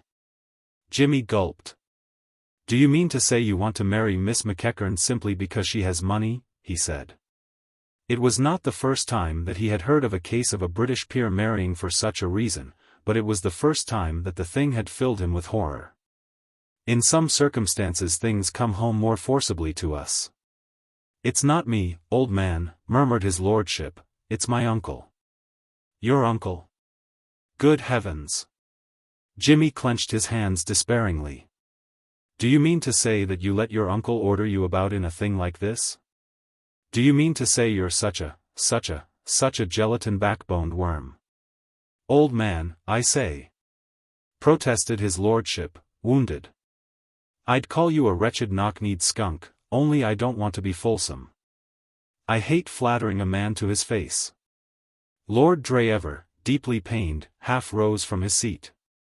Don't get up, urged Jimmy smoothly, I couldn't trust myself. His lordship subsided hastily. He was feeling alarmed. He had never seen this side of Jimmy's character. At first he had been merely aggrieved and disappointed. He had expected sympathy. Now the matter had become more serious. Jimmy was pacing the room like a young and hungry tiger. At present, it was true, there was a billiard table between them, but his lordship felt that he could have done with good, stout bars. He nestled in his seat with the earnest concentration of a limpet on a rock. It would be deuced bad form, of course, for Jimmy to assault his host, but could Jimmy be trusted to remember the niceties of etiquette? Why the deuce she accepted you I can't think, said Jimmy, half to himself, stopping suddenly and glaring across the table. Lord Dreever felt relieved. This was not polite, perhaps, but at least it was not violent. That's what beats me, too, old man, he said. Between you and me, it's a jolly rum business. This afternoon. What about this afternoon? Why, she wouldn't have me at any price. You asked her this afternoon? Yes, and it was all right then. She refused me like a bird, wouldn't hear of it, came pretty near laughing in my face. And then tonight, he went on, his voice squeaky at the thought of his wrongs, my uncle sends for me and says she's changed her mind and is waiting for me in the morning room. I go there and she tells me in about 3 words that she's been thinking it over and that the whole fearful thing is on again. I call it jolly rough on a chap. I felt such a frightful ass, you know, I didn't know what to do, whether to kiss her, I mean. Jimmy snorted violently. Said his lordship blankly. Go on, said Jimmy, between his teeth. I felt a fearful fool, you know. I just said, right-o, or something, dashed if I know what I did say, and legged it. It's a jolly rum business, the whole thing. It isn't as if she wanted me, I could see that with half an eye, she doesn't care a hang for me. It's my belief, old man, he said solemnly, that she's been badgered into it. I believe my uncle's been at her. Jimmy laughed shortly. My dear man, you seem to think your uncle's persuasive influence is universal. I guess it's confined to you. Well, anyhow, I believe that's what's happened. What do you say? Why say anything? There doesn't seem to be much need. He poured some brandy into a glass and added a little soda. You take it pretty stiff, observed his lordship, with a touch of envy. On occasions, said Jimmy, emptying his glass. Chapter 18. The Lochinvar Method. As Jimmy sat smoking a last cigarette in his bedroom before going to bed that night, Spike Mullins came in. Jimmy had been thinking things over. He was one of those men who are at their best in a losing game. Imminent disaster always had the effect of keying him up and putting an edge on his mind. The news he had heard that night had left him with undiminished determination, but conscious that a change of method would be needed. He must stake all on a single throw now. Young Lochinvar rather than Romeo must be his model. He declined to believe himself incapable of getting anything that he wanted as badly as he wanted Molly. He also declined to believe that she was really attached to Lord Dreever. He suspected the hand of McEachern in the affair, though the suspicion did not clear up the mystery by any means. Molly was a girl of character, not a feminine counterpart of his lordship, content meekly to do what she was told in a matter of this kind. The whole thing puzzled him. Well, Spike, he said. He was not too pleased at the interruption. He was thinking, and he wanted to be alone. Something appeared to have disturbed Spike. His bearing was excited. Say, boss. Guess what? You know dat guy dat come dis afternoon, de guy from de village, dat came wid old man McEachern. Gaylor, said Jimmy. What about him? There had been an addition to the guests at the castle that afternoon. Mr. McEachern, walking in the village, had happened upon an old New York acquaintance of his, who, touring England, had reached Dreever and was anxious to see the historic castle. Mr. McEachern had brought him thither, introduced him to Sir Thomas, and now Mr. Samuel Gaylor was occupying a room on the same floor as Jimmy's. He had appeared at dinner that night, a short, wooden-faced man, with no more conversation than Hargate. Jimmy had not paid any particular attention to him. What about him? He said. He's a slut, boss. A what? A slut. A detective? That's right. A fly cop. What makes you think that? Tink. Why, I can tell dem by dere eyes and dere feet, and de whole of dem. I could pick out a fly cop from a bunch of a $1,000. He's sure enough slut, all right, all right. I seen him rubbering at you, boss. At me? Why at me? Why, of course, I see now. Our friend McEachern has got him in to spy on us. That's right, boss. Of course you may be mistaken. Not me, boss. And, say, he ain't the only one. What, more detectives? They'll have to put up house full boards at this rate. Who's the other? A mug what's down in the servants' hall. I wasn't so sure of him at foist, but now I'm on to his curves. He's a slut all right. He's valley to Sir Thomas, dis second mug is, but he ain't no valley. He's come to see no one don't get busy wid de jewels. Say, what do you's t'ink of dem jewels, boss? Finest I ever saw. Yes, that's right. 100,000 plunks dey set him back. Dey read the limit, ain't dey? Say, won't you really? Spike, I'm surprised at you. Do you know you're getting a regular Mephistopheles, Spike? Suppose I hadn't an iron will, what would happen? You really must select your subjects of conversation more carefully. You're bad company for the likes of me. Spike shuffled despondently. But, boss. Jimmy shook his head. It can't be done, my lad. But it can, boss, protested Spike. It's dead easy.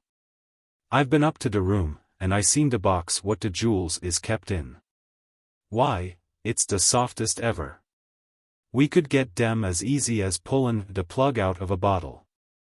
Why, say, dere's never been such a peach of a place for gettin' hold of de stuff as dis house. Dat's right, boss. Why, look what I got dis afternoon, just snoopin' round and not really trying to get busy at all. It was just lying about. He plunged his hand into his pocket and drew it out again. As he unclosed his fingers, Jimmy caught the gleam of precious stones. What the, he gasped. Spike was looking at his treasure trove with an air of affectionate proprietorship. Where on earth did you get those? Asked Jimmy. Out of one of de rooms. Dey belonged to one of de loidies. It was de easiest old TNG ever, boss. I just went in when dear was nobody around, and dear day was on de tooble. I never butted into anything so soft. Spike. Yes, boss. Do you remember the room you took them from? Sure. It was de foist on de. Then just listen to me for a moment, my bright boy. When we're at breakfast tomorrow you want to go to that room and put those things back, all of them, mind you, just where you found them. Do you understand? Spike's jaw had fallen. Put dem back, boss, he faltered. Every single one of them. Boss, said Spike plaintively. Remember, every single one of them, just where it belongs. See? Very well, boss. The dejection in his voice would have moved the sternest to pity. Gloom had enveloped Spike's spirit. The sunlight had gone out of his life. It had also gone out of the lives of a good many other people at the castle. This was mainly due to the growing shadow of the day of the theatricals. For pure discomfort there are few things in the world that can compete with the final rehearsals of an amateur theatrical performance at a country house. Every day the atmosphere becomes more heavily charged with restlessness and depression. The producer of the piece, especially if he is also the author of it, develops a sort of intermittent insanity. He plucks at his mustache, if he has one, at his hair, if he has not. He mutters to himself. He gives vent to occasional despairing cries. The soothing suavity which marked his demeanor in the earlier rehearsals disappears. He no longer says with a winning smile, "Splendid, old man, splendid. Couldn't be better. But I think we'll take that over just once more, if you don't mind." Instead, he rolls his eyes and snaps out, "Once more, please. This'll never do. At this rate we might just as well cut out the show altogether." What's that? No, it won't be all right on the night. Now, then, once more, and do pull yourselves together this time. After which the scene is sulkily resumed, and conversation, when the parties concerned meet subsequently, is cold and strained. Matters had reached this stage at the castle. Everybody was thoroughly tired of the piece, and, but for the thought of the disappointment which, presumably, would rack the neighboring nobility and gentry if it were not to be produced, would have resigned their places without a twinge of regret.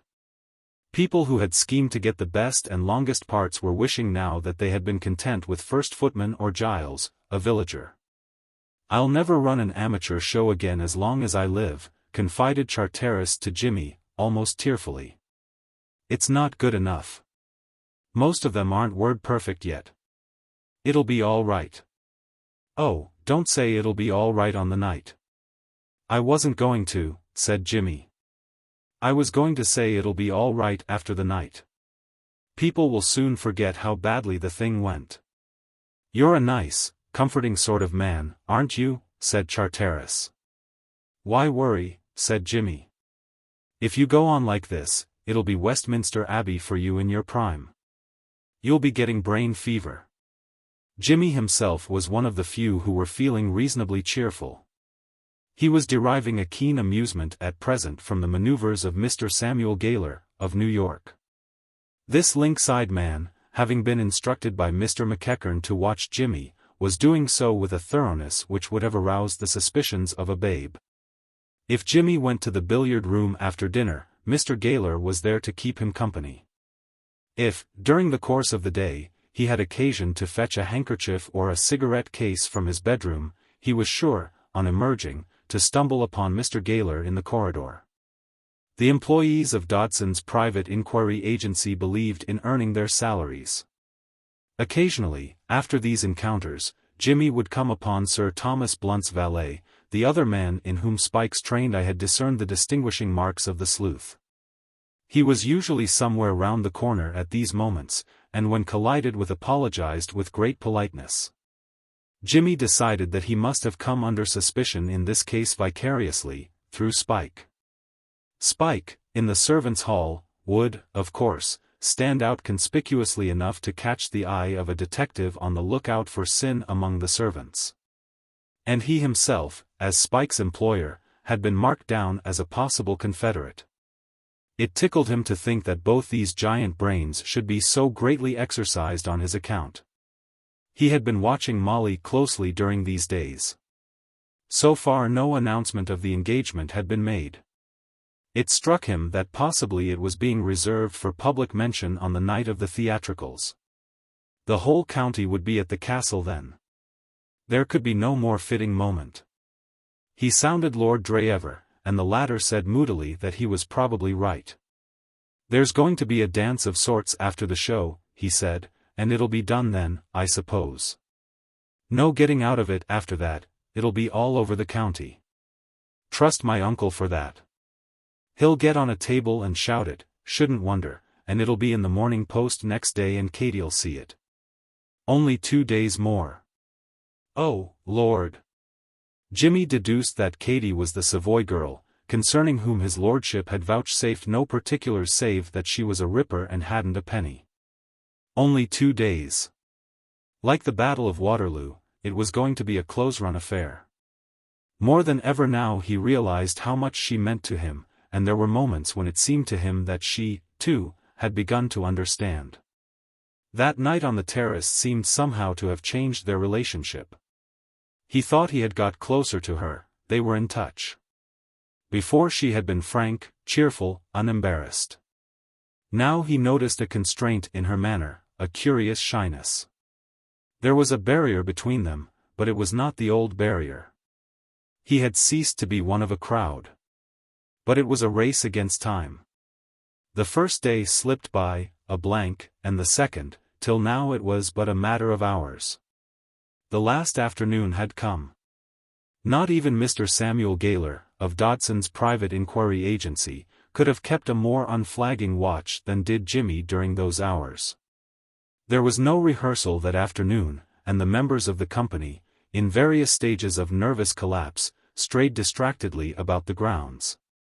First one, then another, would seize upon Molly, while Jimmy, watching from afar, cursed their pertinacity. At last she wandered off alone, and Jimmy, quitting his ambush, followed. She walked in the direction of the lake. It had been a terribly hot, oppressive afternoon. There was thunder in the air. Through the trees the lake glistened invitingly. She was standing at the water's edge when Jimmy came up. Her back was turned. She was rocking with her foot a Canadian canoe that lay alongside the bank. She started as he spoke. His feet on the soft turf had made no sound. "Can I take you out on the lake?" he said. She did not answer for a moment. She was plainly confused. "I'm sorry," she said. I'm waiting for Lord Dreever." Jimmy saw that she was nervous. There was tension in the air. She was looking away from him, out across the lake, and her face was flushed. "Won't you?" he said. "I'm sorry," she said again. Jimmy looked over his shoulder. Down the lower terrace was approaching the long form of his lordship. He walked with pensive jerkiness, not as one hurrying to a welcome tryst. As Jimmy looked up he vanished behind the great clump of laurels which stood on the lowest terrace. In another minute he would appear round them. Gently, but with extreme dispatch, Jimmy placed a hand on either side of Molly's waist. The next moment he had swung her off her feet and lowered her carefully onto the cushions in the bow of the canoe. Then, jumping in himself with a force that made the boat rock, he loosed the mooring rope, seized the paddle and pushed off.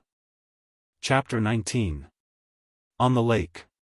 In making love, as in every other branch of life, consistency is the quality most to be aimed at. To hedge is fatal. A man must choose the line of action which he judges to be best suited to his temperament, and hold to it without deviation. If Lochinvar snatches the maiden up onto his saddlebow, he must continue in that vein. He must not fancy that, having accomplished the feat, he can resume the episode on lines of devotional humility. Prehistoric man, who conducted his courtship with a club, never fell into the error of apologizing when his bride complained of headache. Jimmy did not apologize. The idea did not enter his mind. He was feeling prehistoric. His heart was beating fast and his mind was in a whirl, but the one definite thought that came to him during the first few seconds of the journey was that he ought to have done this earlier. This was the right way: pick her up and carry her off and leave uncles and fathers and butter-haired peers of the realm to look after themselves.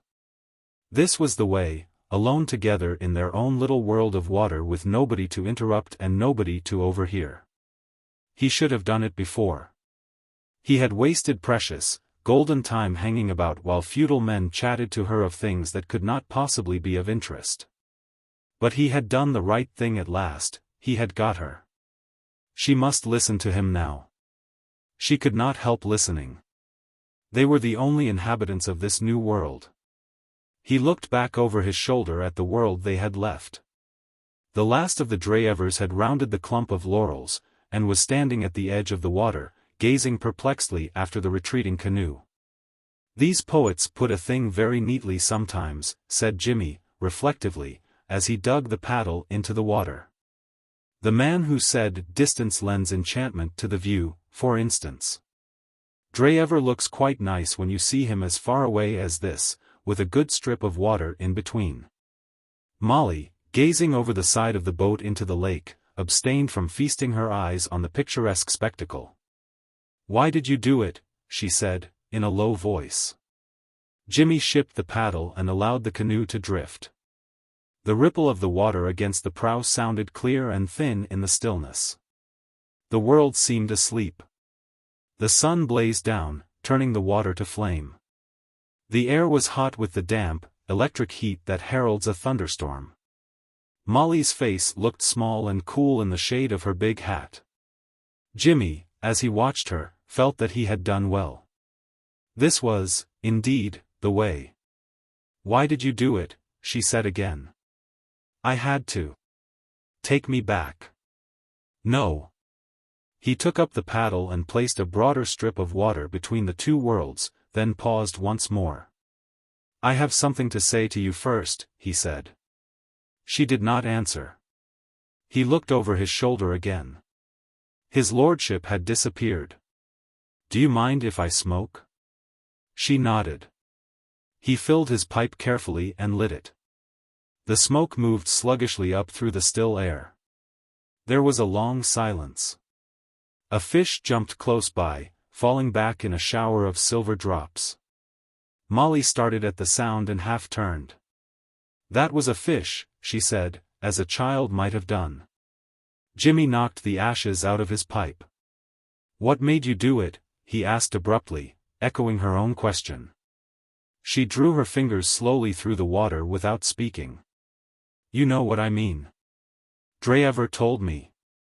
She looked up with a flash of spirit, which died away as she spoke. "What right?" She stopped and looked away again.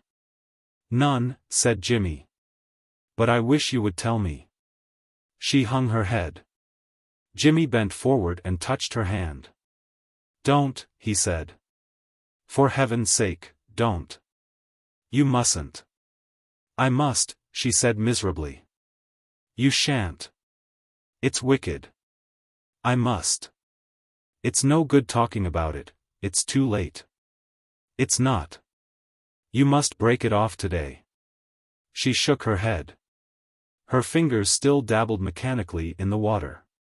The sun was hidden now behind a grey veil, which deepened into a sullen black over the hill behind the castle. The heat had grown more oppressive. "What made you do it?" he asked again. "Don't let's talk about it, please." He had a momentary glimpse of her face. There were tears in her eyes. At the sight his self-control snapped. "You shan't," he cried. "It's ghastly. I won't let you. You must understand now, you must know what you are to me. Do you think I shall let you?" A low growl of thunder rumbled through the stillness, like the muttering of a sleepy giant. The black cloud which had hung over the hill had crept closer. The heat was stifling. In the middle of the lake, some 50 yards distant, lay the island, cool and mysterious in the gathering darkness. He broke off and seized the paddle. On this side of the island was a boathouse, a little creek, covered over with boards, and capable of sheltering an ordinary rowboat. He ran the canoe in just as the storm began, and turned her broadside on so that they could watch the rain, which was sweeping over the lake in sheets. He began to speak again, more slowly now. "I think I loved you from the first day I saw you on the ship, and then I lost you. I found you again by a miracle, and lost you again. I found you here by another miracle, but this time I am not going to lose you. Do you think I am going to stand by and see you taken from me by?" He took her hand. "Molly, you can't love him. It isn't possible. If I thought you did, I wouldn't try to spoil your happiness, I'd go away. But you don't, you can't. He's nothing. Molly. Molly." She said nothing, but for the first time her eyes met his, clear and unwavering. He could read fear in them, fear, not of himself, of something vague, something he could not guess at. But they shone with a light which conquered the fear as the sun conquers fire, and he drew her to him, and kissed her again and again, murmuring incoherently. Suddenly she wrenched herself away, struggling like some wild thing. The boat plunged. "I can't," she cried, in a choking voice. "I mustn't. Oh, I can't." He stretched out a hand and clutched at the rail that ran along the wall. The plunging ceased. He turned. She had hidden her face, and was sobbing, quietly, with the forlorn hopelessness of a lost child. He made a movement towards her, but drew back.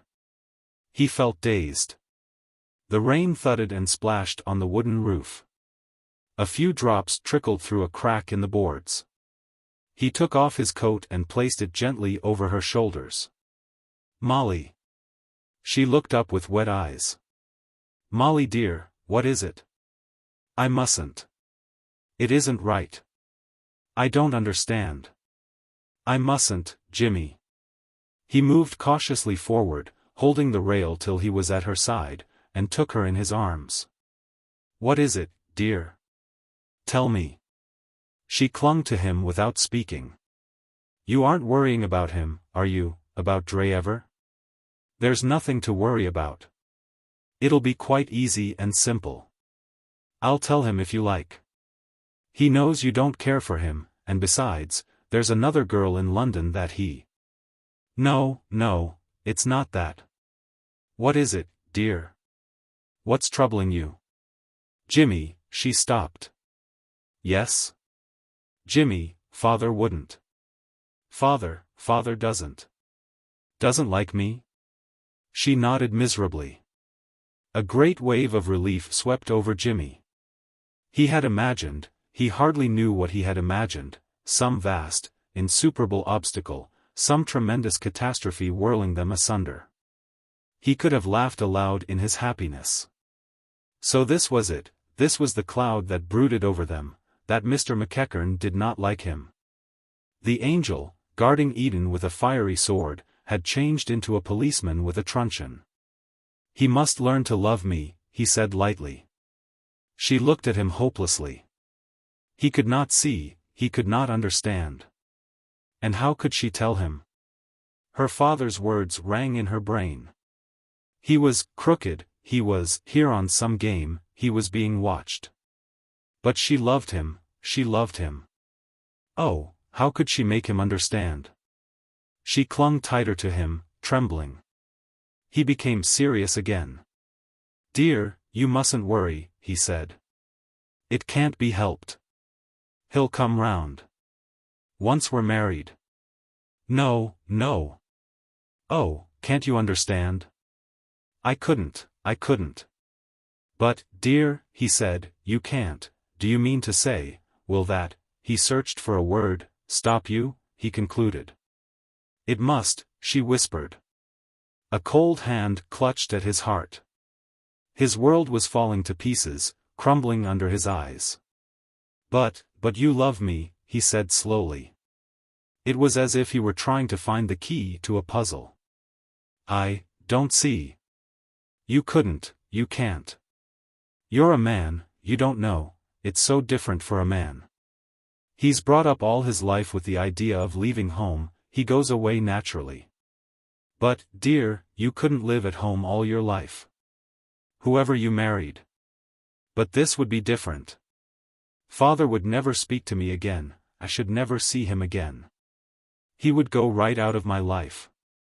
Jimmy, I couldn't. A girl can't cut away 20 years of her life and start afresh like that. I should be haunted. I should make you miserable. Every day 100 little things would remind me of him, and I shouldn't be strong enough to resist them. You don't know how fond he is of me, how good he has always been. Ever since I can remember, we've been such friends. You've only seen the outside of him, and I know how different that is from what he really is. All his life he has thought only of me. He has told me things about himself which nobody else dreams of, and I know that all these years he has been working just for me. Jimmy, you don't hate me for saying this, do you?" "Go on," he said, drawing her closer to him. "I can't remember my mother, she died when I was quite little, so he and I have been the only ones, till you came." Memories of those early days crowded her mind as she spoke, making her voice tremble, half-forgotten trifles, many of them, fraught with the glamour and fragrance of past happiness. "We have always been together. He trusted me and I trusted him, and we saw things through together. When I was ill he used to sit up all night with me, night after night. Once, I'd only got a little fever really, but I thought I was terribly bad. I heard him come in late and called out to him, and he came straight in and sat and held my hand all through the night. And it was only by accident I found out later that it had been raining, and that he was soaked through. It might have killed him. We were partners, Jimmy dear. I couldn't do anything to hurt him now, could I? It wouldn't be square." Jimmy turned away his head, for fear his face might betray what he was feeling. He was in a hell of unreasoning jealousy. He wanted her, body and soul, and every word she said bit like a raw wound. A moment before and he had felt that she belonged to him. Now, in the first shock of reaction, he saw himself a stranger, an intruder, a trespasser on holy ground. She saw the movement, and her intuition put her in touch with his thoughts. "No, no," she cried. "No, Jimmy, not that." Their eyes met, and he was satisfied. They sat there silent. The rain had lessened its force and was falling now in a gentle shower. A strip of blue sky, pale and watery, showed through the grey over the hills. On the island close behind them a thrush had begun to sing. "What are we to do?" she said at last. "What can we do?" "We must wait," he said. "It will all come right. It must. Nothing can stop us now." The rain had ceased. The blue had routed the grey and driven it from the sky.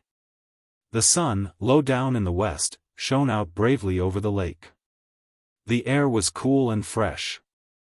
Jimmy's spirits rose with a bound. He accepted the omen. This was the world as it really was, smiling and friendly, not grey, as he had fancied it. He had won. Nothing could alter that. What remained to be done was trivial. He wondered how he could ever have allowed it to weigh upon him. After a while he pushed the boat out of its shelter onto the glittering water, and seized the paddle. "We must be getting back," he said. "I wonder what the time is. I wish we could stay out forever. But it must be late. Molly. Yes? Whatever happens, you'll break off this engagement with Dreever? Shall I tell him? I will if you like. No, I will. I'll write him a note if I don't see him before dinner. Jimmy paddled on a few strokes. It's no good, he said suddenly, I can't keep it in. Molly, do you mind if I sing a bar or two? I've got a beastly voice, but I'm feeling rather happy. I'll stop as soon as I can. He raised his voice discordantly. Covertly, from beneath the shade of her big hat, Molly watched him with troubled eyes.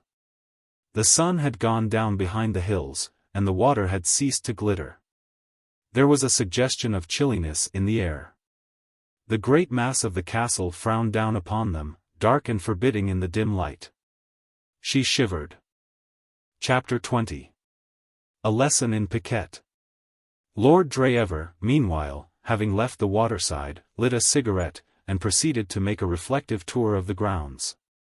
He felt aggrieved with the world. Molly's desertion in the canoe with Jimmy did not trouble him. He had other sorrows. One is never at one's best and sunniest when one has been forced by a ruthless uncle into abandoning the girl one loves and becoming engaged to another to whom one is indifferent. Something of a jaundiced tinge stains one's outlook on life in such circumstances.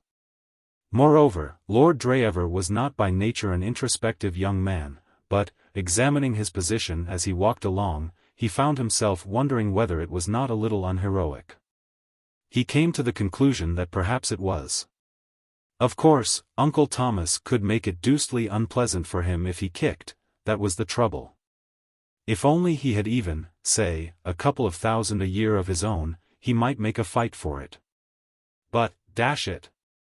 Uncle Tom could cut off supplies to such a frightful extent, if there was trouble, that he would have to go on living at Dreever indefinitely, without so much as a fearful quid to call his own. Imagination boggled at the prospect. In the summer and autumn, when there was shooting, his lordship was not indisposed to stay at the home of his fathers. But all the year round. Better a broken heart inside the radius than a sound one in the country in the winter. But, by gad, mused his lordship, if I had as much as a couple, yes, dash it. Even a couple of thousand a year, I'd chance it and ask Katie to marry me, dashed if I wouldn't. He walked on, drawing thoughtfully at his cigarette. The more he reviewed the situation, the less he liked it. There was only one bright spot in it, and that was the feeling that now money must surely get a shade less tight. Extracting the precious ore from Sir Thomas hitherto had been like pulling back teeth out of a bulldog.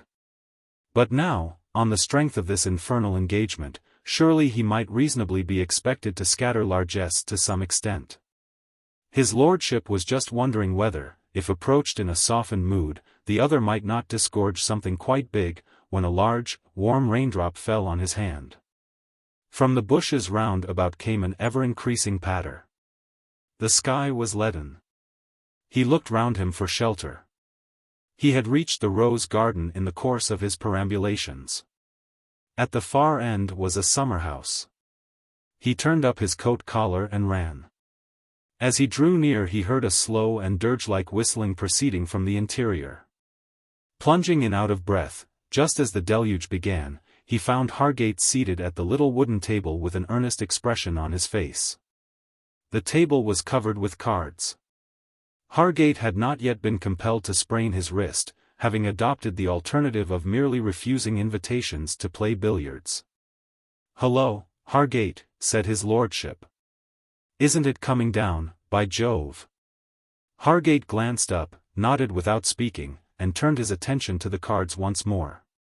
He took one from the pack in his left hand, looked at it, hesitated for a moment, as if doubtful whereabouts on the table it would produce the most artistic effect, and finally put it face upwards.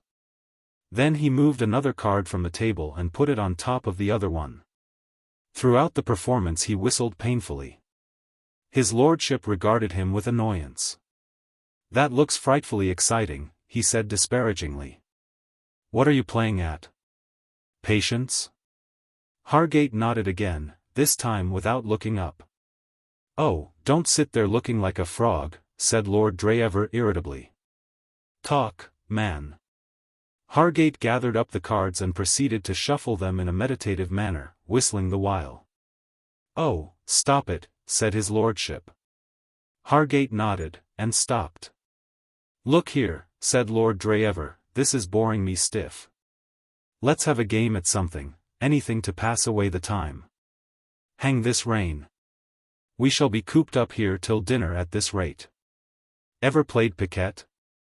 I could teach you in 5 minutes."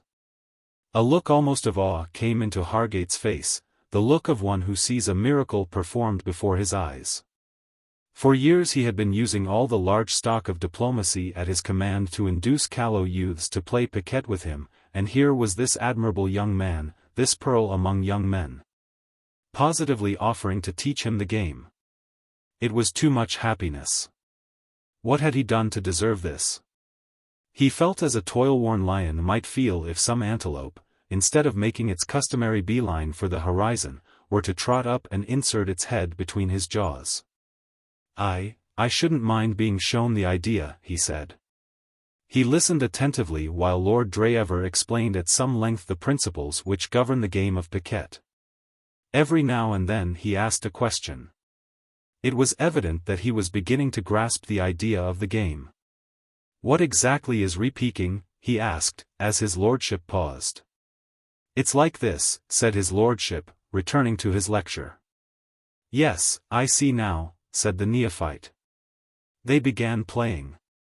Lord Dreever, as was only to be expected in a contest between teacher and student, won the first 2 hands. Hargate won the next. "I've got the hang of it all right now," he said complacently. "It's a simple sort of game. Make it more exciting, don't you think, if we played for something?"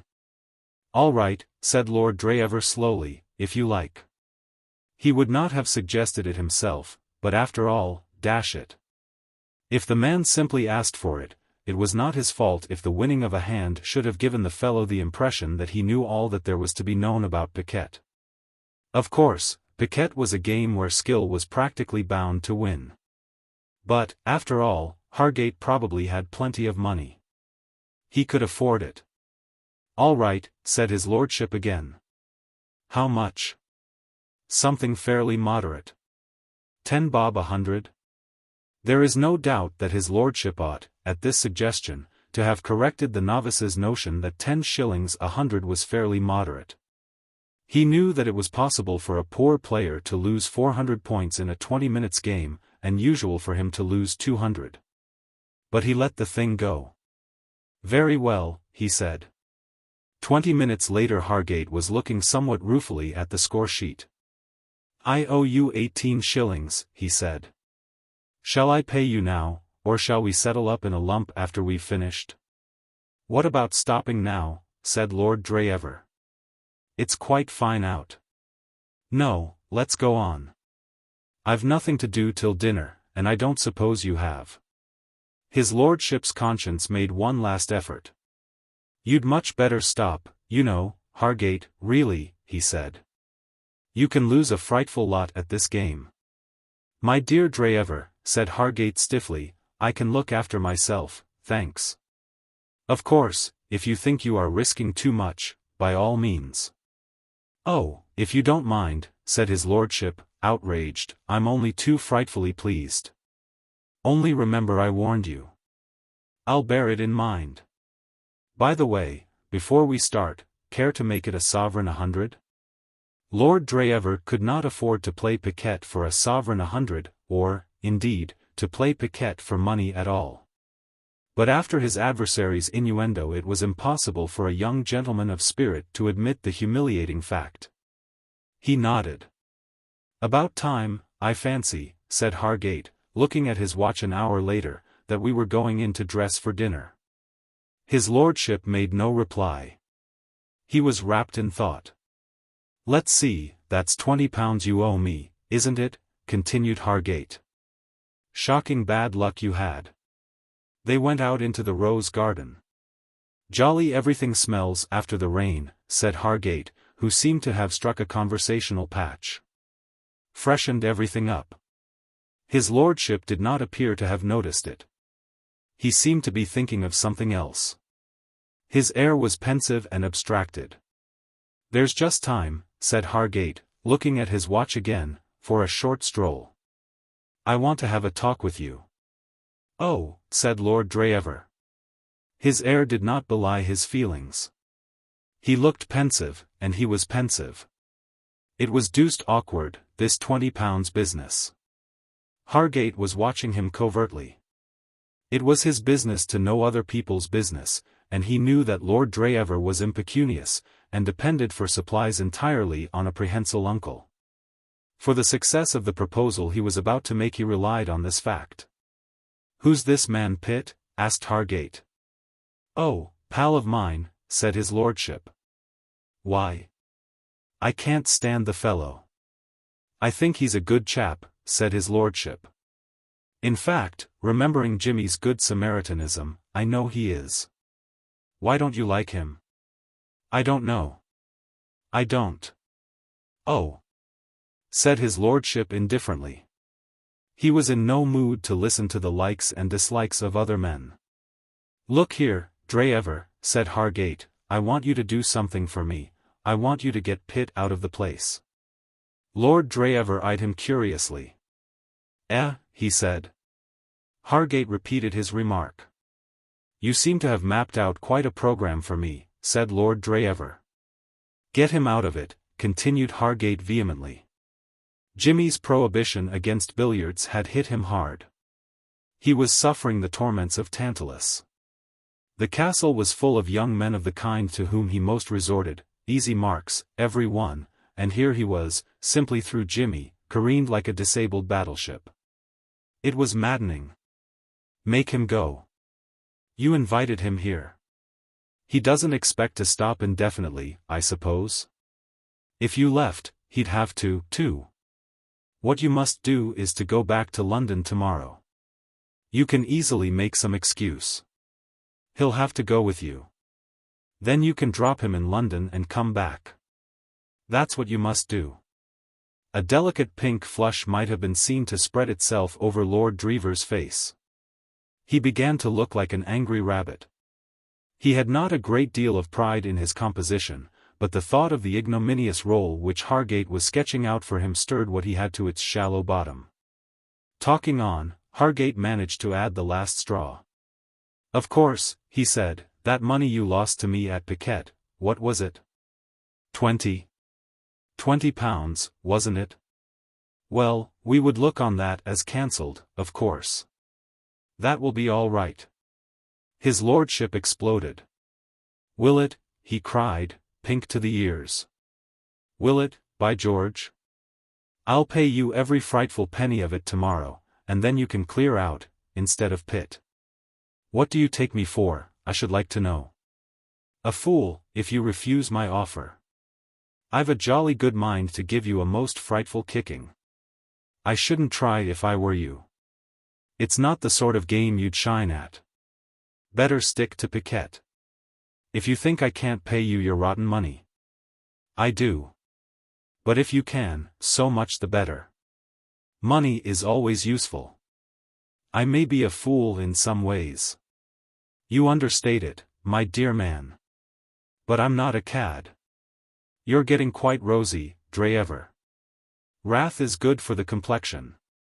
And if you think you can bribe me, you never made a bigger mistake in your life." "Yes, I did," said Hargate, "when I thought you had some glimmerings of intelligence. But if it gives you any pleasure to behave like the juvenile lead in a melodrama, by all means do. Personally, I shouldn't have thought the game would be worth the candle. But if your keen sense of honor compels you to pay the £20, all right. You mentioned tomorrow? That'll suit me. So we'll let it go at that." He walked off, leaving Lord Dreever filled with that comfortable glow which comes to the weak man who for once has displayed determination. He felt that he must not go back from his dignified standpoint. That money would have to be paid, and on the morrow. Hargate was the sort of man who could, and would, make it exceedingly unpleasant for him if he failed. A debt of honor was not a thing to be trifled with. But he felt quite safe. He knew he could get the money when he pleased. It showed, he reflected philosophically, how out of evil cometh good.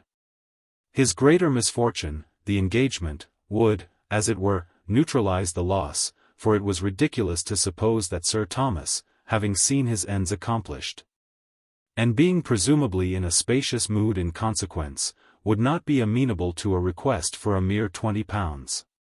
He went on into the hall. He felt strong and capable. He had shown Hargate the stuff there was in him. He was Spennie Dreever, the man of blood and iron, the man with whom it was best not to trifle. But it was really, come to think of it, uncommonly lucky that he was engaged to Molly. He recoiled from the idea of attempting, unfortified by that fact, to extract £20 from Sir Thomas for a card debt. In the hall he met Saunders. "I have been looking for your lordship," said the butler. Well, here I am." "Just so, your lordship. Miss McEachern entrusted me with this note to deliver to you in the event of her not being able to see you before dinner personally, your lordship." "Right-o, thanks." He started to go upstairs, opening the envelope as he went. What could the girl be writing to him about? Surely she wasn't going to start sending him love letters or any of that frightful rot? Deuced difficult it would be to play up to that sort of thing. He stopped on the landing to read the note, and at the first line his jaw fell. The envelope fluttered to the ground. "Oh, my sainted aunt," he moaned, clutching at the banisters. "Now I am in the soup." Chapter 21. Loathsome Gifts.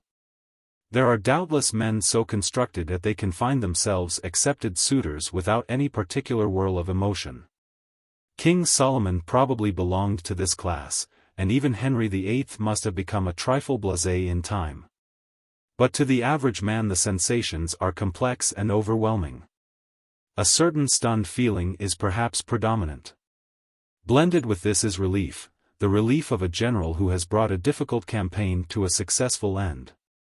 Or a member of a forlorn hope who finds that the danger is over and that he is still alive. To this must be added a newly born sense of magnificence.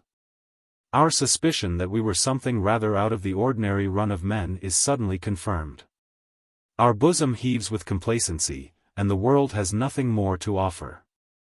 With some there is an alloy of apprehension in the metal of their happiness, and the strain of an engagement sometimes brings with it even a faint shadow of regret. "She makes me buy things," one swain, in the third quarter of his engagement, was overhead to moan to a friend. 2 new ties only yesterday. He seemed to be debating within himself whether human nature could stand the strain.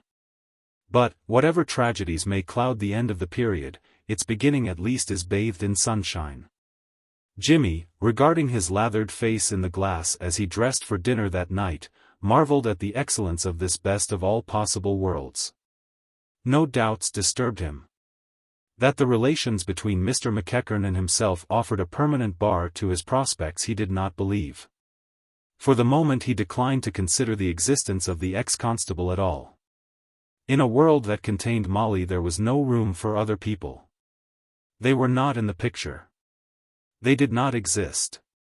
To him, musing contentedly over the goodness of life, there entered, in the furtive manner habitual to that unreclaimed buccaneer, Spike Mullins. It may have been that Jimmy read his own satisfaction and happiness into the faces of others, but it certainly seemed to him that there was a sort of restrained joyfulness about Spike's demeanor. The Bowery boy's shuffles on the carpet were almost a dance. His face seemed to glow beneath his crimson hair. "Well," said Jimmy, "and how goes the world with young Lord Fitzmullins?" "Spike, have you ever been best man?" "What's dat, boss?" "Best man at a wedding, chap who stands by the bridegroom with a hand on the scruff of his neck to see that he goes through with it. Fellow who looks after everything, crowds the money onto the minister at the end of the ceremony, and then goes off and marries the first bridesmaid and lives happily ever after." Spike shook his head. "I ain't got no use for gettin' married, boss." Spike the misogynist. "You wait, Spike. Some day love will awake in your heart, and you'll start writing poetry. "I not dat kind of mug, boss," protested the Bowery boy. "I ain't got no use for goils. It's a mutt's game." This was rank heresy. Jimmy laid down the razor from motives of prudence, and proceeded to lighten Spike's reprehensible darkness. "Spike, you're an ass," he said. "You don't know anything about it.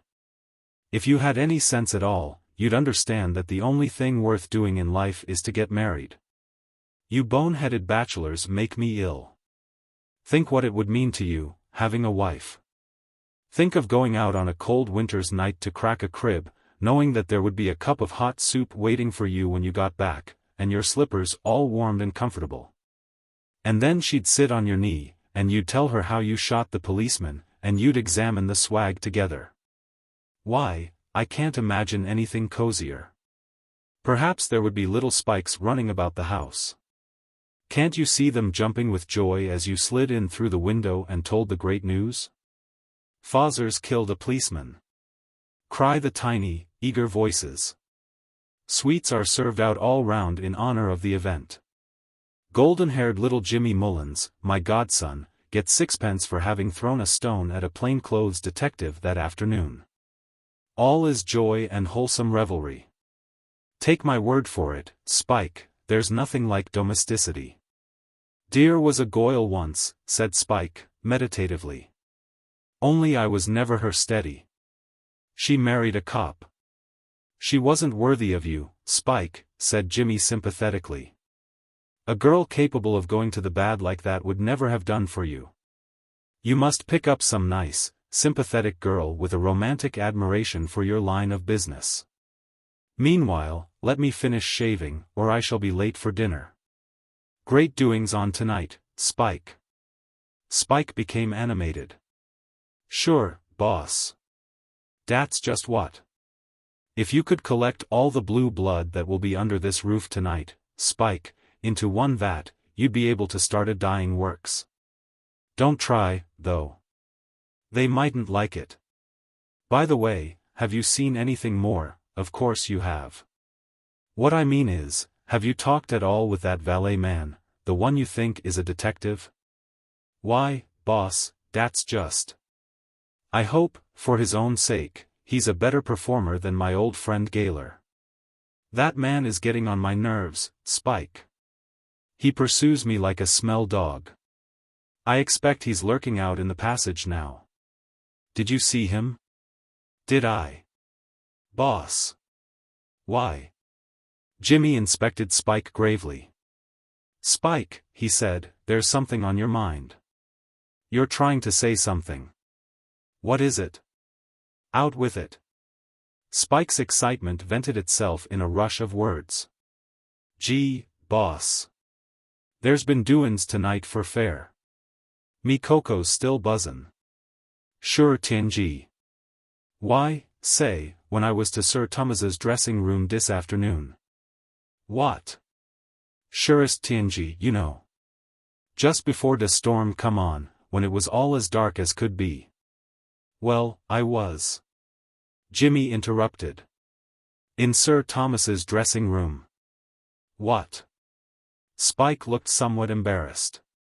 He grinned apologetically and shuffled his feet. "I've got them, boss," he said, with a smirk. "Got them?" "Got what?" "Dece." He plunged his hand in his pocket and drew forth, in a glittering mass, Lady Julia Blunt's rope of diamonds. Chapter 22. How two of a trade did not agree. 100,000 plunks, murmured Spike, gazing lovingly at them. "I says to myself, de boss ain't got no time to be gettin' after dem himself. He's too busy dese days wid jollyin' along de swells. So it's up to me, I says, 'cause de boss'll be tickled to deet, all right, if we can get away wid dem. So I." Jimmy gave tongue with an energy which amazed his faithful follower. The nightmare horror of the situation had affected him much as a sudden blow in the parts about the waistcoat might have done. But now, as Spike would have said, he caught up with his breath. The smirk faded slowly from the other's face as he listened. Not even in the Bowery, full as it was of candid friends, had he listened to such a trenchant summing up of his mental and moral deficiencies. "Boss," he protested. "That's just a sketchy outline," said Jimmy, pausing for breath. "I can't do you justice impromptu like this. You're too vast and overwhelming." "But, boss, what's eatin' you? Ain't you's tickled?" "Tickled?" Jimmy sawed the air. "Tickled? You lunatic. Can't you see what you've done?" "I've got dem," said Spike, whose mind was not readily receptive of new ideas. It seemed to him that Jimmy missed the main point. "Didn't I tell you there was nothing doing when you wanted to take those things the other day?" Spike's face cleared. As he had suspected, Jimmy had missed the point. "Why, say, boss, yes, sure. But dose was little dinky teeings. Of course, yous wouldn't stand for swipin' chicken feed like dem. But dece is different. Dece demons is Boyd's. It's 100,000 plunks fair dece."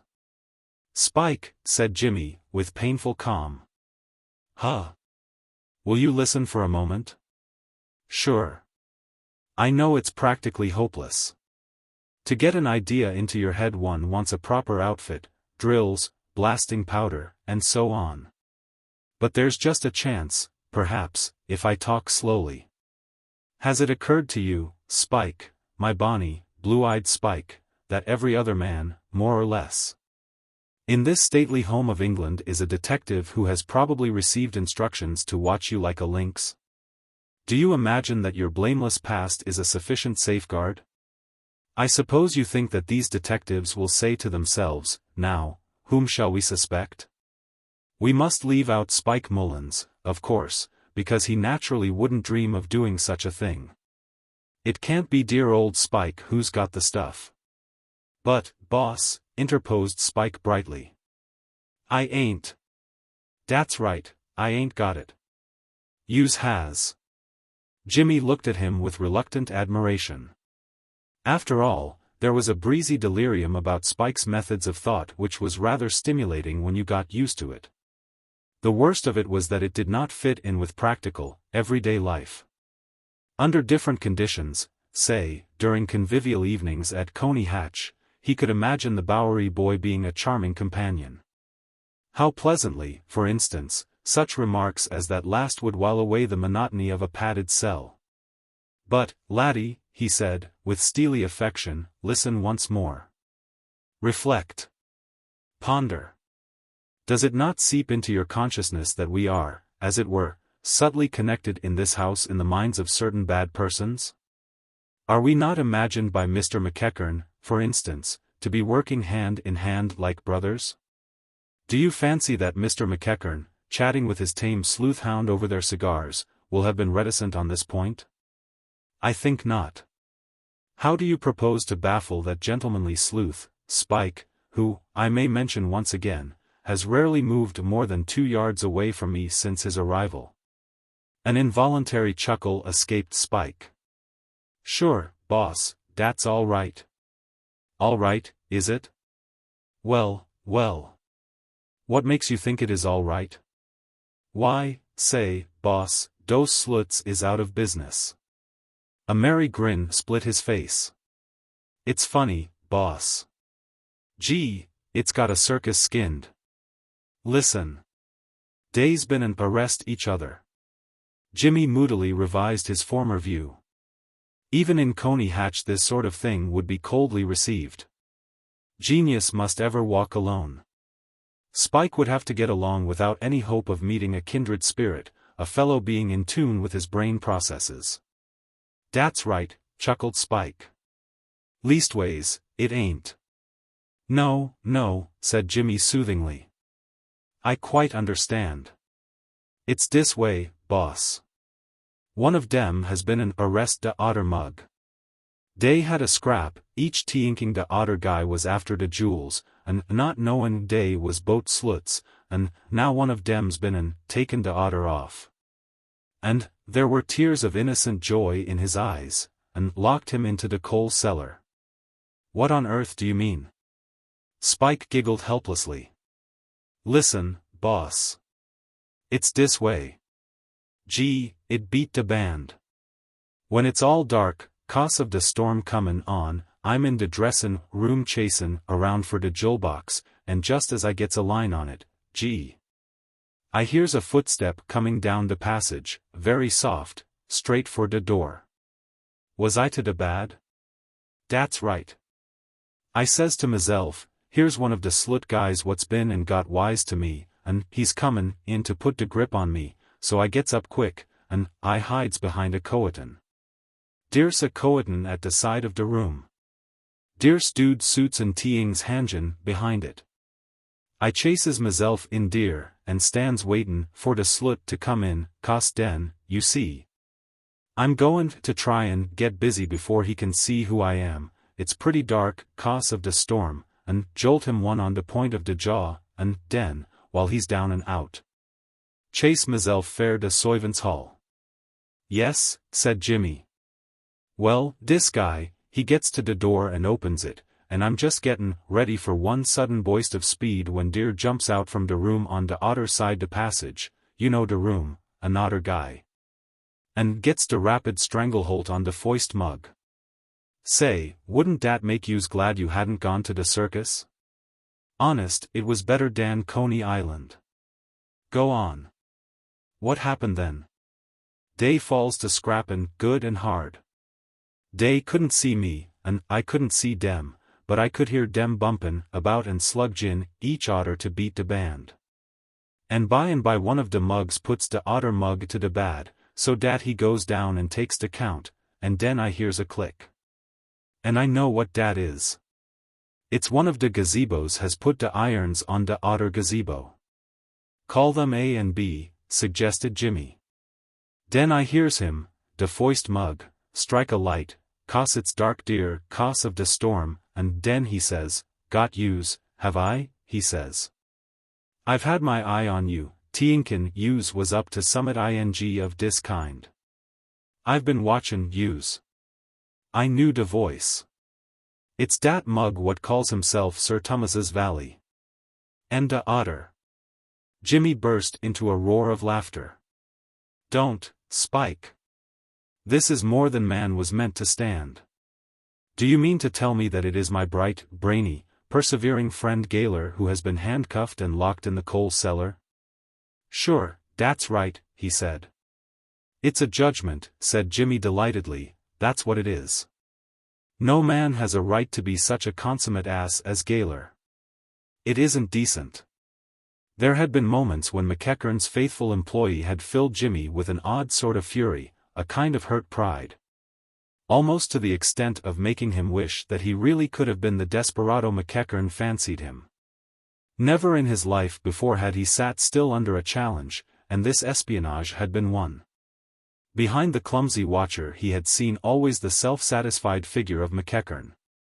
If there had been anything subtle about the man from Dodson's he could have forgiven him, but there was not. Years of practice had left Spike with a sort of sixth sense as regarded representatives of the law. He could pierce the most cunning disguise. But in the case of Gaylor even Jimmy could detect the detective. Go on, he said. Spike proceeded. Well, the otter mug, the one down and out on the floor with the irons on. Gaylor, in fact, said Jimmy. Handsome, dashing Gaylor. Sure. Well, he's too busy catchin' up with his brait to shoot it back swift, but after he's been doin' the deep breathin' stunt for a while he says, you mutt, he says, yous is to the bad. You're made a break, you have. That's right. Surest tingy you know. He puts it different, but that's what he means. I'm a slut, he says. Take dese teings off. Mayanine de irons. Does de otter mug, de valley gazebo, give him de glad eye? Not so's you could notice it. He gives him de merry haha. He says dat's de woist tale dat's ever been handed to him. Tell it to Sweeney, he says. I knows yous. You worms yourself into the house as a guest, when yous is really after de Loidy's jewels. At dese krolwoids de otter mug, Galer, gets hot under de collar. I'm a sure 'nuff slut, he says. I blows into dis house at de special request of Mr. McEachern, de American gent. De otter mug hands him de lemon again. Tell it to de King of Denmark, he says.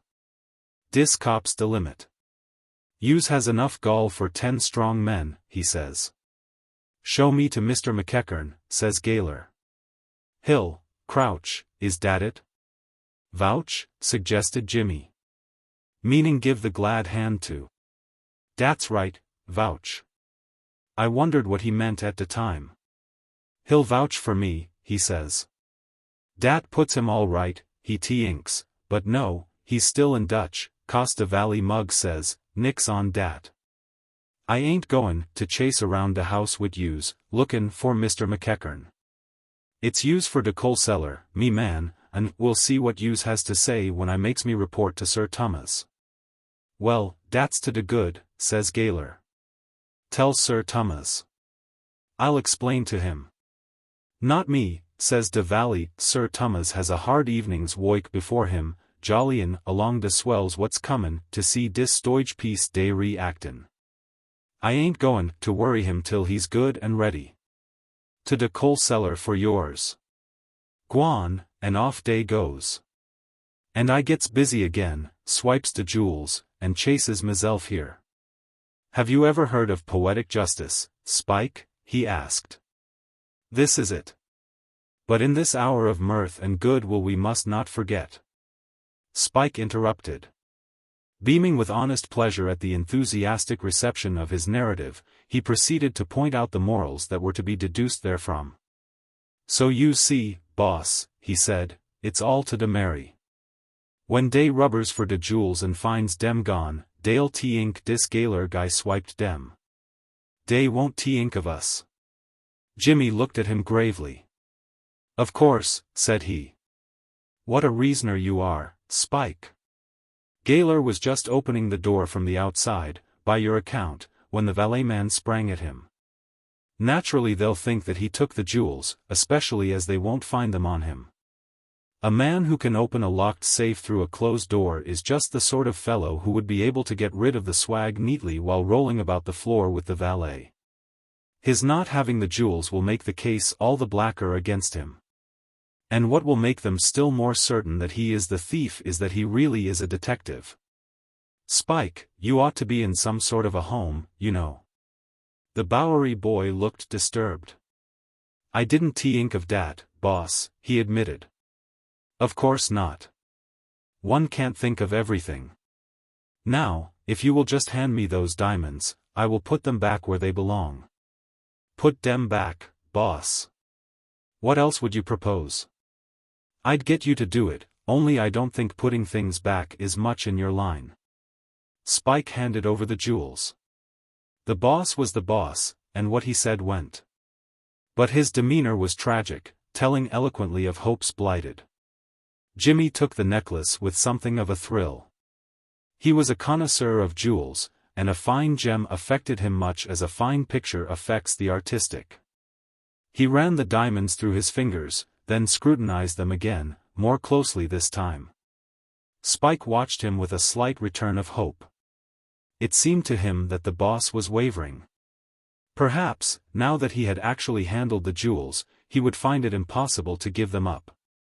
To Spike a diamond necklace of cunning workmanship was merely the equivalent of so many plunks, but he knew that there were men, otherwise sane, who valued a jewel for its own sake. It's a boyd of a necklace, boss, he murmured encouragingly. It is, said Jimmy. In its way I've never seen anything much better. Sir Thomas will be glad to have it back. Den you're going to put it back, boss? I am, said Jimmy. I'll do it just before the theatricals, there should be a chance then. There's one good thing, this afternoon's affair will have cleared the air of sleuthhounds a little. Chapter 23. Family Jars. Hildebrand Spencer Poins de Burgh John Hanaside cum Crombie, 12th Earl of Dreever, was feeling like a toad under the harrow. He read the letter again, but a second perusal made it no better. Very briefly and clearly Molly had broken off the engagement. She thought it best. She was afraid it could make neither of us happy. All very true, thought his lordship miserably. His sentiments to A.T. At the proper time nothing he would have liked better. But why seize for this declaration the precise moment when he was intending, on the strength of the engagement, to separate his uncle from £20? That was what rankled. That Molly could have no knowledge of his sad condition did not occur to him. He had a sort of feeling that she ought to have known by instinct. Nature, as has been pointed out, had equipped Hildebrand Spencer Poins de Burgh with one of those cheap substitute minds. What passed for brain in him was to genuine grey matter what just as good imitation coffee is to real mocha. In moments of emotion and mental distress, consequently, his reasoning, like Spike's, was apt to be in a class of its own. He read the letter for the third time, and a gentle perspiration began to form on his forehead. This was awful. The presumable jubilation of Katy, the penniless ripper of the Savoy, when he should present himself to her a free man, did not enter into the mental picture that was unfolding before him. She was too remote. Between him and her lay the fearsome figure of Sir Thomas, rampant, filling the entire horizon. Nor is this to be wondered at. There was probably a brief space during which Perseus, concentrating his gaze upon the monster, did not see Andromeda. And a knight of the Middle Ages, jousting in the gentleman's singles for a smile from his lady, rarely allowed the thought of that smile to occupy his whole mind at the moment when his boiler-plated antagonist was descending upon him in the wake of a sharp spear. So with Spennie Dreever. Bright eyes might shine for him when all was over, but in the meantime what seemed to him more important was that bulging eyes would glare. If only this had happened later, even a day later. The reckless impulsiveness of the modern girl had undone him. How was he to pay Hargate his money? Hargate must be paid, that was certain. No other course was possible. Lord Dreever's was not one of those natures which fret restlessly under debt. During his early career at college he had endeared himself to the local tradesmen by the magnitude of the liabilities he had contracted with them. It was not the being in debt that he minded, it was the consequences. Hargate, he felt instinctively, was of a revengeful nature. He had given Hargate £20 worth of snubbing, and the latter had presented the bill. If it were not paid things would happen. Hargate and he were members of the same club, and a member of a club who loses money at cards to a fellow member and fails to settle up does not make himself popular with the committee. He must get the money, there was no avoiding that conclusion, but how? Financially, his lordship was like a fallen country with a glorious history. There had been a time, during his first 2 years at college, when he had revelled in the luxury of a handsome allowance. This was the golden age, when Sir Thomas Blunt, being, so to speak, new to the job, and feeling that, having reached the best circles, he must live up to them, had scattered largesse lavishly. For 2 years after his marriage with Lady Julia he had maintained this admirable standard, crushing his natural parsimony. He had regarded the money so spent as capital sunk in an investment. By the end of the 2nd year he had found his feet, and began to look about him for ways of retrenchment. His lordship's allowance was an obvious way. He had not to wait long for an excuse for annihilating it. There is a game called poker, at which a man without much control over his features may exceed the limits of the handsomest allowance. His lordship's face during a game of poker was like the surface of some quiet pond, ruffled by every breeze. The blank despair of his expression when he held bad cards made bluffing expensive. The honest joy that bubbled over in his eyes when his hand was good acted as an efficient danger signal to his grateful opponents. 2 weeks of poker had led to his writing to his uncle a distressed but confident request for more funds, and the avuncular foot had come down with a joyous bang. Taking his stand on the evils of gambling. Sir Thomas had changed the conditions of the money market for his nephew with a thoroughness that effectually prevented the possibility of his being again led astray by the fascinations of poker. The allowance vanished absolutely, and in its place there came into being an arrangement. By this his lordship was to have whatever money he wished for, but he must ask for it, and state why it was needed. If the request were reasonable, the cash would be forthcoming. If preposterous, it would not. The flaw in the scheme, from his lordship's point of view, was the difference of opinion which can exist in the minds of two men as to what the words reasonable and preposterous may be taken to mean. £20, for instance, would, in the lexicon of Sir Thomas Blunt, be perfectly reasonable for the current expenses of a man engaged to Molly McEachern. But preposterous for one to whom she had declined to remain engaged. It is these subtle shades of meaning which make the English language so full of pitfalls for the foreigner. So engrossed was his lordship in his meditations that it was not till a voice spoke at his elbow that he was aware that Sir Thomas himself was standing by his side. "Well, Spennie, my boy," said the knight. "Time to dress for dinner, I think." He was plainly in high good humor. The thought of the distinguished company he was to entertain that night had changed him temporarily, as with some wave of a fairy wand, into a thing of joviality and benevolence. One could almost hear the milk of human kindness gurgling and splashing within him. The irony of fate! Tonight, such was his mood, a dutiful nephew could have come and felt his pockets and helped himself, if circumstances had been different. "Oh, woman, woman, how you bar us from paradise." His lordship gurgled a wordless reply, thrusting the fateful letter hastily into his pocket. He would break the news anon, soon. Not yet, later on, in fact, anon. "Up in your part, my boy?" continued Sir Thomas. "You mustn't spoil the play by forgetting your lines. That wouldn't do." His eye was caught by the envelope which Spennie had dropped.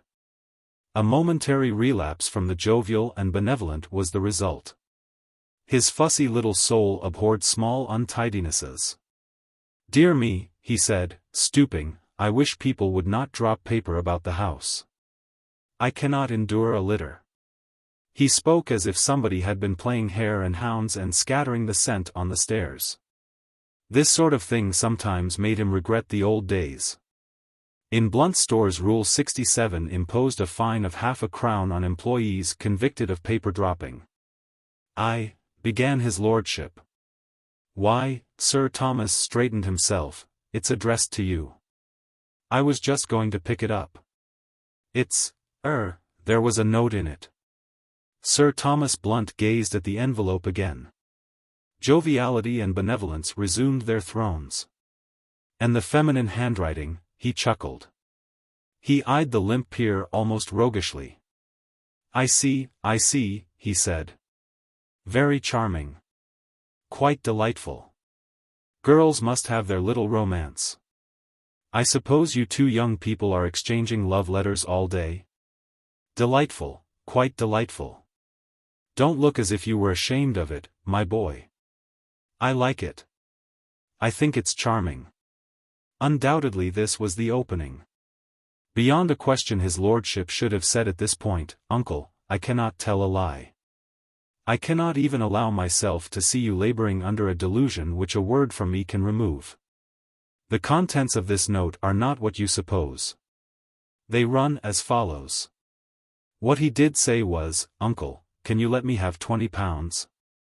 Those were his amazing words. They slipped out.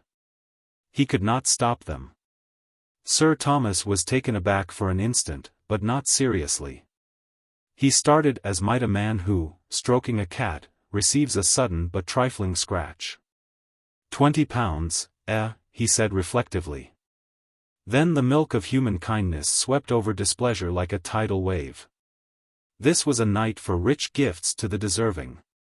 "Why, certainly, my boy, certainly. Do you want it at once?" His lordship replied that he did, please, and he had seldom said a thing more fervently. Well. We'll see what we can do. Come with me." He led the way to his dressing room. Like nearly all the rooms at the castle, it was large. One wall was completely hidden by the curtain behind which Spike had taken refuge that afternoon. Sir Thomas went to the dressing table and unlocked a small drawer. 20, you said? 5, 10, 15, here you are, my boy. Lord Dreever muttered his thanks. Sir Thomas accepted the guttural acknowledgement with a friendly pat on the shoulder. I like a little touch like that, he said. His lordship looked startled. I wouldn't have touched you, he began, if it hadn't been. A little touch like that letter writing, Sir Thomas went on. It shows a warm heart. She is a warm-hearted girl, Spennie, a charming, warm-hearted girl. You're uncommonly lucky, my boy. His lordship, crackling the 4 banknotes, silently agreed with him. But come, I must be dressing. Dear me, it is very late. We shall have to hurry. By the way, my boy, I shall take the opportunity of making a public announcement of the engagement tonight. It will be a capital occasion for it, I think, perhaps, at the conclusion of the theatricals, a little speech, something quite impromptu and informal, just asking them to wish you happiness. And so on. I like the idea. There is an old-world air about it that appeals to me. Yes. He turned to the dressing table and removed his collar. Well, run along, my boy, he said. You must not be late. His lordship tottered from the room. He did quite an unprecedented amount of thinking as he hurried into his evening clothes. But the thought which occurred most frequently was that, whatever happened, all was well in one way, at any rate. He had the £20. There would be something colossal in the shape of disturbances when his uncle learned the truth. It would be the biggest thing since the San Francisco earthquake. But what of it? He had the money. He slipped it into his waistcoat pocket. He would take it down with him, and pay Hargate directly after dinner. He left the room. The flutter of a skirt caught his eye as he reached the landing. A girl was coming down the corridor on the other side. He waited at the head of the stairs to let her go down before him. As she came onto the landing he saw that it was Molly. For a moment there was an awkward pause. I got your note, said his lordship. She looked at him, and then burst out laughing. You know you don't mind the least little bit, she said, not a scrap. Now, do you? Well, you see.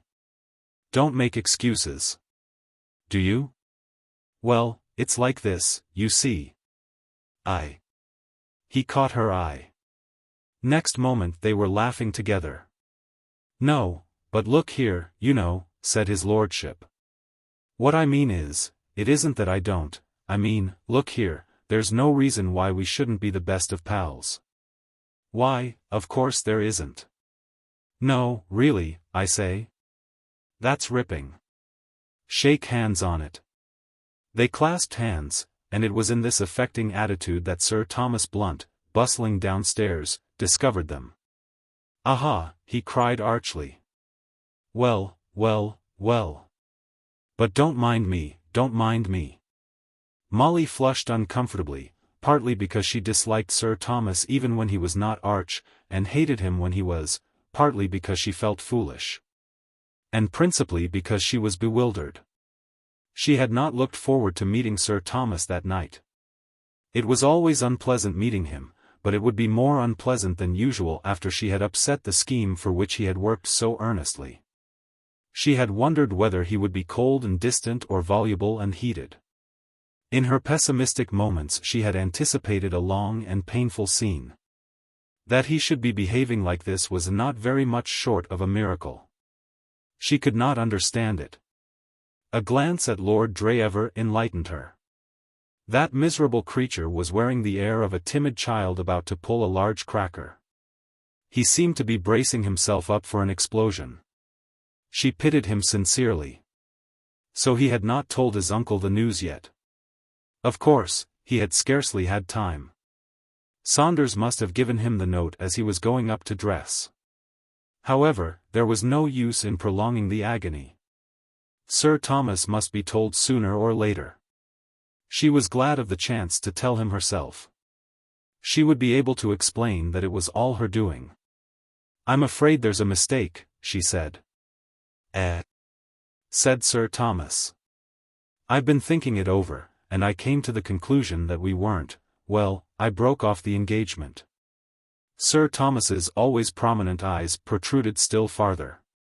The color of his florid face deepened. Suddenly he chuckled.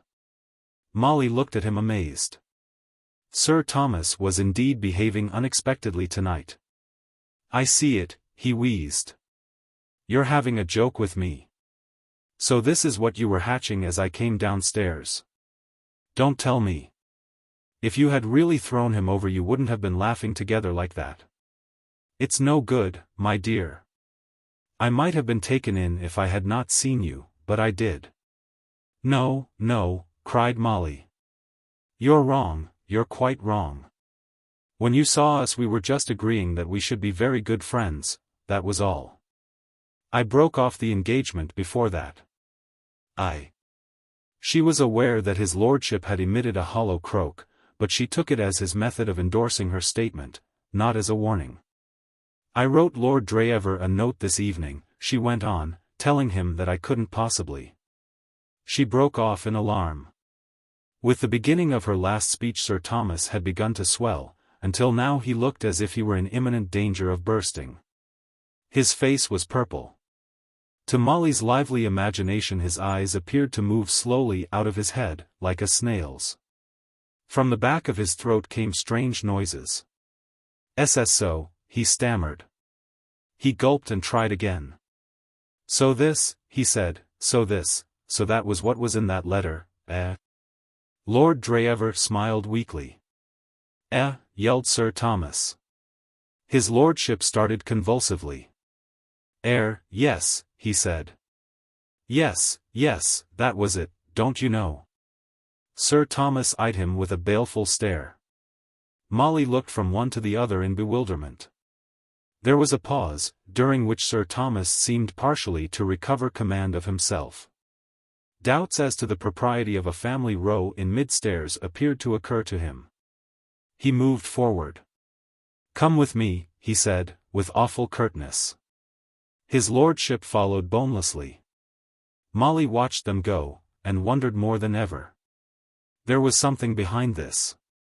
It was not merely the breaking off of the engagement that had roused Sir Thomas.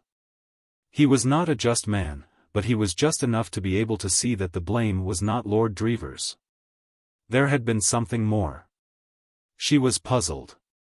In the hall Saunders was standing, weapon in hand, about to beat the gong. Not yet, snapped Sir Thomas. Wait. Dinner had been ordered especially early that night because of the theatricals. The necessity for strict punctuality had been straitly enjoined upon Saunders. At some inconvenience he had ensured strict punctuality. And now, but we all have our cross to bear in this world. Saunders bowed with dignified resignation. Sir Thomas led the way into his study. Be so good as to close the door, he said. His lordship was so good. Sir Thomas backed to the mantelpiece and stood there in the attitude which for generations has been sacred to the elderly Briton, feet well apart, hands clasped beneath his coat tails. His stare raked Lord Dreever like a searchlight. Now, sir, he said. His lordship wilted before his gaze. The fact is, uncle. Never mind the facts. I know them. What I require is an explanation. He spread his feet farther apart. The years had rolled back, and he was plain Thomas Blunt again, of Blunt Stores, dealing with an erring employee. You know what I mean, he went on. I am not referring to the breaking off of the engagement. What I insist upon learning is your reason for failing to inform me earlier of the contents of that letter. His lordship said that somehow, don't you know, there didn't seem to be a chance, you know. He had several times been on the point, but, well, somehow, that's how it was. No chance? Cried Sir Thomas. Indeed. Why did you require that money I gave you? Oh, I wanted it for something. Very possibly. For what? The fact is, I owed it to a fellow. Ha! How did you come to owe it? His lordship shuffled. You have been gambling, boomed Sir Thomas. Am I right? No, no. I say, no, no. It wasn't gambling, it was a game of skill. We were playing Piquet. Kindly refrain from quibbling. You lost this money at cards, then, as I supposed. Just so. He widened the space between his feet. He intensified his glare. He might have been posing to an illustrator of the Pilgrim's Progress for a picture of Apollyon straddling right across the way. So, he said, you deliberately concealed from me the contents of that letter, in order that you might extract money from me under false pretenses? Don't speak. His lordship had gurgled. You did. Your behavior was that of a. There was a very fair selection of evildoers in all branches of business from which to choose. He gave the preference to the racetrack. Of a common Welsher, he concluded. But I won't put up with it. No, not for an instant. I insist upon you returning that money to me here and now. If you have not got it with you, go and fetch it. His lordship's face betrayed the deepest consternation. He had been prepared for much, but not for this. That he would have to undergo what, in his schooldays, he would have called a jaw, was inevitable, and he had been ready to go through with it. It might hurt his feelings, possibly, but it would leave his purse intact. A ghastly development of this kind he had not foreseen. But, I say, uncle, he bleated. Sir Thomas silenced him with a grand gesture. Ruefully his lordship produced his little awl. Sir Thomas took it with a snort and went to the door. Saunders was still brooding statuesquely over the gong. Sound it, said Sir Thomas. Saunders obeyed him with the air of an unleashed hound. And now, said Sir Thomas, go to my dressing room and place these notes in the small drawer of the table. The butler's calm, expressionless, yet withal observant eye took in at a glance the signs of trouble. Neither the inflated air of Sir Thomas nor the punctured balloon bearing of Lord Dreever escaped him. Something hup, he said to his immortal soul as he moved upstairs. Been a fair old, rare old row, seems to me. He reserved his more polished periods for use in public. In conversation with his immortal soul he was wont to unbend somewhat. Chapter 24. The Treasure Seeker. Gloom wrapped his lordship about during dinner as with a garment. He owed £20, his assets amounted to 7 shillings and 4 pence. He thought, and thought again. Quite an intellectual pallor began to appear on his normally pink cheeks. Saunders silently sympathetic, he hated Sir Thomas as an interloper, and entertained for his lordship, under whose father also he had served. A sort of paternal fondness, was ever at his elbow with the magic bottle. And to Spennie, emptying and re-emptying his glass almost mechanically, wine, the healer, brought an idea. To obtain £20 from any one person of his acquaintance was impossible. To divide the 20 by 4 and persuade a generous quartet to contribute £5 apiece was more feasible.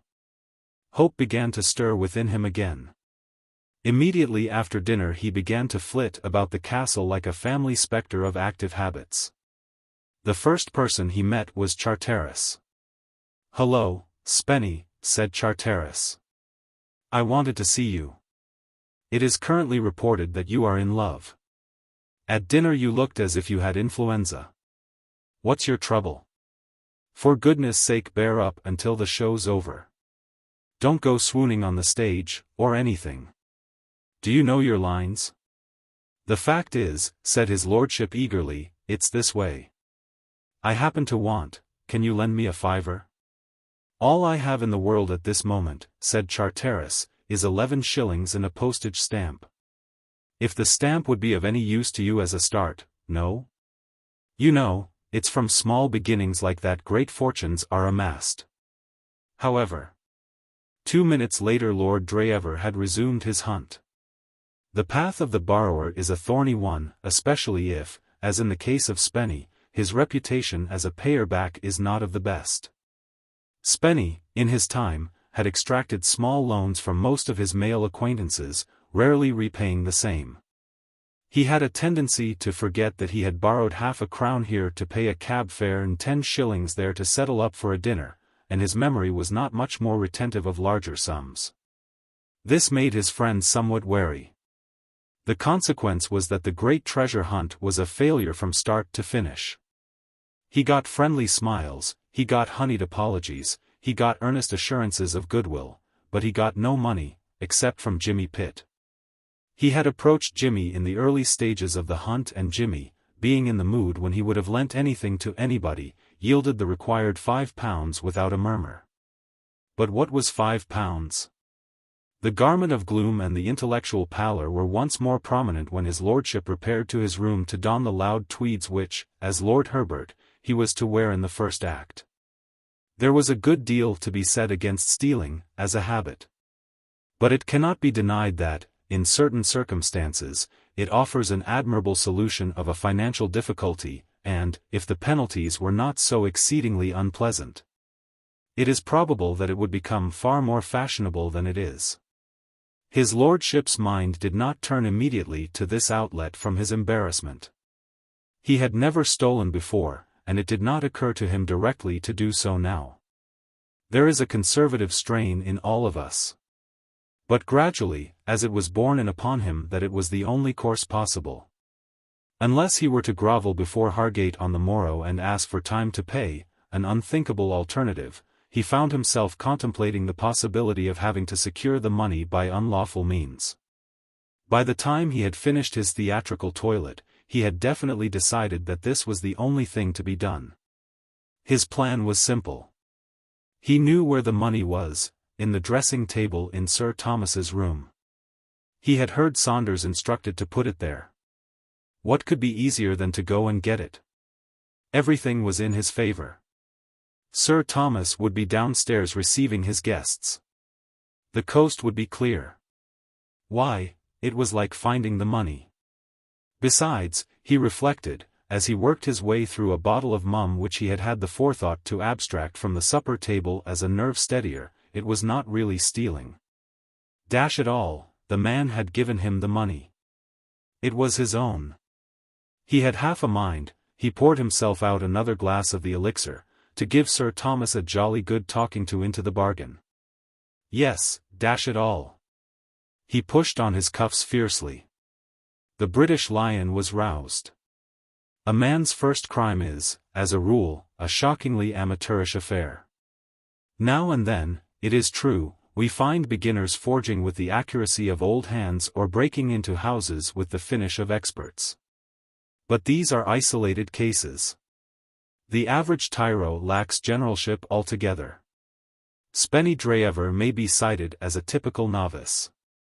It did not strike him that inquiries might be instituted by Sir Thomas when he found the money gone, and that suspicion might conceivably fall upon himself. Courage may be born of champagne, but rarely prudence. The theatricals began at 8:30 with a duologue. The audience had been hustled into their seats, happier than is usual in such circumstances. Owing to the rumor which had been circulated at the proceedings were to terminate with an informal dance. The castle was singularly well constructed for such a purpose. There was plenty of room and a sufficiency of retreat for those who sat out, in addition to a conservatory large enough to have married off half the couples in the country. Spennie's idea had been to establish an alibi by mingling with the throng for a few minutes, and then to get through his burglarious speciality during the duologue, when his absence would not be noticed. It might be that if he disappeared later in the evening people would wonder what had become of him. He lurked about till the last of the audience had taken their seats. As he was moving off through the hall a hand fell upon his shoulder. Conscience makes cowards of us all. Spennie bit his tongue and leaped 3 inches into the air. "Hullo, Charteris," he said gaspingly. Charteris appeared to be in a somewhat overwrought condition. Rehearsals had turned him into a pessimist, and now that the actual moment of production had arrived his nerves were in a thoroughly jumpy condition. Especially as the duologue was to begin in 2 minutes and the obliging person who had undertaken to prompt had disappeared. "Spennie," said Charteris, "where are you off to?" What do you mean?" "I was just going upstairs." "No, you don't. You've got to come and prompt. That fellow Blake has vanished. I'll wring his neck. Come along." Spennie went reluctantly. Halfway through the duologue the official prompter returned, with the remark that he had been having a bit of a smoke on the terrace and that his watch had gone wrong. Leaving him to discuss the point with Charteris, Spennie slipped quietly away. The delay, however, had the effect of counteracting the uplifting effects of the mum. The British Lion required a fresh fillip. He went to his room to administer it. By the time he emerged he was feeling just right for the task in hand. A momentary doubt occurred to him whether it would not be a good thing to go down and pull Sir Thomas's nose as a preliminary to the proceedings, but he put the temptation aside. Business before pleasure. With a jaunty, if somewhat unsteady, step he climbed the stairs to the floor above, and made his way down the corridor to Sir Thomas's room. He switched on the light and went to the dressing table. The drawer was locked, but in his present mood Spennie, like Love, laughed at locksmiths. He grasped the handle and threw his weight into a sudden tug. The drawer came out with a report like a pistol shot. "There," said his lordship, wagging his head severely. In the drawer lay the 4 banknotes. The sight of them brought back his grievances with a rush.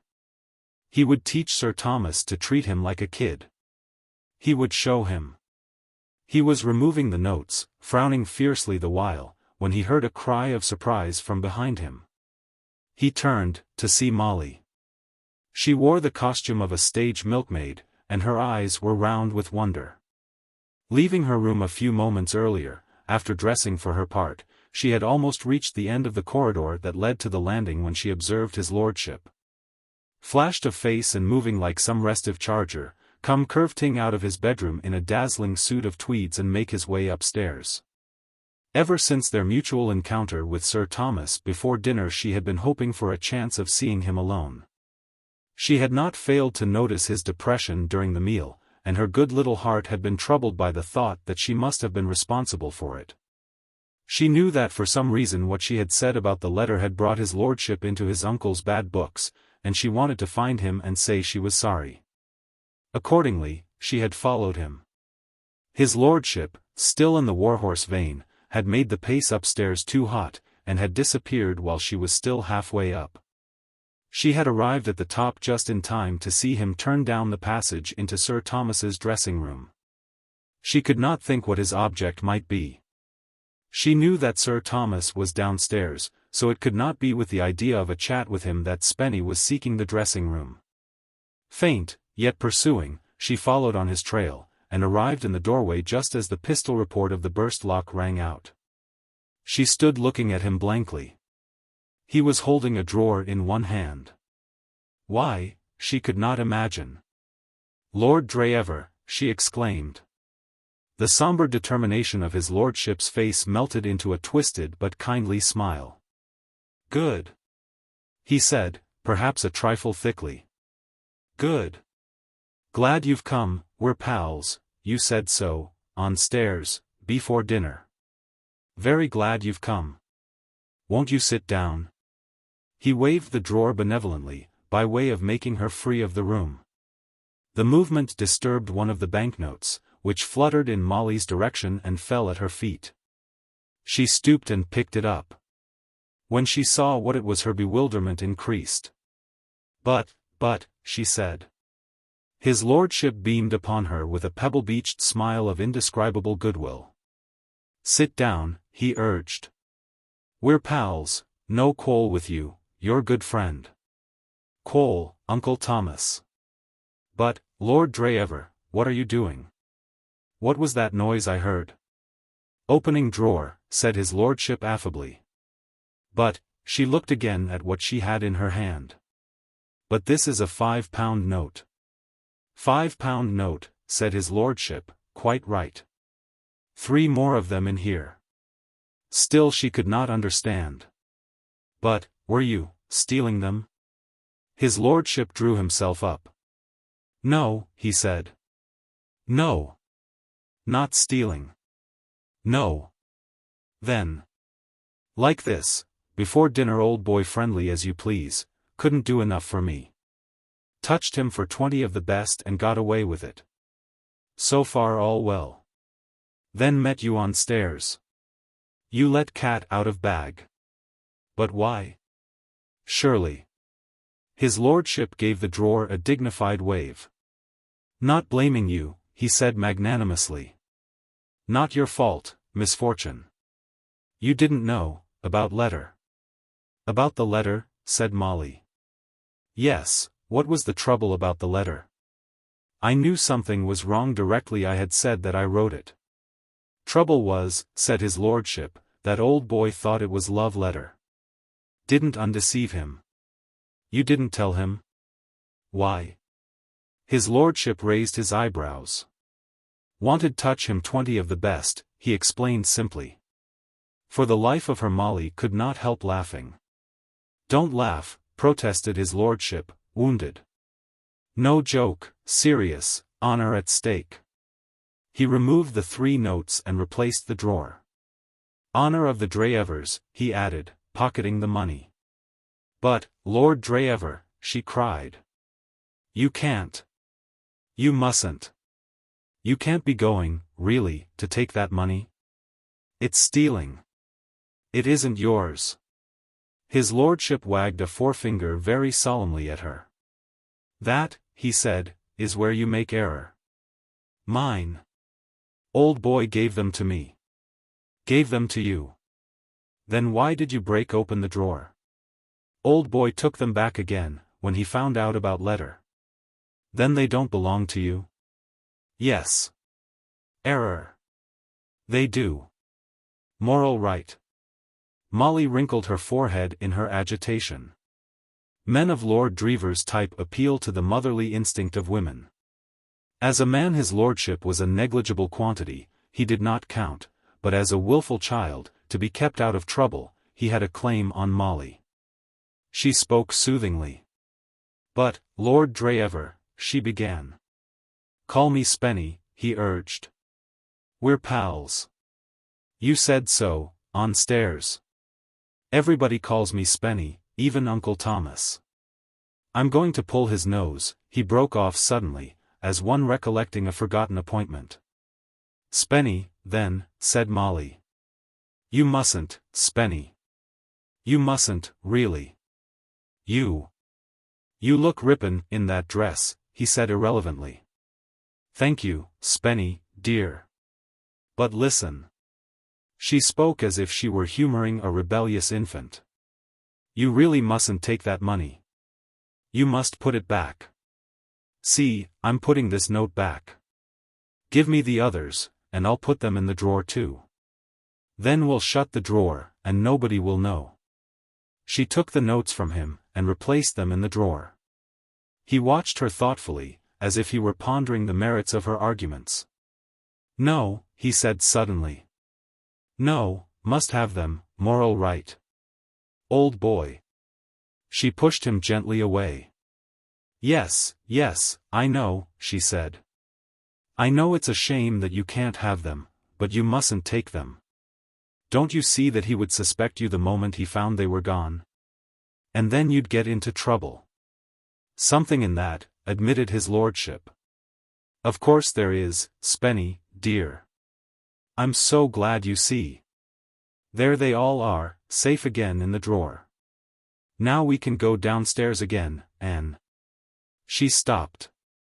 She had closed the door earlier in the proceedings, but her quick ear caught the sound of a footstep in the passage outside. Quick! She whispered, taking his hand and darting to the electric light switch. Somebody's coming. We mustn't be caught here. They'd see the broken drawer, and you'd get into awful trouble. Quick! She pushed him behind the curtain where the clothes hung, and switched off the light. From behind the curtain came the muffled voice of his lordship. It's Uncle Thomas. I'm coming out. Pull his nose. Be quiet. She sprang to the curtain and slipped noiselessly behind it. "But, I say," began his lordship. "Hush." She gripped his arm. He subsided. The footsteps had halted outside the door. Then the handle turned softly. The door opened and closed again with hardly a sound. The footsteps passed on into the room. Chapter 25. Explanations and an Interruption. Jimmy, like Lord Dreever, had been trapped at the beginning of the duologue, and had not been able to get away till it was nearly over. He had been introduced by Lady Julia to an elderly and adhesive baronet, who had recently spent 10 days in New York, and escape had not been won without a struggle. The baronet, on his return to England, had published a book entitled Modern America and Its People, and it was with regard to the opinions expressed in this volume that he invited Jimmy's views. He had no wish to see the duologue, and it was only after the loss of much precious time that Jimmy was enabled to tear himself away on the plea of having to dress. He anathematized the authority on Modern America and Its People freely as he ran upstairs. While the duologue was in progress, there had been no chance of Sir Thomas taking it into his head to visit his dressing room. He had been, as his valet detective had observed to Mr. Gaylor, too busy jollying among the swells. It would only be the work of a few moments restoring the necklace to its place. But for the tenacity of the elderly baronet the thing would have been done by this time. But now there was no knowing what might not happen. Anybody might come along the passage and see him. He had one point in his favor: there was no likelihood of the jewels being required by their owner till the conclusion of the theatricals. The part which Lady Julia had been persuaded by Charteris to play mercifully contained no scope for the display of gems. Before going down to dinner he had locked up the necklace in a drawer. It was still there, Spike having, apparently, been able to resist the temptation of recapturing it. He took it out and went into the corridor. He looked up and down it. There was nobody about. He shut his door and walked quickly in the direction of the dressing room. He had provided himself with a lamp from a bicycle belonging to one of the grooms. Once inside, having closed the door, he lit this and looked about him. Spike had given him minute directions as to the position of the jewel box. He found it without difficulty. To his untrained eye it seemed tolerably massive and impregnable, but Spike had evidently known how to open it without much difficulty. The lid was shut, but it came up without an effort when he tried to raise it, and he saw that the lock had been broken. "Spike's coming on," he said. He was dangling the necklace over the box, preparatory to dropping it in, when there was a quick rustle at the other side of the room. The curtain was plucked aside and Molly came out. "Jimmy!" she cried. Jimmy's nerves were always in pretty good order, but at the sight of this apparition he certainly jumped. "Great Scott," he said. The curtain again became agitated by some unseen force, violently this time, and from its depths a plaintive voice made itself heard. "Dash it all," said the voice, "I've stuck." There was another upheaval, and his lordship emerged, his yellow locks ruffled and upstanding, his face crimson. "Caught my head in a coat or something," he explained at large. "Hullo, Pitt." Pressed rigid against the wall, Molly had listened with growing astonishment to the movements on the other side of the curtain. Her mystification deepened every moment. It seemed to her that the room was still in darkness. She could hear the sound of breathing, and then the light of the lantern caught her eye. Who could this be, and why had he not switched on the electric light? She strained her ears to catch a sound. For a while she heard nothing except the soft breathing. Then came a voice that she knew well, and, abandoning her hiding place, she came out into the room, and found Jimmy standing with a lamp in his hand over some dark object in the corner of the room. It was a full minute after Jimmy's first exclamation of surprise before either of them spoke again.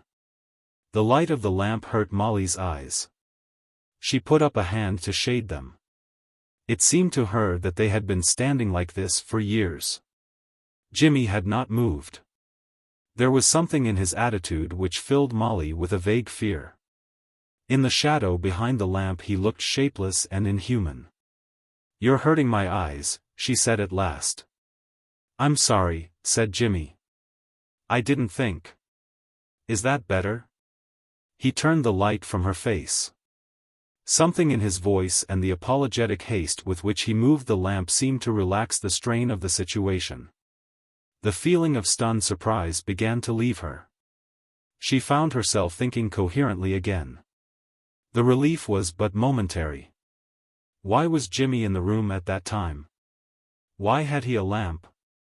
What had he been doing? The questions shot from her brain like sparks from an anvil. The darkness began to tear at her nerves. She felt along the wall for the switch and flooded the room with light. Jimmy laid down the lantern and stood for a moment undecided. He had concealed the necklace behind him. Now he brought it forward and dangled it silently before the eyes of Molly and his lordship.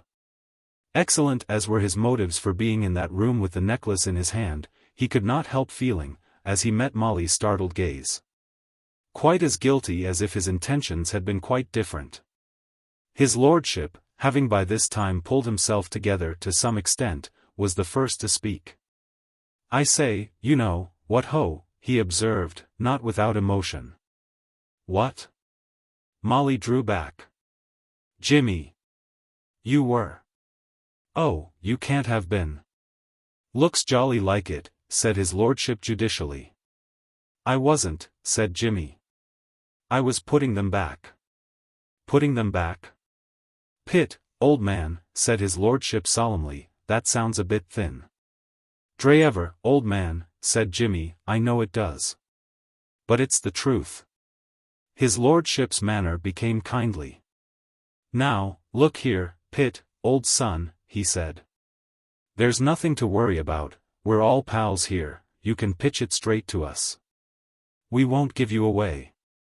We—" "Be quiet," cried Molly. "Jimmy." Her voice was strained, she spoke with an effort, she was suffering torments. The words her father had said to her on the terrace were pouring back into her mind. She seemed to hear his voice now, cool and confident, warning her against Jimmy, saying that he was crooked. There was a curious whirring in her head. Everything in the room was growing large and misty. She heard Lord Dreever begin to say something that sounded as if someone were speaking at the end of a telephone. And then she was aware that Jimmy was holding her in his arms and calling to Lord Dreever to bring water. "When a girl goes like that," said his lordship, with an insufferable air of omniscience, "you want to cut her." "Come along," said Jimmy. "Are you going to be a week getting that water?" His lordship proceeded to soak a sponge without further parley, but as he carried his dripping burden across the room Molly recovered. She tried weakly to free herself. Jimmy helped her to a chair. He had dropped the necklace on the floor, and Lord Dreever nearly trod on it. "What ho," observed his lordship, picking it up. "Go easy with the jewellery." Jimmy was bending over Molly. Neither of them seemed to be aware of his lordship's presence.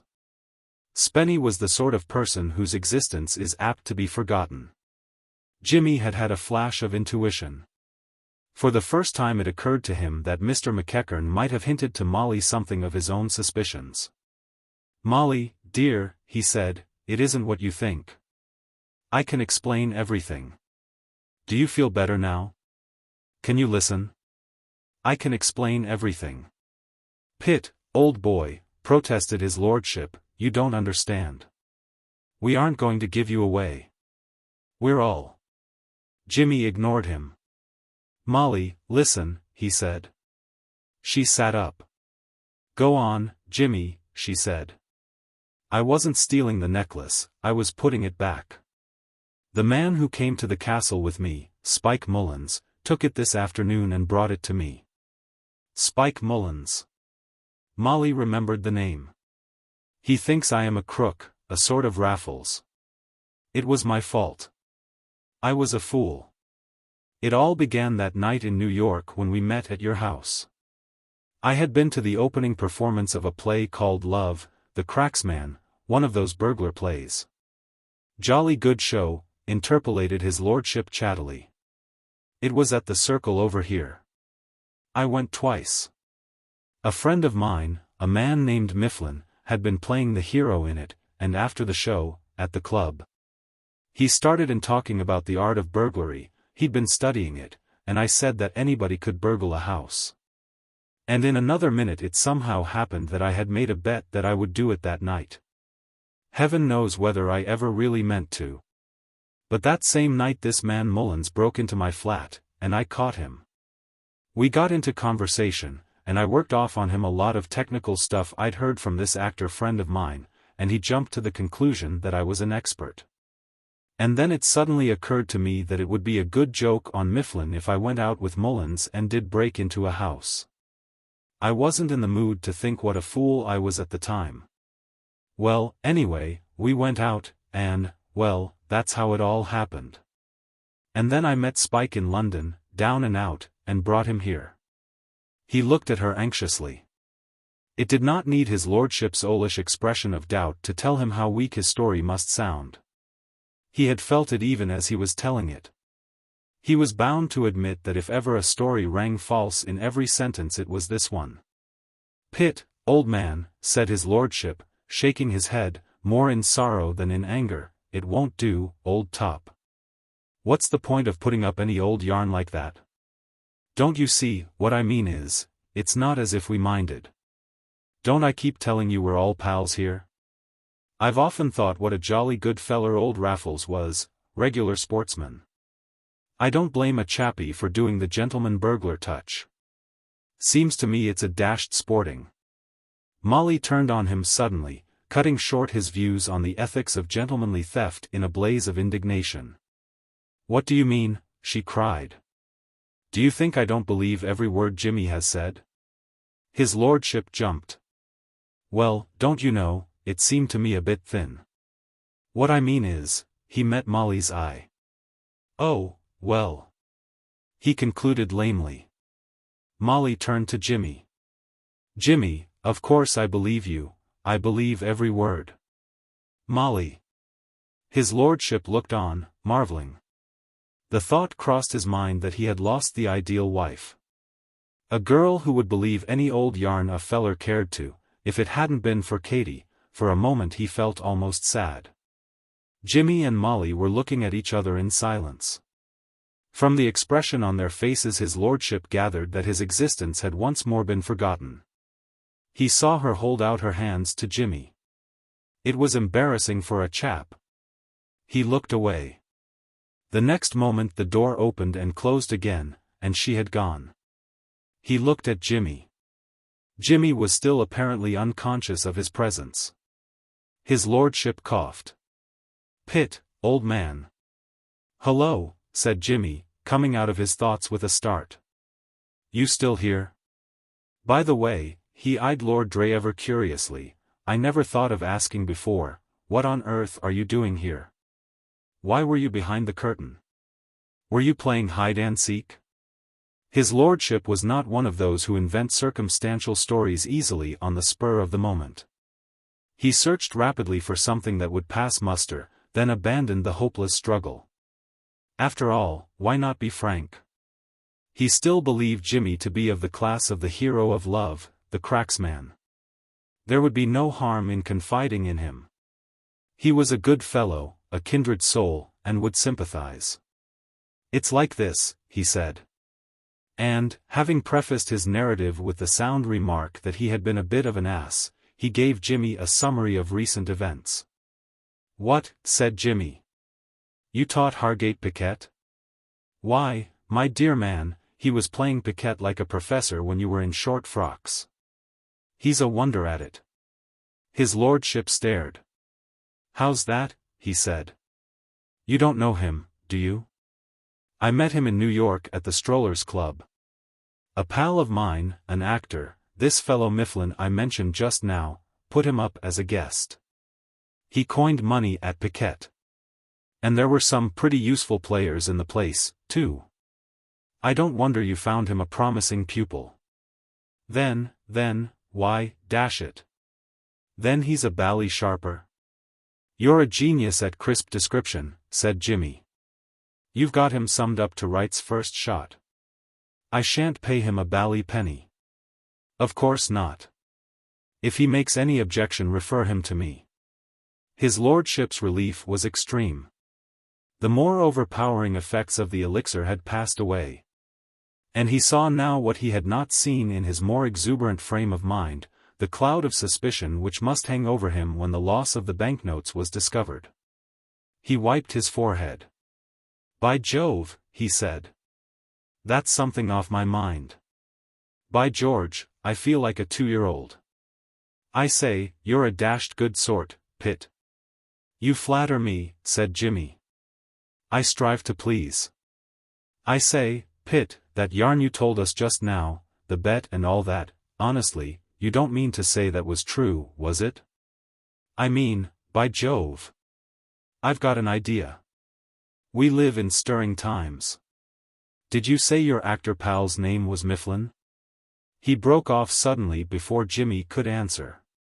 Great Scott, he whispered, what's that? Good Lord. Somebody's coming. He dived behind the curtain like a rabbit. It had only just ceased to shake when the door opened and Sir Thomas Blunt walked in. Chapter 26. Stirring times for Sir Thomas. For a man whose intentions towards the jewels and their owner were so innocent, and even benevolent, Jimmy was in a singularly compromising position. It would have been difficult, even under more favorable conditions, to have explained to Sir Thomas's satisfaction his presence in the dressing-room.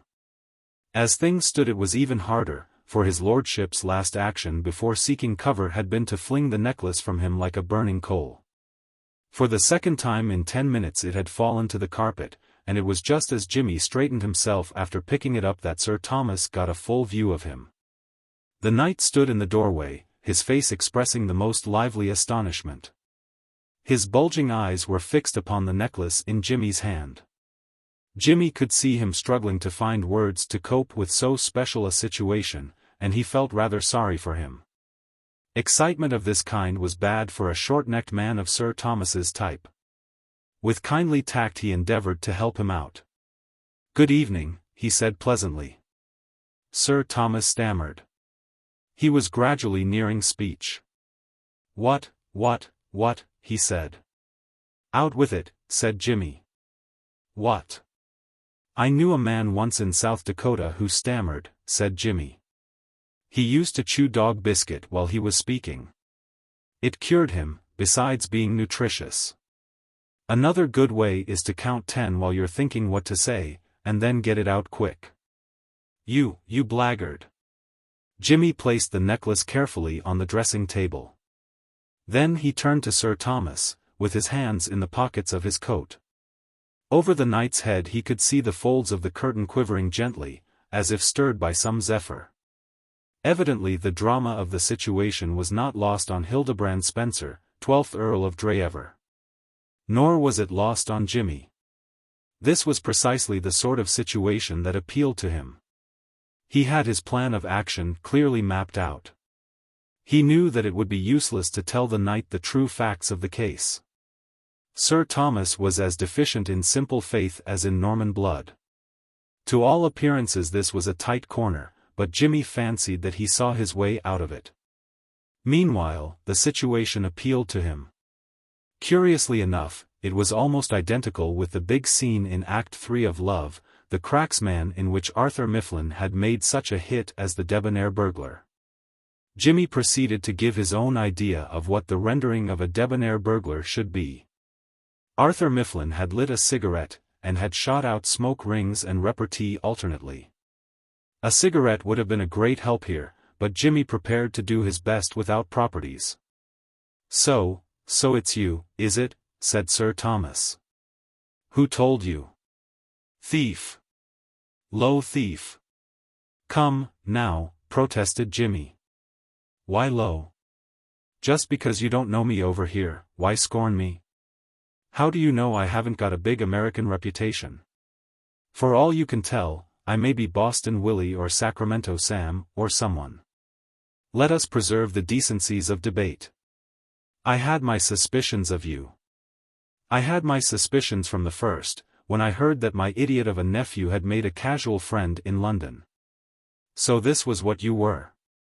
A thief, who? I don't mind personally, interrupted Jimmy, but I hope, if ever you mix with cracksmen, you won't call them thieves. They are frightfully sensitive. You see, there's a world of difference between the two branches of the profession, and a good deal of snobbish caste prejudice. Let us suppose that you were an actor-manager. How would you enjoy being called a super? You see the idea, don't you? You'd hurt their feelings. Now, an ordinary thief would probably use violence in a case like this. But violence, except in extreme cases, I hope this won't be one of them, is contrary, I understand, to cracksman's etiquette. On the other hand, Sir Thomas, candor compels me to add that I have you covered. There was a pipe in the pocket of his coat. He thrust the stem earnestly against the lining. Sir Thomas eyed the protuberance apprehensively, and turned a little pale. Jimmy was scowling ferociously. Arthur Mifflin's scowl in Act III had been much admired. My gun, said Jimmy, is, as you see, in my pocket. I always shoot from the pocket, in spite of the tailor's bills. The little fellow is loaded and cocked. He's pointing straight at your diamond solitaire. That fatal spot. No one has ever been hit in the diamond solitaire and survived. My finger is on the trigger, so I should recommend you not to touch that bell you are looking at. There are other reasons why you shouldn't, but those I will go into presently. Sir Thomas's hand wavered. Do, if you like, of course, said Jimmy agreeably, it's your own house, but I shouldn't. I am a dead shot at 1.5 yards. You wouldn't believe the number of sitting haystacks I've picked off at that distance. I simply can't miss. On second thoughts, I shan't fire to kill you. Let us be humane on this joyful occasion. I shall just smash your knees, painful, but not fatal. He waggled his pipe suggestively. Sir Thomas blanched. His hand fell to his side. Great, said Jimmy. After all, why should you be in a hurry to break up this very pleasant little meeting? I'm sure I'm not. Let us chat. How are the theatricals going? Was the duologue a success? Wait till you see our show. 3 of us knew our lines at the dress rehearsal. Sir Thomas had backed away from the bell, but the retreat was merely for the convenience of the moment. He understood that it might be injurious to press the button just then, but he had recovered his composure by this time, and he saw that ultimately the game must be his. Jimmy was trapped. His face resumed its normal hue. Automatically his hands began to move towards his coattails and his feet to spread themselves. Jimmy noted with a smile these signs of restored complacency. He hoped ere long to upset that complacency somewhat. Sir Thomas addressed himself to making Jimmy's position clear to him. How, may I ask, he said, do you propose to leave the castle? Won't you let me have the motor, said Jimmy. But I expect I shan't be leaving just yet. Sir Thomas laughed shortly. No, he said. No, I fancy not. I am with you there. Great minds, said Jimmy. I shouldn't be surprised if we thought alike on all sorts of subjects. Just think how you came round to my views on ringing the bell. In a flash. But what made you fancy that I intended to leave the castle? I should hardly have supposed that you would be anxious to stay. On the contrary. It's the one place I have been in the last 2 years that I have felt really satisfied with. Usually I want to move on after a week. But I could stop here forever. I am afraid, Mr. Pitt, by the way, an alias, of course? I fear not, he said. If I had chosen an alias, it would have been Tresillian, or Trevelyan, or something. I call Pitt a poor thing in names. I once knew a man called Ronald Keelsmore. Lucky fellow. Sir Thomas returned to the point on which he had been about to touch. I am afraid, Mr. Pitt, that you hardly realize your position. No, said Jimmy, interested. I find you in the act of stealing my wife's necklace. Would there be any use in telling you that I was not stealing it, but putting it back? Sir Thomas raised his eyebrows in silence. No? Said Jimmy. I was afraid not. You were saying. I find you in the act of stealing my wife's necklace, proceeded Sir Thomas. And because for the moment you succeed in postponing arrest by threatening me with a revolver. An agitated look came into Jimmy's face. Great Scott, he cried. He felt hastily in his pocket. Yes, he said, as I had begun to fear. I owe you an apology, Sir Thomas, he went on with manly dignity, producing the briar. I am entirely to blame. How the mistake arose I cannot imagine, but I find it isn't a revolver after all. Sir Thomas's cheeks took on a richer tint of purple. He glared dumbly at the pipe. In the excitement of the moment, I suppose, began Jimmy. Sir Thomas interrupted.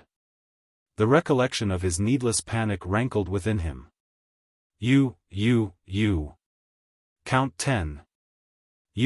What you propose to gain by this buffoonery I am at a loss. How can you say such savage things, protested Jimmy. Not buffoonery. Wit. Esprit. Flow of soul such as circulates daily in the best society.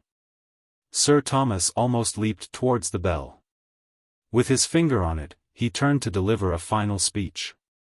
I believe you're insane, he cried, but I'll have no more of it.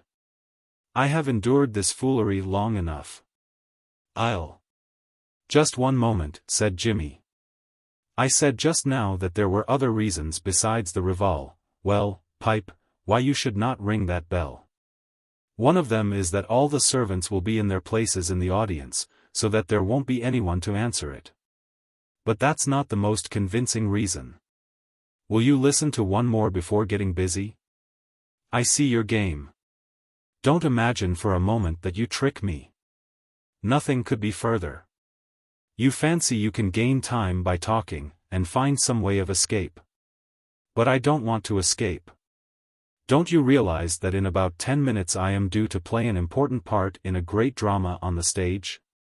I'll keep you here, I tell you. You'll leave this room, said Sir Thomas grandly, over my body. Steeplechasing in the home, murmured Jimmy.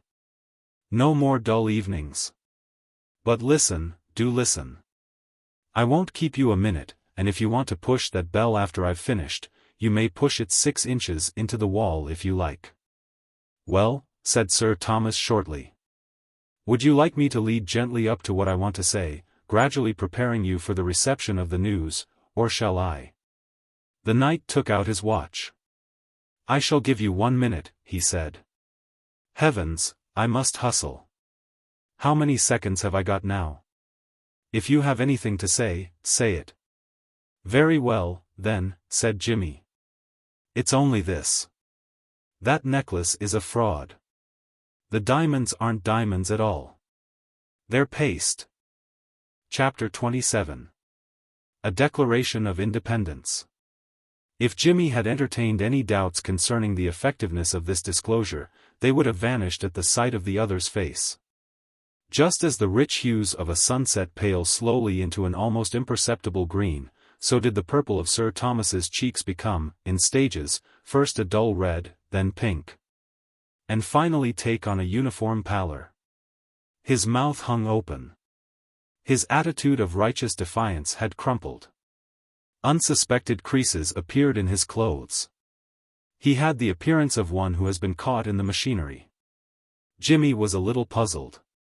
He had expected to check the enemy, to bring him to reason, but not to demolish him in that way. There was something in this which he did not understand. When Spike had handed him the stones, and his trained eye, after a moment's searching examination, had made him suspicious, and when, finally, a simple test had proved his suspicions correct. He was comfortably aware that, though found with the necklace on his person, he had knowledge which, communicated to Sir Thomas, would serve him well.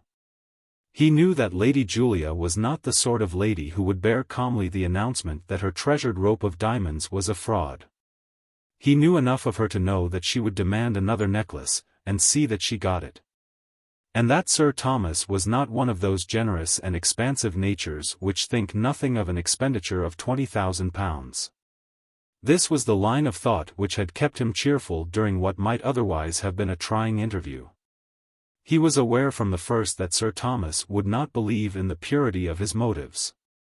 But he was convinced that the knight would be satisfied to secure his silence on the subject of the paste necklace on any terms. He had looked forward to baffled rage, furious denunciation, and a dozen other expressions of emotion, but certainly not to collapse of this kind. The other had begun to make strange, gurgling noises.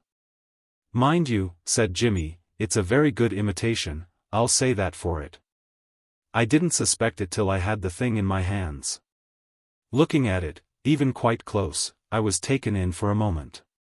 Sir Thomas swallowed nervously. "How did you know?" he muttered. Again Jimmy was surprised.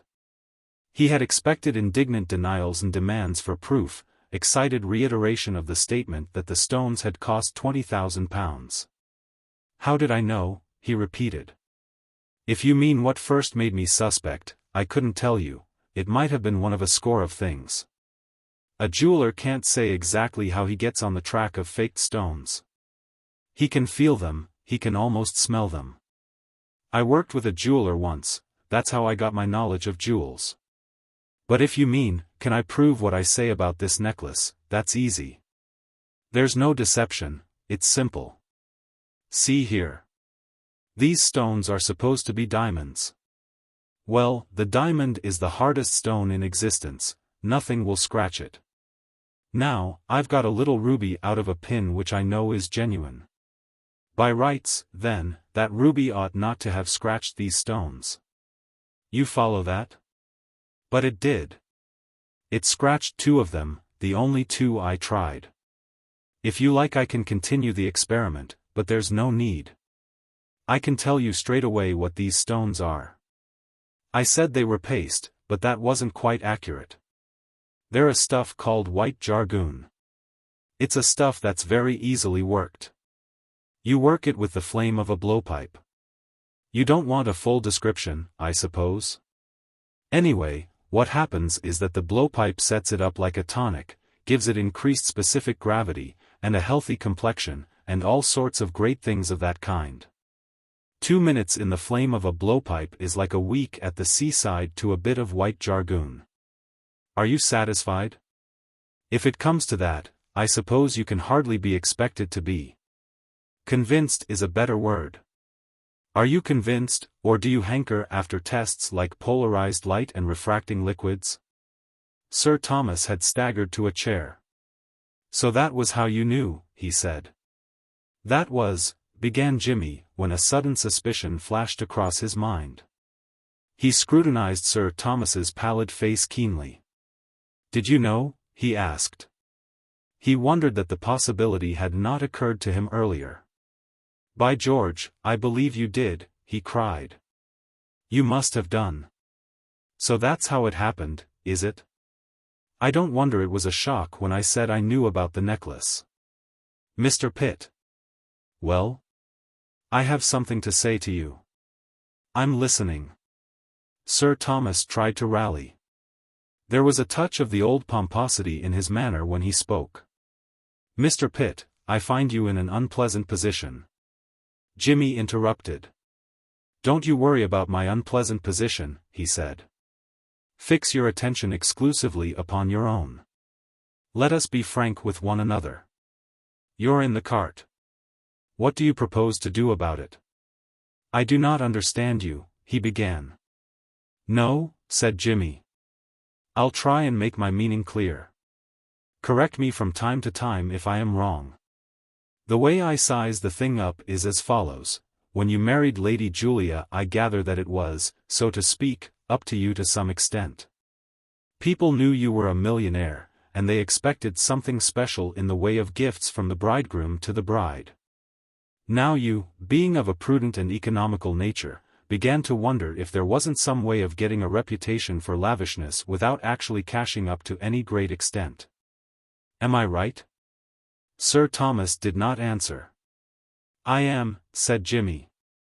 Well, it occurred to you, naturally enough, that a properly selected gift of jewelry might work the trick. It only needed a little nerve.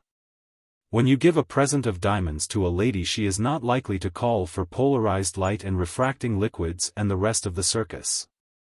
In 99 cases out of 100 she will take the thing on trust. Very well. You trotted off to a jeweler and put the thing to him confidentially. I expect you suggested paste.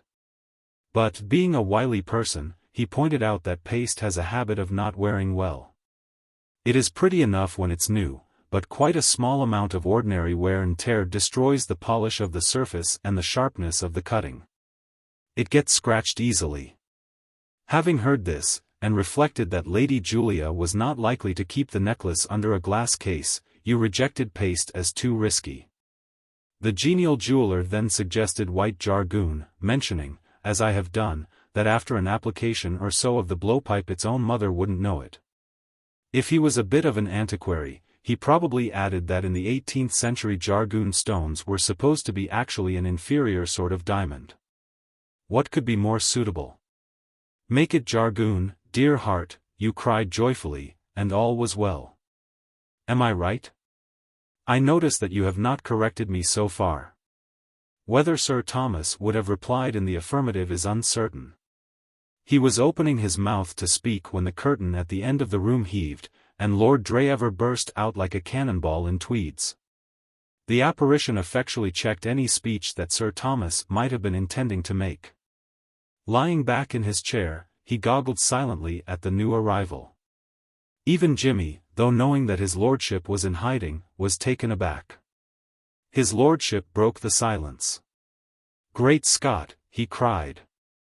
Neither Jimmy nor Sir Thomas seemed to consider the observation unsound or inadequate. They permitted it to pass without comment. "You old scoundrel," added his lordship, addressing Sir Thomas.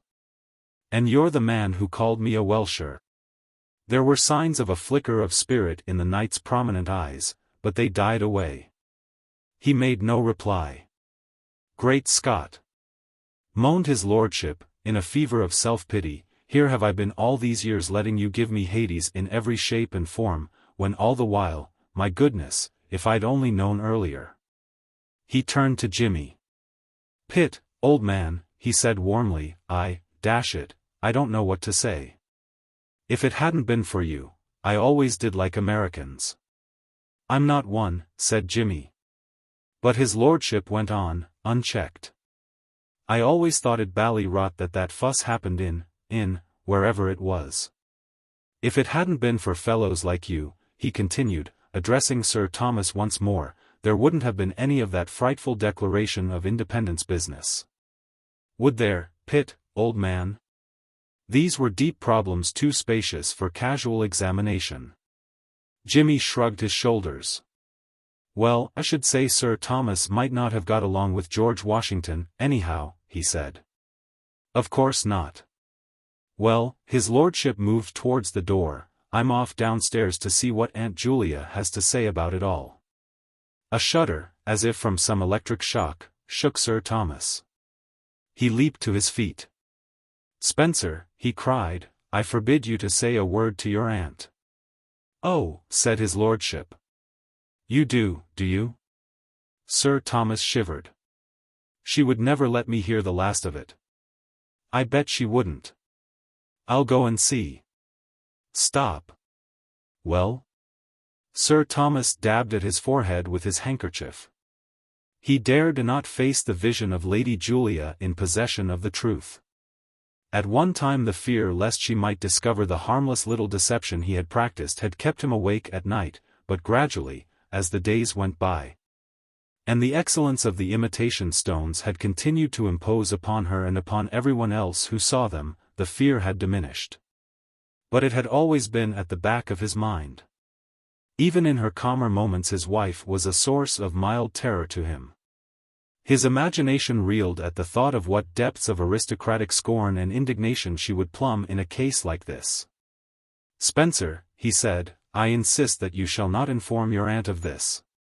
"What? You want me to keep my mouth shut?"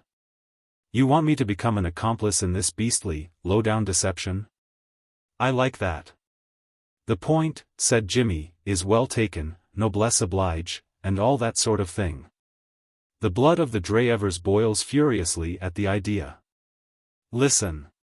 You can hear it sizzling. Lord Drever moved a step nearer the door. Stop, cried Sir Thomas again. Spencer. Well? Spencer, my boy, it occurs to me that perhaps I have not always treated you very well. Perhaps. Not always. Great Scott. I'll have a fiver each way on both those. Considering you've treated me like a frightful kid practically ever since you've known me, I call that pretty rich. Why, what about this very night, when I asked you for a few pounds? It was only the thought that you had been gambling. Gambling.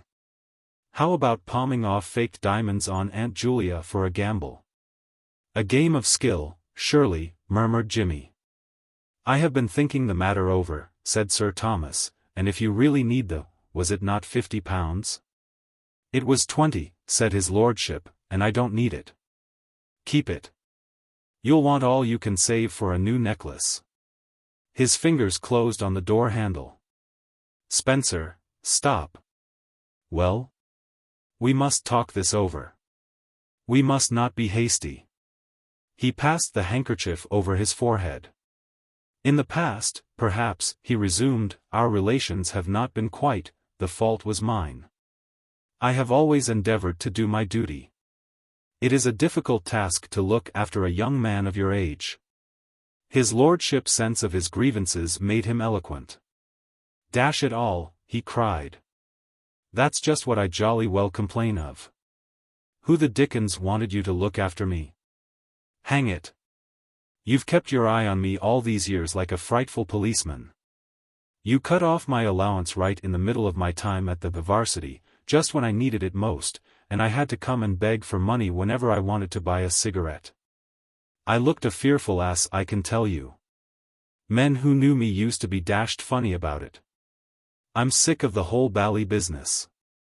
You've given me a jolly thin time all this while, and now I'm going to get a bit of my own back. Wouldn't you, Pitt, old man? Jimmy, thus suddenly appealed to, admitted that, in his lordship's place, he might have experienced a momentary temptation to do something of the kind. Of course, said his lordship. Any fellow would. But, Spencer, let me. You've soured my life, said his lordship, frowning a tense, Byronic frown. That's what you've done, soured my whole bally life. I've had a rotten time. I've had to go about touching my friends for money to keep me going. Why, I owe you a fiver, don't I, Pitt, old man? It was a tenner, to be finickingly accurate about details, but Jimmy did not say so. He concluded, rightly, that the memory of the original £5 which he had lent Lord Drever at the Savoy Hotel had faded from the other's mind. Don't mention it, he said. But I do mention it, protested his lordship shrilly. It just proves what I say. If I had had a decent allowance it wouldn't have happened. And you wouldn't give me enough to set me going in the diplomatic service. That's another thing. Why wouldn't you do that? Sir Thomas pulled himself together. I hardly thought you qualified, my dear boy. His lordship did not actually foam at the mouth, but he looked as if he might do so at any moment. Excitement and the memory of his wrongs, lubricated, as it were, by the champagne he had consumed both at and after dinner, had produced in him a frame of mind far removed from the normal. His manners no longer had that repose which stamps the caste of Vere de Vere. He waved his hands. I know, he shouted. I know you didn't. You thought me a fearful fool. I tell you I'm sick of it. And always trying to make me marry money. Dashed humiliating. If she hadn't been a jolly sensible girl you'd have spoiled Miss McEachern's life as well as mine. You came very near it. I tell you, I've had enough of it. I'm in love. I'm in love with the rippingest girl in England. You've seen her, Pitt, old top. Isn't she a ripper? Jimmy stamped the absent lady with the seal of his approval. "I tell you, if she'll have me, I'm going to marry her." The dismay written on every inch of Sir Thomas's countenance became intensified at these terrific words. Great as had been his contempt for the actual holder of the title considered simply as a young man, he had always been filled with a supreme respect for the Dreever name. "But, Spencer," he almost howled, "consider your position. You cannot." "Can't I, by Jove? If she'll have me, and dash my position. What's my position got to do with it? Katie's the daughter of a general, if it comes to that. Her brother was at the house with me. If I had a penny to call my own, I'd have asked her to marry me ages ago. Don't you worry about my position." Sir Thomas croaked feebly. "Now, look here," said his lordship, with determination. "Here's the whole thing in a jolly old nutshell. If you want me to forget about this little flutter in fake diamonds of yours, you've got to pull your socks up and start in to do things. You've got to get me attached to some embassy, for a beginning. It won't be difficult. There's dozens of old boys in London who knew the governor when he was alive who will jump at the chance of doing me a good turn. I know I'm a bit of an ass in some ways, but that's expected of you in the diplomatic service. They only want you to wear evening clothes as if you were used to them, and be a bit of a flyer at dancing, and I can fill the bill all right as far as that goes. And you've got to give your jolly old blessing to Katie and me, if she'll have me. That's about all I can think of for the moment. Now do we go? Are you on?" "It's preposterous," began Sir Thomas. Lord Dreever gave the door handle a rattle. He stopped. "It's a hold-up all right," said Jimmy soothingly. "I don't want to butt in on a family conclave, but my advice, if asked, would be to unbelt before the shooting begins. You've got something worse than a pipe pointing at you now. As regards my position in the business, don't worry. My silence is thrown in gratis. Give me one loving smile and my lips are sealed." Sir Thomas turned on him. "As for you," he cried. "Never mind about Pitt," said his lordship. "He's a dashed good fellow, Pitt. I wish there were more like him.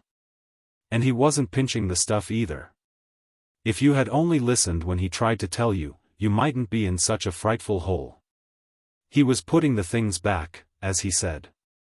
I know all about it." "Well, what's the answer?" For a moment Sir Thomas seemed on the point of refusal. But just as he was about to speak his lordship opened the door, and at the movement he collapsed again. "I will," he cried. "I will."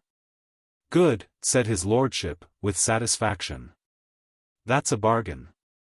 Coming downstairs, Pitt, old man? We shall be wanted on the stage in about half a minute." "As an antidote to stage fright," said Jimmy, as they went along the corridor, "little discussions of that kind may be highly recommended. I shouldn't mind betting that you feel fit for anything." "I feel like a 2-year-old, assented his lordship enthusiastically. "I've forgotten all my part, but I don't care. I'll just go on and talk to them." "That," said Jimmy, "is the right spirit. Charteris will get heart disease, but it's the right spirit. A little more of that sort of thing and amateur theatricals would be worth listening to. Step lively, Rochus, the stage waits." Chapter 28.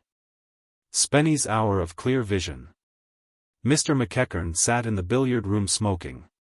He was alone.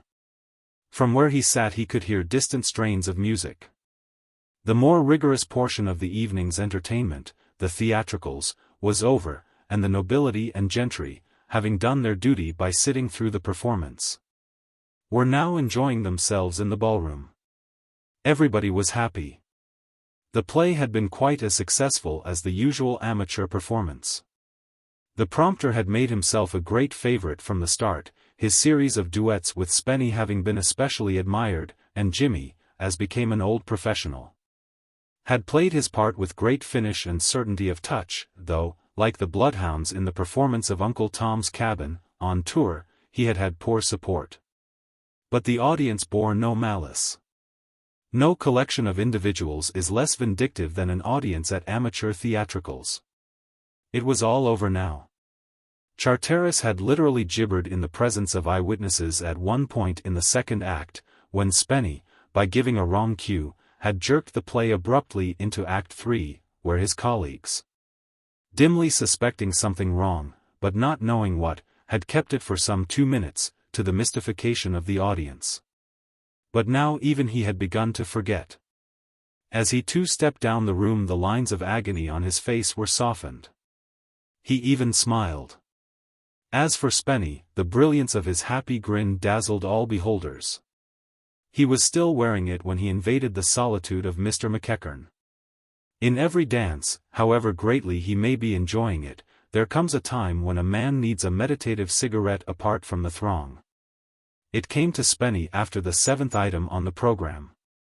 The billiard room struck him as admirably suitable in every way. It was not likely to be used as a sitting-out place, and it was near enough to the ballroom to enable him to hear when the music of item number 9 should begin. Mr. McEachern was glad to see him.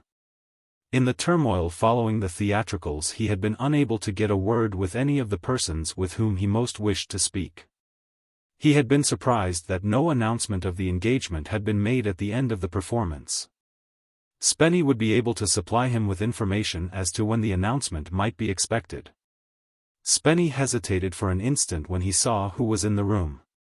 He was not over-anxious for a tête-à-tête with Molly's father just then.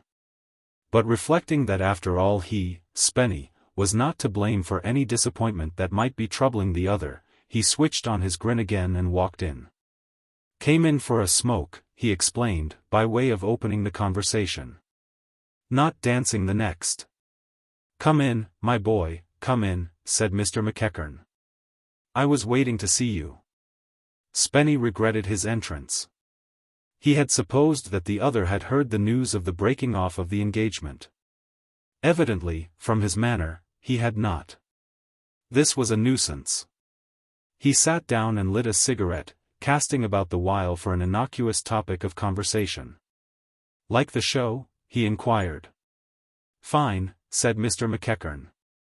"By the way." Spennie groaned inwardly. He had forgotten that a determined man can change the conversation to any subject he pleases by means of those 3 words. "By the way," said Mr. McEachern, "I thought Sir Thomas, wasn't your uncle intending to announce?" "Well, yes, he was," said Spennie. "Going to declare it during the dancing, maybe?" "Well, no. The fact is, he's not going to do it at all, don't you know." He inspected the red end of his cigarette closely. "As a matter of fact, it's kind of broken off." The other's exclamation jarred on him. "Rotten, having to talk about this sort of thing." "Broken off?" Spennie nodded. Miss McEachern thought it over. "Don't you know," he said, and came to the conclusion that it wasn't good enough. Now that it was said, he felt easier. It had merely been the awkwardness of having to touch on the thing that had troubled him. That his news might be a blow to McEachern did not cross his mind. He was a singularly modest youth, and though he realized vaguely that his title had a certain value in some people's eyes, he could not understand anyone mourning over the loss of him as a son-in-law. Katie's father, the old general, thought him a fool, and once, during an attack of gout, had said so. Oblivious, therefore, to the storm raging a yard away from him, he smoked on with great contentment, till suddenly it struck him that, for a presumably devout lover, jilted that very night, he was displaying too little emotion. He debated swiftly within himself whether he should have a dash at manly grief, but came to the conclusion that it could not be done. Melancholy on this maddest, merriest day of all the glad new year, the day on which he had utterly routed the powers of evil, as represented by Sir Thomas, was impossible. "It wouldn't have done, don't you know," he said. "We weren't suited. What I mean to say is, I'm a bit of a dashed sort of silly ass in some ways, if you know what I mean. A girl like Miss McEachern couldn't have been happy with me. She wants one of those capable, energetic fellers." This struck him as a good beginning, modest but not groveling. He continued, tapping quite a respectably deep vein of philosophy as he spoke. You see, dear old top, sir, you see, it's like this. As far as women are concerned, fellers are divided into two classes. There's the masterful, capable Johnnies and the other sort. Now, I'm the other sort. My idea of the happy married life is to be, well, not exactly downtrodden, but, you know what I mean, kind of second fiddle. I want a wife, his voice grew soft and dreamy, who'll pet me a good deal, don't you know, stroke my hair a lot, and all that. I haven't it in me to do the master in my own house business.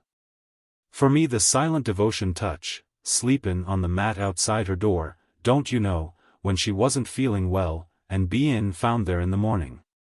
And being rather cosset for my thoughtfulness. That's the sort of idea. Hard to put it quite okay, but you know the sort of thing I mean. A feller's got to realize his jolly old limitations if he wants to be happy though married, what? Now, suppose Miss McEachern was to marry me. Great Scott, she'd be bored to death in a week. Honest. She couldn't help herself. She wants a chap with the same amount of go in him that she's got. He lit another cigarette. He was feeling pleased with himself. Never before had ideas marshaled themselves in his mind in such long and well-ordered ranks. He felt that he could go on talking like this all night. He was getting brainier every minute. He remembered reading in some book somewhere of a girl, or chappie, who had had her, or his, hour of clear vision. This was precisely what had happened now. Whether it was owing to the excitement of what had taken place that night, or because he had been keeping up his thinking powers with excellent dry champagne, he did not know.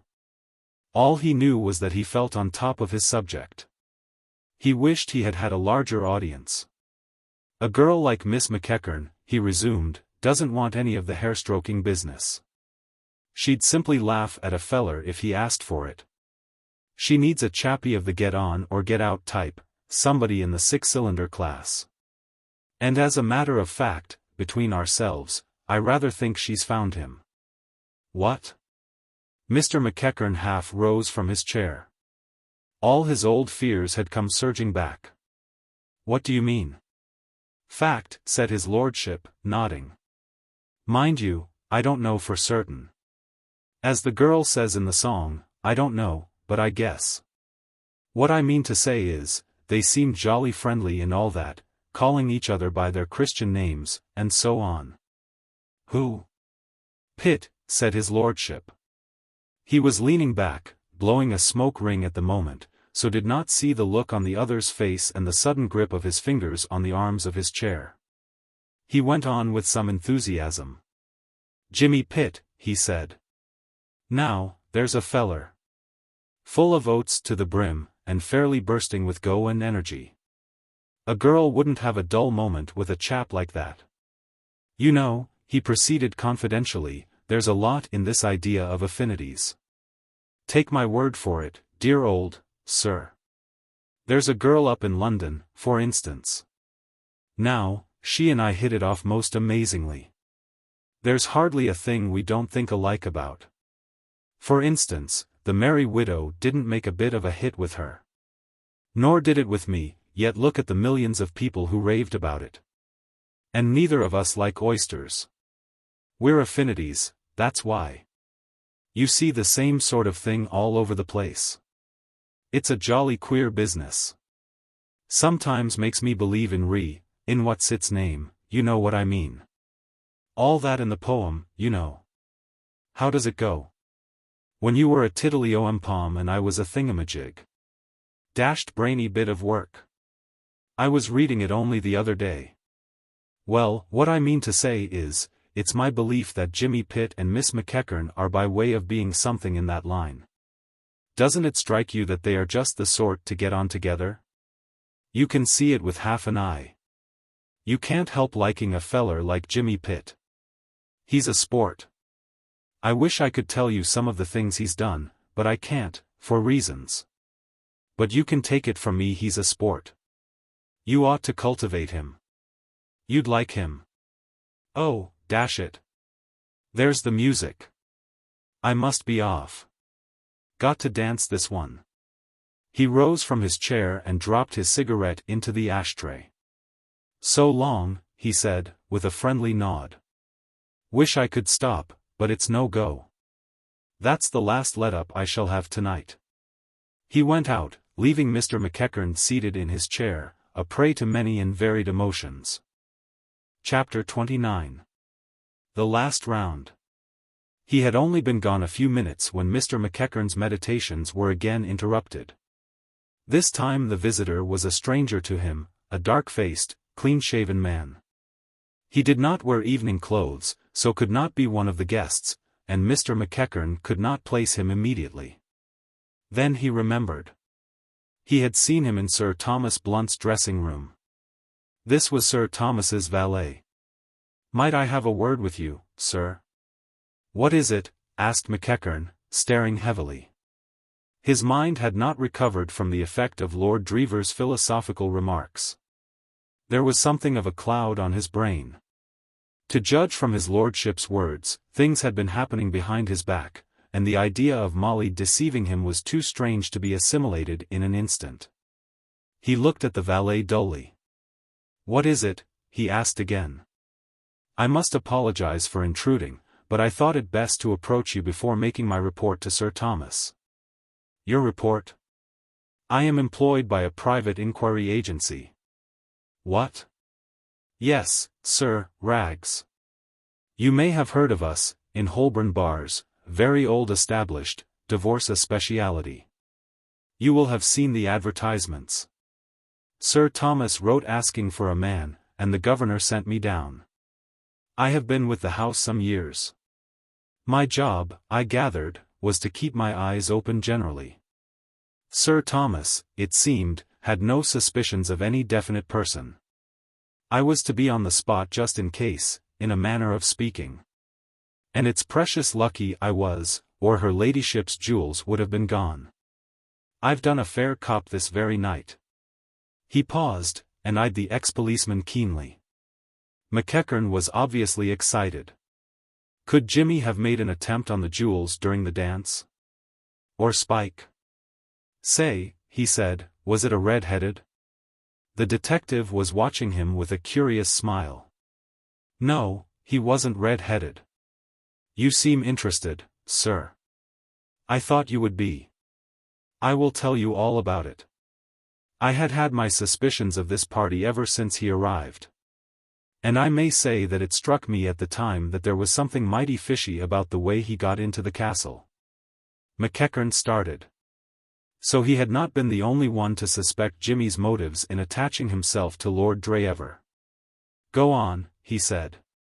"I suspected that there was some game on, and it struck me that this would be the day for the attempt, the house being upside down, in a manner of speaking, on account of the theatricals.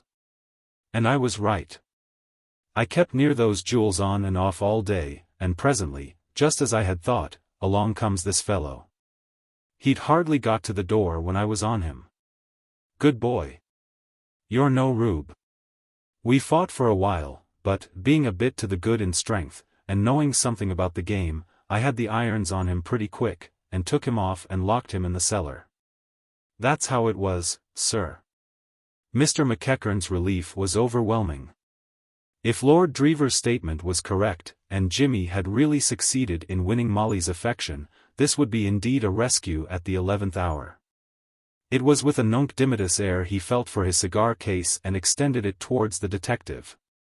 A cigar from his own private case was with him a mark of the supremest favor and goodwill, a sort of accolade which he bestowed only upon the really meritorious few. Usually it was received with becoming deference, but on this occasion there was a somewhat startling deviation from routine, for, just as he was opening the case, something cold and hard pressed against each of his wrists. There was a snap and a click, and looking up, dazed, he saw that the detective had sprung back, and was contemplating him with a grim smile over the barrel of an ugly-looking little revolver. Guilty or innocent, the first thing a man does, when he finds handcuffs on his wrists, is to try to get them off. The action is automatic. Mr. McEachern strained at the steel chain till the veins stood out on his forehead. His great body shook with rage. The detective eyed his efforts with some satisfaction. The picture presented by the other, as he heaved and tugged, was that of a guilty man trapped. "It's no good, my friend," he said. His voice brought McEachern back to his senses. In the first shock of the thing, the primitive man in him had led him beyond the confines of self-restraint. He had simply struggled unthinkingly. Now he came to himself again. He shook his manacled hands furiously. "What does this mean?" he shouted. "What the—" "Less noise," said the detective sharply. "Get back," he snapped, as the other took a step forward. "Do you know who I am?" thundered McEachern. "No," said the detective. "And that's just why you're wearing those bracelets. Come, now, don't be a fool, the game's up, can't you see that?" McEachern leaned helplessly against the billiard table. He felt weak. Everything was unreal. Had he gone mad? He wondered. "That's right," said the detective, "stay there. You can't do any harm there. It was a pretty little game, I'll admit. You worked it well, meeting your old friend from New York and all, and having him invited to the castle. Very pretty. New York, indeed. Seen about as much of New York as I have of Timbuktu." I saw through him. Some inkling of the truth began to penetrate McEachern's consciousness. He had become so obsessed with the idea that, as the captive was not Spike, it must be Jimmy, that the possibility of Mr. Gaylor being the subject of discussion only dawned upon him now. "What do you mean?" he cried. "Who is it that you have arrested? Blessed if I know." "You can tell me that, I should think, seeing he's an old Timbuktu friend of yours. Gaylor's the name he goes by here." "Gaylor. That's the man. And do you know what he had the impudence, the gall, to tell me? That he was in my own line of business. A detective. He said you had sent for him to come here." He laughed amusedly at the recollection. "And so he is, you fool." "So I did." "Oh, you did you? And what business had you bringing detectives into other people's houses?" Mr. McEachern started to answer, but checked himself. Never before had he appreciated to the full the depth and truth of the proverb relating to the frying pan and the fire. To clear himself he must mention his suspicions of Jimmy, and also his reasons for those suspicions. And to do that would mean revealing his past. It was Scylla and Charybdis. A drop of perspiration trickled down his temple. "What's the good?" said the detective. "Mighty ingenious idea, that, only you hadn't allowed for there being a real detective in the house. It was that chap pitching me that yarn that made me suspicious of you. I put 2 and 2 together. Partners, I said to myself. I'd heard all about you, scraping acquaintance with Sir Thomas and all. Mighty ingenious. You become the old family friend, and then you let in your pal. He gets the stuff and hands it over to you. Nobody dreams of suspecting you, and there you are. Honestly, now, wasn't that the game? It's all a mistake, McEachern was beginning, when the door handle turned. The detective looked over his shoulder. McEachern glared dumbly. This was the crowning blow, that there should be spectators of his predicament. Jimmy strolled into the room. Dreever told me you were in here, he said to McEachern. Can you spare me a hello? The detective had pocketed his revolver at the first sound of the handle. To be discreet was one of the chief articles in the creed of the young men from Ragg's detective agency, but handcuffs are not easily concealed. Jimmy stood staring in amazement at McEachern's wrists. Some sort of a round game, he inquired with interest. The detective became confidential. It's this way, Mr. Pitt. There's been some pretty deep work going on here. There's a regular gang of burglars in the place. This chap here's one of them. What, Mr. McEachern? That's what he calls himself. It was all Jimmy could do to keep himself from asking Mr. McEachern whether he attributed his downfall to drink. He contented himself with a sorrowful shake of the head at the fermenting captive. Then he took up the part of counsel for the defense. "I don't believe it," he said. "What makes you think so?" "Why, this afternoon I caught this man's pal, the fellow that calls himself Gaoler." "I know the man," said Jimmy. "He's a detective really. Mr. McEachern brought him down here." The sleuth's jaw dropped limply, as if he had received a blow. "What?" he said, in a feeble voice. "Didn't I tell you," began Mr. McEachern, but the sleuth was occupied with Jimmy. That sickening premonition of disaster was beginning to steal over him. Dimly he began to perceive that he had blundered. "Yes," said Jimmy. "Why, I can't say." But Mr. McEachern was afraid someone might try to steal Lady Julia Blunt's rope of diamonds, so he wrote to London for this man Gaoler. It was officious, perhaps, but not criminal. "I doubt if, legally, you could handcuff a man for a thing like that." "What have you done with good Mr. Gaoler?" "I've locked him in the coal cellar," said the detective dismally. The thought of the interview in prospect with the human bloodhound he had so mishandled was not exhilarating. "Locked him in the cellar, did you?" said Jimmy. Well, I dare say he's very happy there. He's probably busy detecting black beetles. Still, perhaps you had better go and let him out. Possibly if you were to apologize to him, eh? Just as you think, I only suggest. If you want somebody to vouch for Mr. McEachern's non-burglariousness, I can do it. He is a gentleman of private means, and we knew each other out in New York. I never thought. That, said Jimmy, with sympathetic friendliness, if you will allow me to say so, is the cardinal mistake you detectives make. You never do think. It never occurred to me. He took the key of the handcuffs from his pocket and toyed with it. Mr. McEachern emitted a low growl. It was enough. "If you wouldn't mind, Mr. Pitt," said the detective obsequiously. He thrust the key into Jimmy's hands and fled. Jimmy unlocked the handcuffs.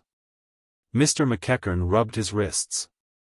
"Ingenious little things," said Jimmy. "I'm much obliged to you," growled Mr. McEachern, without looking up. "Not at all, a pleasure. This circumstantial evidence business is the devil, isn't it? I knew a man who broke into a house in New York to win a bet, and to this day the owner of the house thinks him a professional burglar." "What's that?" said Mr. McEachern sharply. "Why do I say, man? Why am I so elusive and mysterious?" "You're quite right. It sounds more dramatic, but, after all, what you want is facts." "Very well. I broke into your house that night to win a bet. That's the limpid truth." McEachern was staring at him. Jimmy proceeded. "You are just about to ask, what was Spike Mullins doing with me? Well, Spike had broken into my flat an hour before, and I took him along with me as a sort of guide, philosopher, and friend. Spike Mullins said you were a burglar from England. I'm afraid I rather led him to think so. I had been to see the opening performance of a burglar play called Love, the Cracksman that night.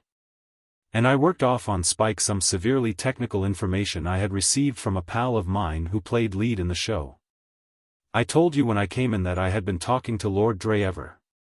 Well, what he was saying to me was that he had met this very actor man, a fellow called Mifflin, Arthur Mifflin, in London just before he met me. He's in London now, rehearsing for a show that's come over from America. You see the importance of this item? It means that if you doubt my story all you need to do is to find Mifflin, I forget what theatre his play is coming on at, but you could find out in a second, and ask him to corroborate. Are you satisfied?" McEachern did not answer. An hour before he would have fought to the last ditch for his belief in Jimmy's crookedness, but the events of the last 10 minutes had shaken him. He felt something of a reaction in Jimmy's favor. "Look here, Mr. McEachern," said Jimmy, "I wish you would listen quietly to me for a minute or two. There's really no reason on earth why we should be at one another's throats in this way. We might just as well be friends. Let's shake hands and call the fight off. I suppose you know why I came here to see you? McEachern did not speak. You know that your daughter has broken off her engagement to Lord Dreever? Then he was right, said McEachern, half to himself. It is you? Jimmy nodded.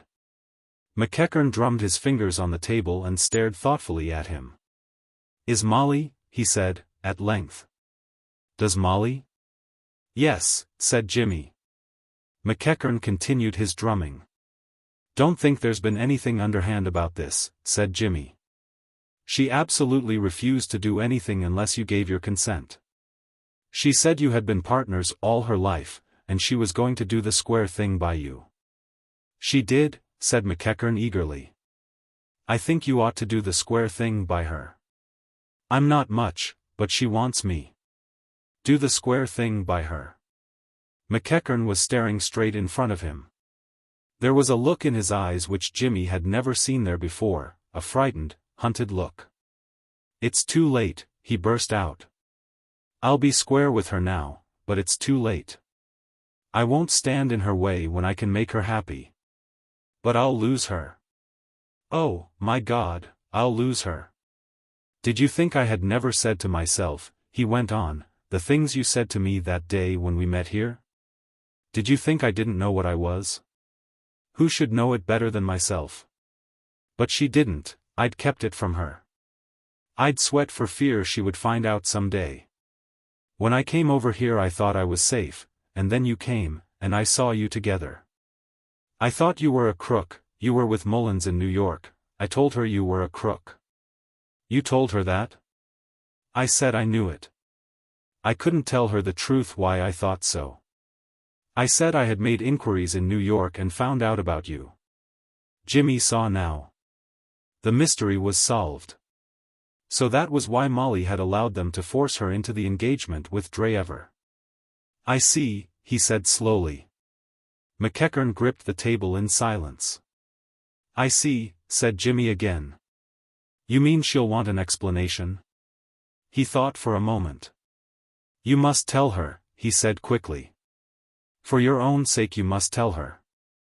Go and do it now. Wake up, man. He shook him by the shoulder. Go and do it now. She'll forgive you. Don't be afraid of that. Go and look for her and tell her now. McEachern roused himself. I will, he said. It's the only way, said Jimmy. McEachern opened the door, then fell back a pace. Jimmy could hear voices in the passage outside. He recognized Lord Dreever's. McEachern continued to back away from the door. Lord Dreever entered, with Molly on his arm. Hello, said his lordship, looking round. Hello, Pitt. Here we all are, what? Lord Dreever wanted to smoke, said Molly. She smiled, but there was anxiety in her eyes. She looked quickly at her father and at Jimmy. Molly, my dear, said McEachern huskily, I want to speak to you for a moment. Jimmy took his lordship by the arm. Come along, Dreever, he said. You can come and sit out with me. We'll go and smoke on the terrace. They left the room together. What does the old boy want? Inquired his lordship. Are you and Miss McEachern? We are, said Jimmy. By Jove. I say, old chap. Million congratulations and all that sort of rot, you know. His lordship had to resume his duties in the ballroom after a while. But Jimmy sat on, smoking and thinking. In the general stillness the opening of the door at the top of the steps came sharply to his ears. He looked up. Two figures were silhouetted for a moment against the light, and then the door closed again. They began to move slowly down the steps. Jimmy had recognized them. He got up. He was in the shadow. They could not see him. They began to walk down the terrace. They were quite close now. Neither was speaking, but presently, when they were but a few feet away, they stopped. There was the splutter of a match, and McEachern lit a cigar. In the yellow light his face was clearly visible. Jimmy looked, and was content. Chapter 30. Conclusion. The American liner St. Louis lay in the Empress dock at Southampton, taking aboard her passengers. All sorts and conditions of men flowed in an unceasing stream up the gangway. Leaning over the second-class railing, Jimmy Pitt and Spike Mullins watched them thoughtfully. "Well, Spike," said Jimmy, "your schooner's on the tide now, isn't it? Your vessel's at the quay. You've got some queer-looking fellow travelers. Don't miss the two Singalese sports and the man in the turban and baggy breeches. I wonder if they're airtight? Useful if he fell overboard." "Sure," said Spike, directing a contemplative eye towards the garment in question. "He knows his business. I wonder what those men on the deck are writing? They've been scribbling away ever since we came here. Probably society journalists. We shall see in next week's papers." Among the second-class passengers we noticed Mr. Spike Mullins looking as cheery as ever. "It's a pity you're so set on going, Spike. Why not change your mind and stop?" For a moment Spike looked wistful. Then his countenance resumed its woodenness. "Dear ain't no use for me dis side, boss," he said. "New York's de spot. Yous don't want none of me now you're married. How's Miss Molly, boss?" "Splendid, Spike, thanks. We're going over to France by tonight's boat." "It's been a queer business," said Jimmy, after a pause, "a deuced queer business. Still, I've come very well out of it, at any rate. It seems to me that you're the only one of us who doesn't end happily, Spike." "I'm married." McEachern's butted into society so deep that it would take an excavating party with dynamite to get him out of it. "Molly, well, Molly's made a bad bargain, but I hope she won't regret it. We're all going some, except you. You're going out on the old trail again, which begins in 3rd Avenue and ends in Sing Sing. Why tear yourself away, Spike?" Spike concentrated his gaze on a weedy young emigrant in a blue jersey, who was having his eye examined by the overworked doctor, and seemed to be resenting it. "Dere's nuttin' doin' dis side, boss," he said at length. "I want to get busy." "Ulysses Mullins," said Jimmy, looking at him curiously. "I know the feeling. There's only one cure. I sketched it out for you once, but I doubt if you'll ever take it. You don't think a lot of women, do you? You're the rugged bachelor." "Goils," began Spike comprehensively, and abandoned the topic without dilating on it further. "Dose were great jewels, boss," said Spike thoughtfully. "I believe you're still brooding over them, Spike. We could have got away with dem, if you'd have stood for it, dead easy. You are brooding over them. Spike, I'll tell you something which will console you a little before you start out on your wanderings. It's in confidence, so keep it dark. That necklace was paste." "What's dat?" "Nothing but paste. I spotted it directly you handed them to me. It wasn't worth $100. A light of understanding came into Spike's eyes. His face beamed with the smile of one to whom dark matters are made clear. "So dat's why you wouldn't stand for getting away wid it," he exclaimed. The last voyager had embarked. The deck was full to congestion. "They'll be sending us ashore in a minute," said Jimmy.